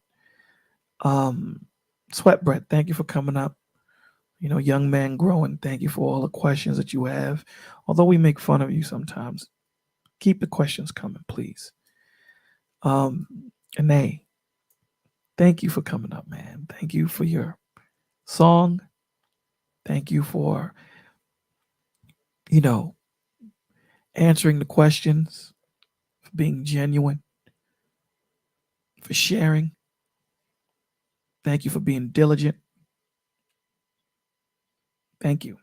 I appreciate you. Love you too. Lyric,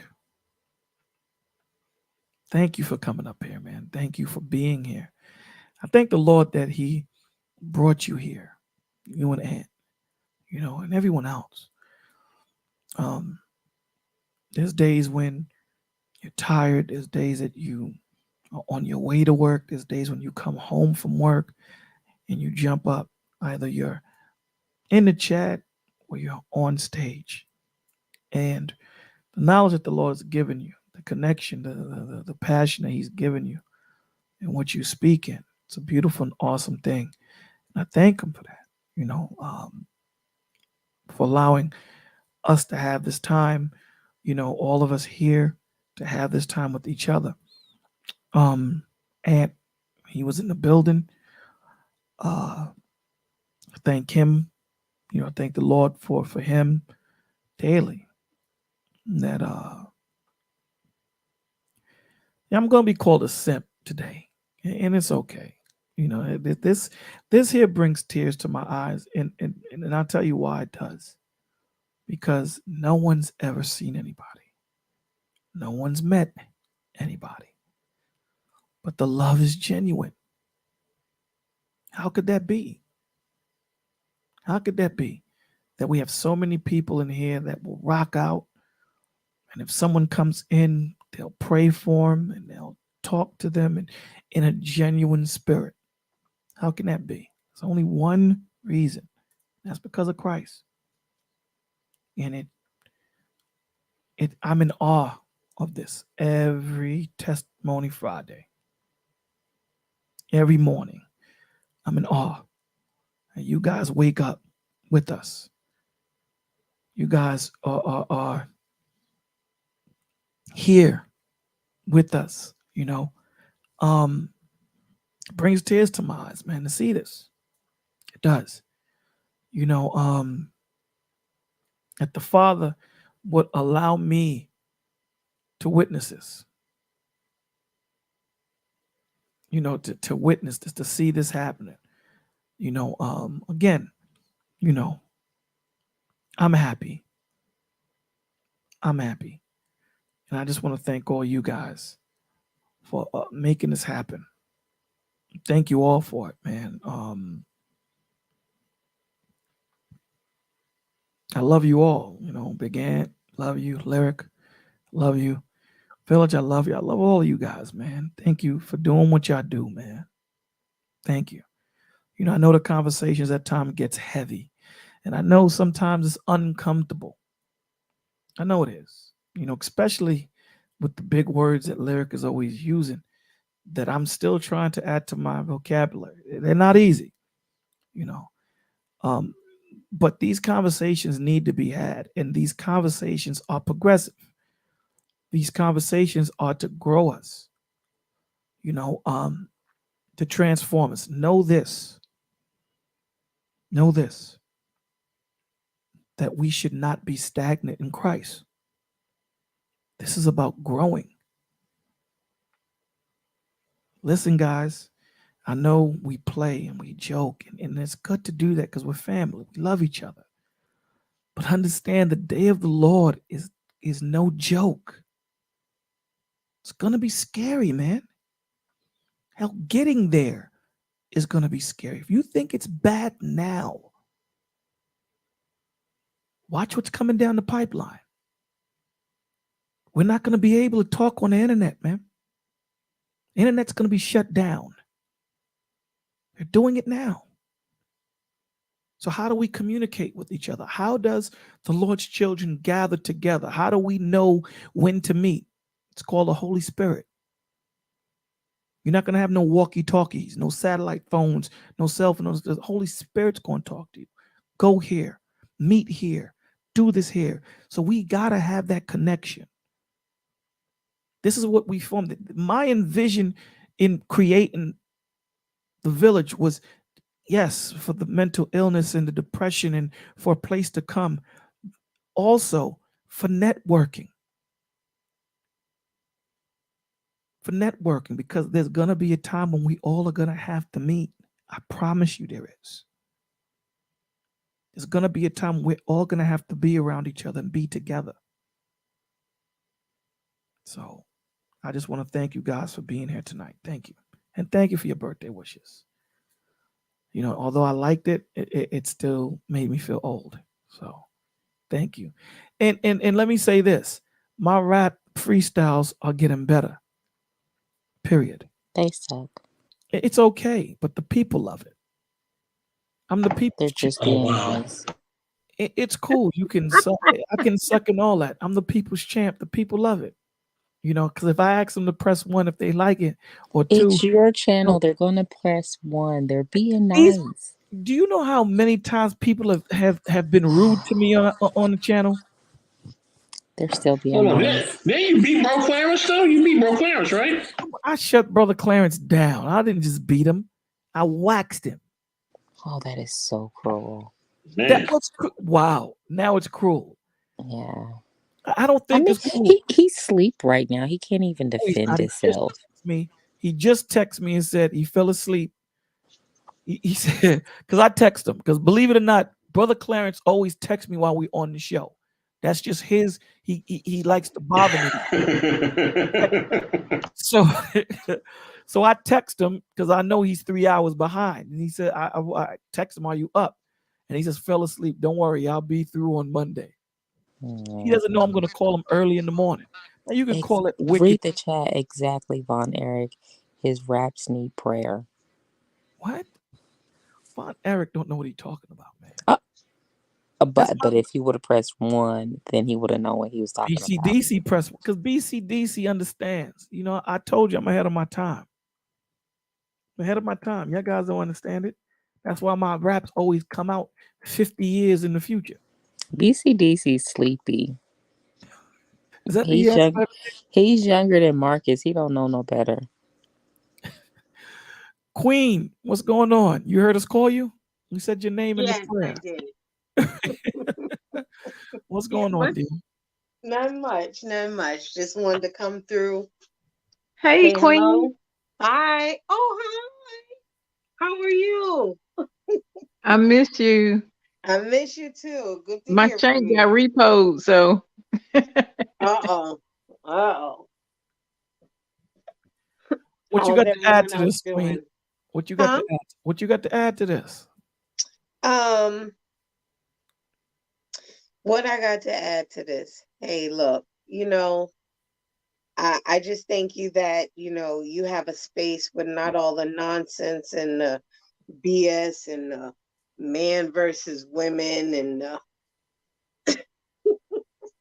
the nonsense, Thank you. Thank you for providing a positive space. That's You're all. welcome. Well, I just got one thing to say. I'm sorry. Go ahead, doll. I'm sorry. I didn't know if you finished. Oh, Go ahead. no, no, I'm done. I'm You done. sure? I'm done. Yep. I got one thing to say. One No, thing. you're not, Queen. Go ahead and say what you got to say. I know. I know she had more to say, but I didn't want to force it. No, no, no. I just think it's cool. I think it's like the things I see every day and the field I work in, I work in social service, homeless, mental health.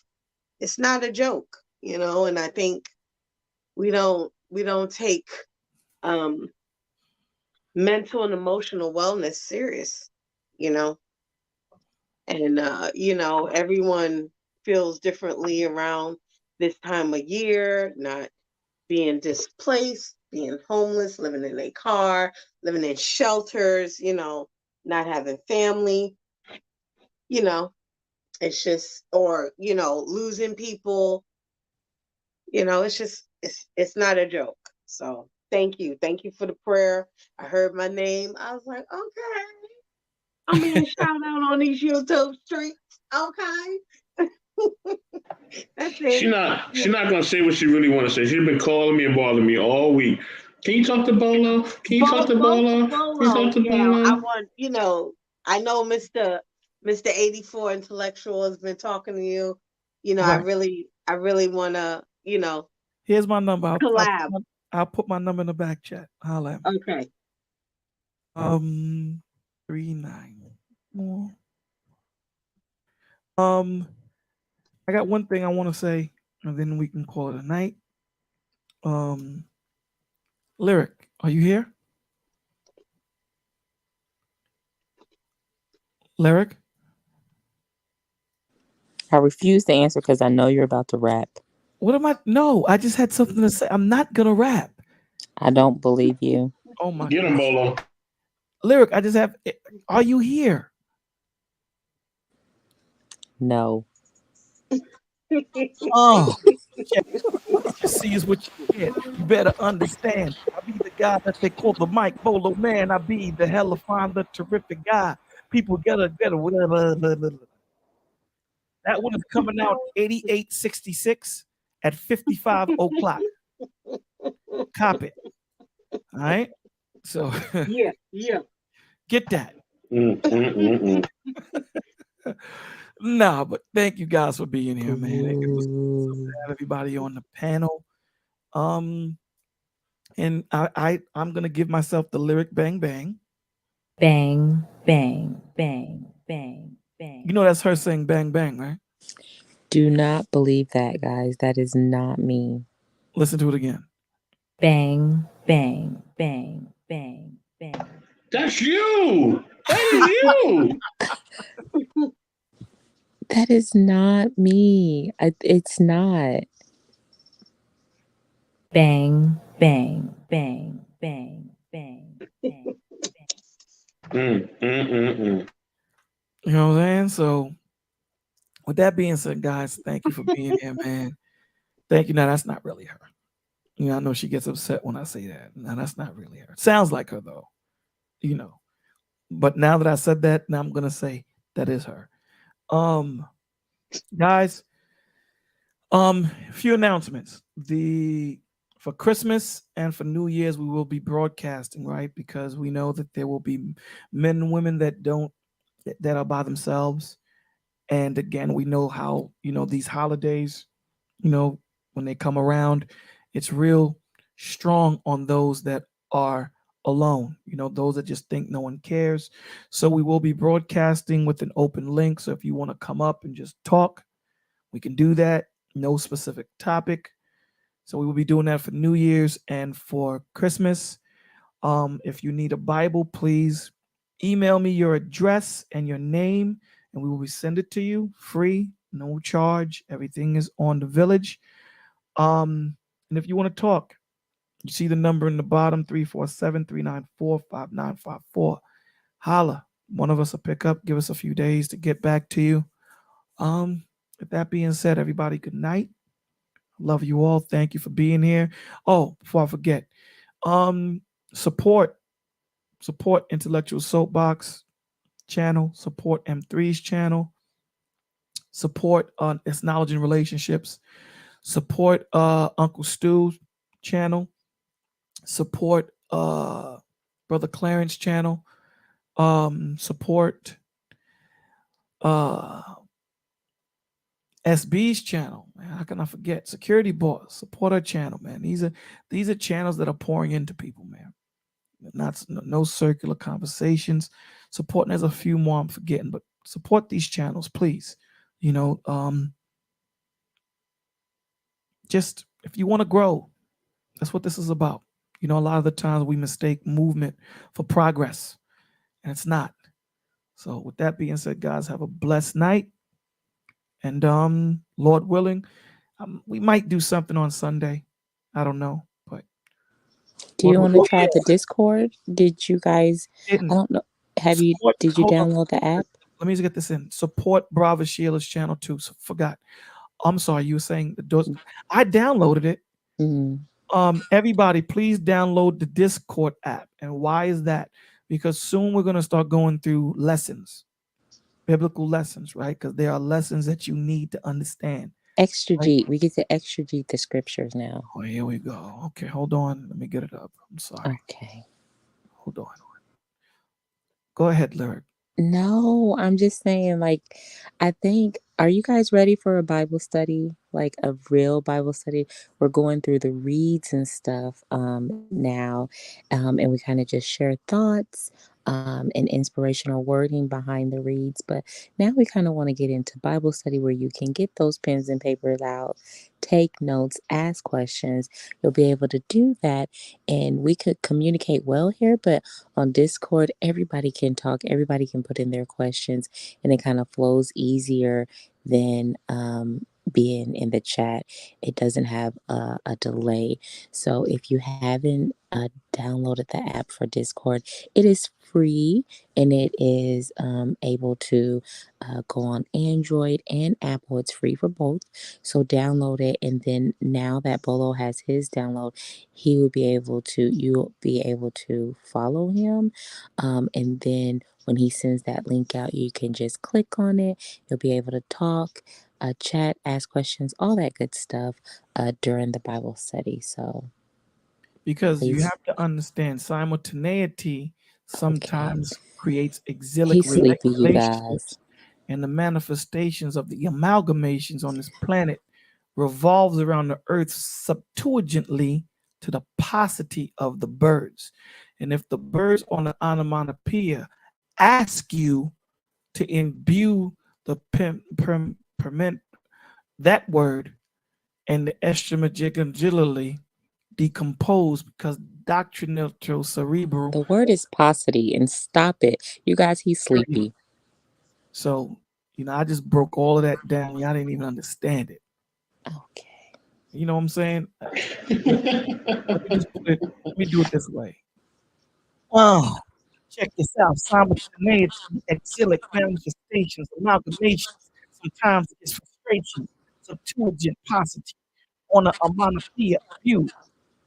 You decompose. I don't know them damn words. It's coming out 88.99 at 6:00 p.m. Cop it. Okay. So Lyric doesn't like when I do that.